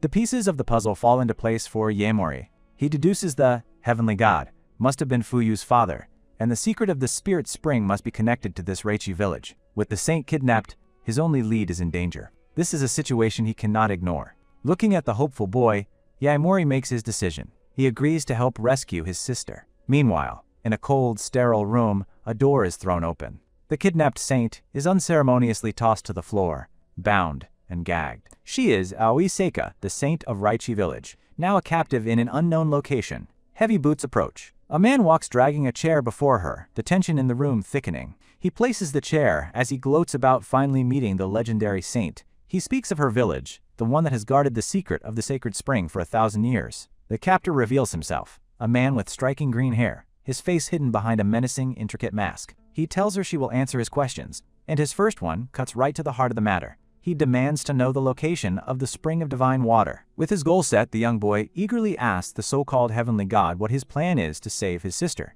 Yaemori coolly replies that the first step is to pinpoint her exact location. He analyzes the situation. These are trained mercenaries, and while his body is tough enough to stop a rocket, a direct assault against a fortified position would be foolishly risky. The boy looks downcast, explaining that his sister led him here, believing they would be safe from their pursuers. He comes to a stop, his bare feet dusty from the journey, and tells Yaemori they've arrived. Pointing towards the edge of the cliff, Boy warns that if they get any closer they'll be easily spotted. Below them lies a massive, sprawling military-style base, complete with watchtowers and armored vehicles. This is where the saint is being held captive. Yaemori's eyes scans the entire compound, taking in every detail. He's not just up against mercenaries with rifles, he spots tanks and other heavy weaponry, a sign of a well-funded and dangerous operation. But Yaemori has an ace up his sleeve for just this kind of situation. He pulls out a golden ring, a spirit vessel, and declares that it's finally this little guy's turn to shine. Meanwhile, near the base's perimeter, a guard tells his partner he's stepping away for a quick smoke break. Grumbling about being rushed, the mercenary, Iwao, wanders off into the woods by himself. He barely has time to light his cigarette before Yaemori strikes from the shadows, incapacitating him with a single, silent blow. Without a sound, Yaemori drags the unconscious soldier's body deeper into the foliage, hiding him from view. A moment later, the rustling in the bushes signals someone's return. It's Yaemori, now perfectly disguised as Iwao, the spirit vessel on his finger glowing faintly. The artifact is a shape-shifting tool. He muses on the vessel's utility, its only drawback being the need to physically touch the target to copy their appearance. His thoughts are interrupted as Iwao's squad leader yells for him to get back over for the final patrol of the night. Yaemori, fully in character, scratches his head apologetically and rejoins the other mercenaries. As night falls over the base, Yaemori's infiltration begins in earnest. Now inside the lion's den, his one and only goal is to find Boy's sister. However, his solo stroll is cut short when a brutish-looking guard stops him, demanding to know what he's doing. The guard, his face a mess of bandages and bruises, demands to see his identification.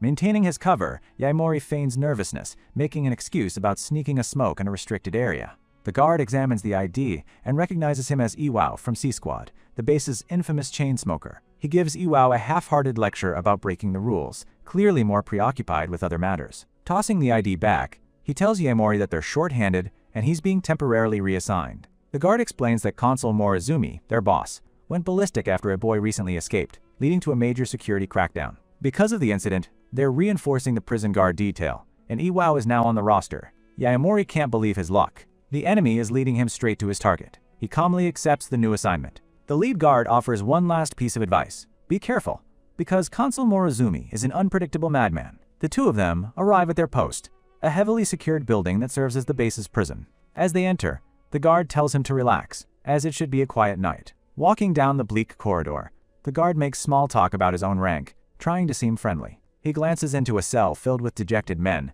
remarking on what a pitiful sight they are. Yaemori decides to test his new partner's loyalties, asking why they don't just let the prisoners go. The guard sighs, replying that a soldier's duty is to obey orders, naively hoping the consul will release them eventually. Yaemori sees the truth. These aren't just prisoners, they're hostages, used as leverage against local factions. But he keeps this thought to himself. His focus returns to the mission. He scans each cell, looking for the saint. He remembers the boy's one key descriptor. His sister has pink hair. Suddenly, his eyes lock onto a figure in a cell at the far end of the hall. Lying unconscious on the cold floor is a woman with long, pink hair. He's found her. The saint is within his grasp, but with guards all around, he needs to find the perfect moment to strike. As if on cue, his partner provides an opening, kneeling down to tend to another prisoner's wound, completely turning his back. With the guard distracted, his hand reaches out for him. Back at their quiet cabin, Fuyu waits anxiously on the porch. Yaemori has been gone for an entire day, and she can't help but fear the worst. The gate creaks open, and she jumps to her feet, ready to welcome him back. But her words of relief catch in her throat as she stares in horror. Rei, supporting a battered and bleeding Satoru, stumbles forward. His face is a mask of grim determination as he tells Fuyu that Yosuke and the others are in grave danger. With the saint just a few feet away, Yaemori sees his chance. As his partner tends to a prisoner, his hand shoots out, ready to incapacitate the guard from behind. But instead of a silent takedown, he places a hand on the guard's shoulder. The man, Katayama, turns in confusion. Flashing a disarming smile, Yaemori offers to take over, telling the director to leave it to him. Katayama is taken aback. He reassures Yaemori, offering a friendly handshake and promising to put in a good word about his compassionate behavior. Their hushed conversation is shattered by the sound of a nearby door slamming open. A massive, imposing figure steps out from the stairwell, his presence immediately silencing the corridor. Katayama freezes in terror, instantly recognizing Battalion Commander Daiki and stammering a panicked apology. Daiki's face contorts with rage. He glares at Katayama, questioning his pathetic attempt at playing nurse. He grabs a prisoner's medical supplies, his eyes glowing a menacing red as he interrogates Katayama. He snarls, asking when his brother, Consul Morozumi, ever gave an order for guards to show kindness to the prisoners. Katayama tries to explain himself, but his words are useless against the commander's fury. Daiki erupts, grabbing Katayama by his vest and slamming him into the wall, screaming that he's ruined his fun for past few days now. His twisted gaze then falls upon a cell filled with terrified female prisoners. He licks his lips, musing on which one he should play with today. He remarks with disappointment that the last girl he took died before he could really enjoy himself. Katayama tries to intervene once again, reminding Daiki that they need Consul Morozumi's permission before taking anyone out, especially after the last incident. Daiki punches Katayama, sending him sprawling to the floor. Daiki stands over the fallen man, sneering at the idea that he needs permission from anyone. He proudly declares that Consul Morozumi is his brother, so he can do whatever he wants. With a face twisted in rage, Daiki dismisses any consequences, stating that he doesn't care if every last prisoner dies. He orders his other men to beat Katayama senseless, and make sure he ends up in the hospital for a month. The goons eagerly oblige, kicking the downed man while he's helpless on the floor. They mock him for his weakness, enjoying the chance to dole out some punishment. With the guards distracted, Daiki's predatory gaze lands on the saint's cell. He smirks, noting the prime goods still left inside. He leers at the unconscious, pink-haired girl, commenting that delicate things like her are just his type. Even as he's being beaten, Katayama reaches out a hand, pleading with Daiki not to harm the girl. Annoyed by the commotion, Daiki turns to Yaemori, who is still disguised as Iwao. He orders him to get out immediately. He warns Iwao not to come back in no matter what he hears, because he hates being interrupted. Yaemori stands silently for a moment, processing the command. Then he acknowledges the order, much to Daiki's satisfaction. Daiki praises Iwao for knowing his place, pleased with his obedience. Then he makes his way to the gate. With a loud clang, he slides the door shut. In that instant, a switch flips. Yaemori's eyes glow with murderous intent. Daiki whips around, shocked to see Iwao still standing there. He bellows, asking why he hasn't left yet. Without a word, Yaemori locks the heavy corridor door shut with a deafening crash. Daiki and his men can only watch as Yaemori shoves his hand into the door's bolt mechanism. With a sickening crunch of twisting metal, he completely demolishes the lock, sealing them all inside.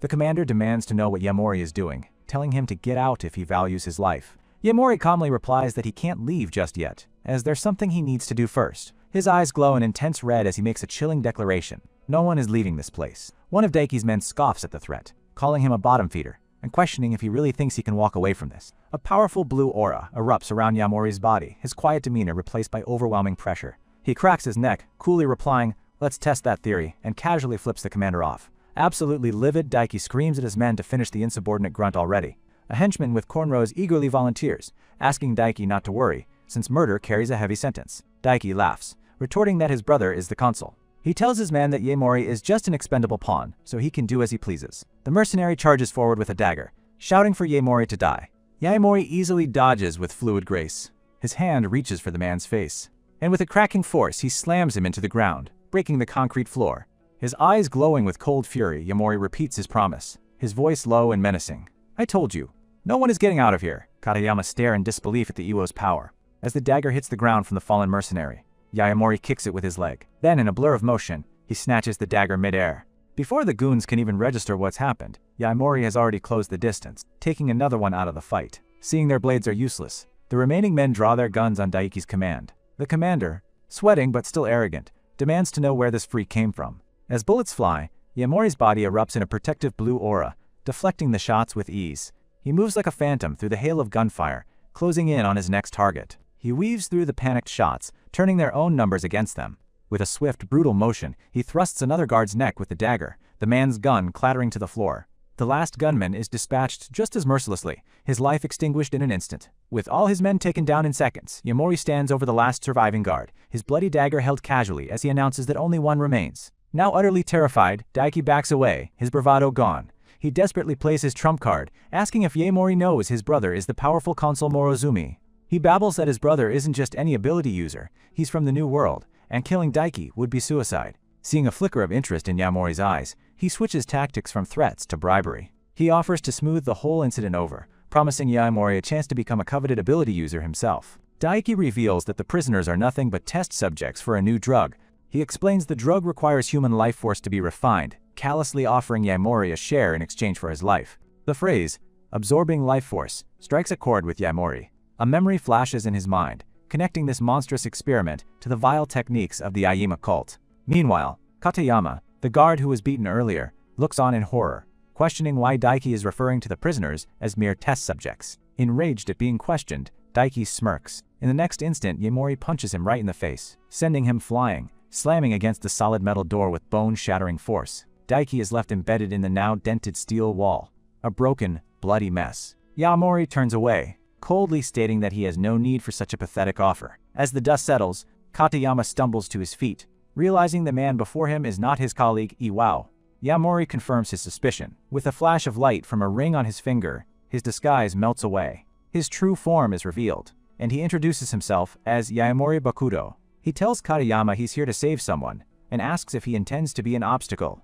Katayama lets out a defeated sigh, admitting he stands no chance against such overwhelming power. He adds that letting the prisoners go is a mercy compared to their fate as lab rats in this facility. With that, Yamori smashes the lock on the main cell with a single, powerful blow. He then instructs a shocked Katayama to remove everyone's restraints. Katayama mumbles, "Man, you really don't hold back, do you?" His mission's target is finally in sight. He approaches the woman with pink hair, confirming her identity as Awike Seika. She looks up, surprised that he knows her name, and asks if the village chief sent him.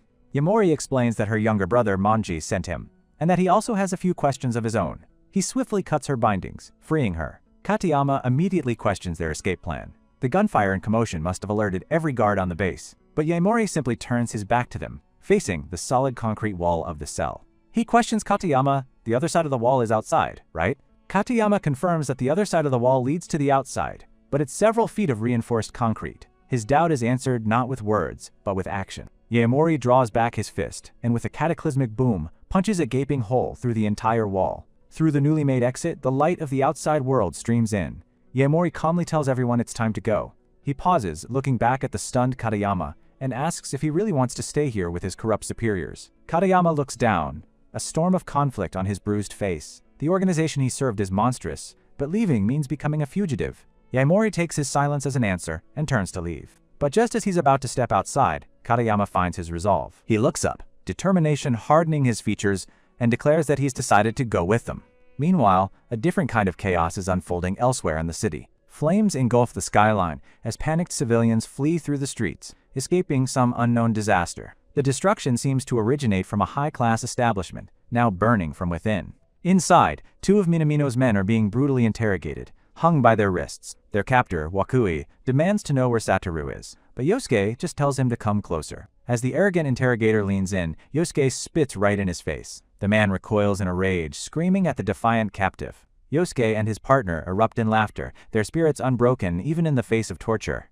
Watching from the shadows is Takagaki Hisanaga. He sips his wine, finding their loyalty almost pitiful. He smirks, remarking that if they think they can't be broken, they are sorely mistaken, because his senior disciple, a horrifying scarred figure, will wring every last secret from their souls. The aftermath of Yamori's jailbreak is a scene of chaos and destruction. As the cleanup crew assesses the damage, the true scope of the infiltration becomes clear. A guard rushes to report to his superior. They've found the real Iwao knocked out, and more importantly, they've found the body of Battalion Commander Daiki. The footage reveals the horrifying truth. An unknown intruder disguised as Iwao single-handedly took down the entire squad and assassinated the commander. One officer, holding a tablet, reports to the man in charge, completely baffled. They can't figure out how the intruder and the prisoners escaped, questioning how they broke through a reinforced concrete wall. The man in charge, the powerful Consul Morozumi, reveals himself. With chilling calm, he informs his subordinate that the wall wasn't broken with explosives. It was smashed with a single fist. The officer stares through the gaping hole in utter disbelief, unable to comprehend the monstrous strength required to punch through several feet of solid concrete. Morozumi coldly analyzes the situation.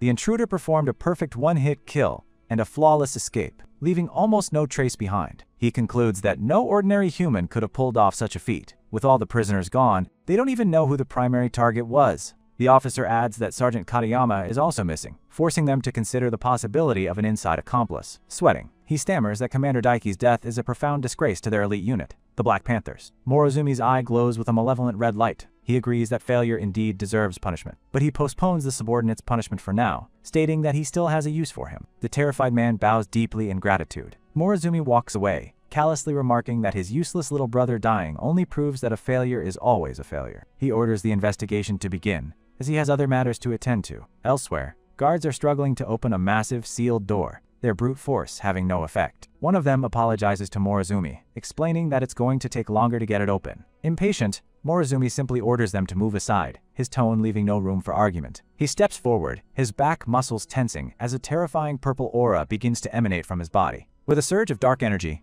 Morozumi draws back his fist and unleashes a devastating punch. The reinforced door is completely obliterated, blown off its hinges by the sheer force of the impact. The officer from the prison cell looks on in absolute shock, finally understanding the source of the power that destroyed the wall. He realizes with dawning horror that the consul himself is an incredibly powerful ability user from the New World. Meanwhile, far from the facility, Yaemori leads the group of freed prisoners through a dense forest under the light of the moon. The now allied Katayama helps a frail, elderly woman, checking to make sure she's okay and promising to find a place to treat her fever. Suddenly, a young boy peeks out from the bushes, crying out for his sister. It's Manji, Awike's younger brother. The siblings share a tearful and heartfelt reunion, embracing tightly, both overjoyed that the other is safe. Katayama approaches Yaemori, asking what they're going to do now. It's clear that the exhausted prisoners desperately need a proper rest. Yaemori looks out into the woods. While his mission to save Aoike is complete, his personal objective, the shrine, is still a long way off. Grateful for his help, Aoike invites Yaemori and Katayama to her nearby village, Reichi,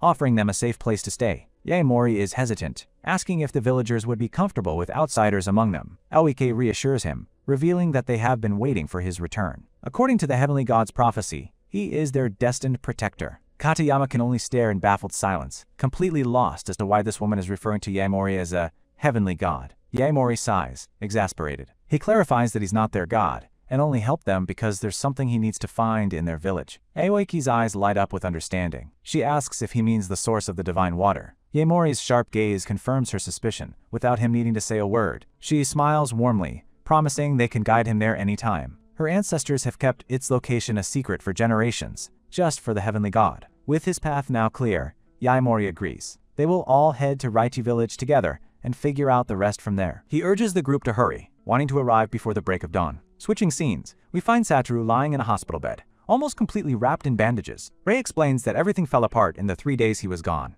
Right after he left, a group stormed their base, Ryuja. She recounts the horrific events. The invaders set fires, killed indiscriminately, and looted everything they could. They then took everyone in Ryuja hostage, leaving no one to stand against them. Breaking down in tears, she explains that Minamino fought with everything he had, while Yosuke and Koya protected her so she could escape. Fuyu asks in disbelief if Kamikochi just let this happen. Satoru clarifies that it was Wakui who led the attack, meaning something must have happened to Kamikochi as well. Fuyu smiles, relieved that his brother is now awake. He confirms her fears, explaining that Wakui brought 2 powerful cultivators with him to overthrow Kamikochi's faction. With Kamikochi out of the way, Wakui then teamed up with Hanadate's people to seize total control of Ryuja. His sister looks at him with concern, asking if he's okay after the brutal fight. Satoru admits his defeat. He couldn't beat them, and now his left arm is completely useless. His sister slams her fists down in rage, declaring that the traitor Wakui is beyond saving. Changing the subject, Satoru asks where Yaemori is. Fuyu explains that Yaemori opened the secret box their father left behind and went searching for the source of the divine water.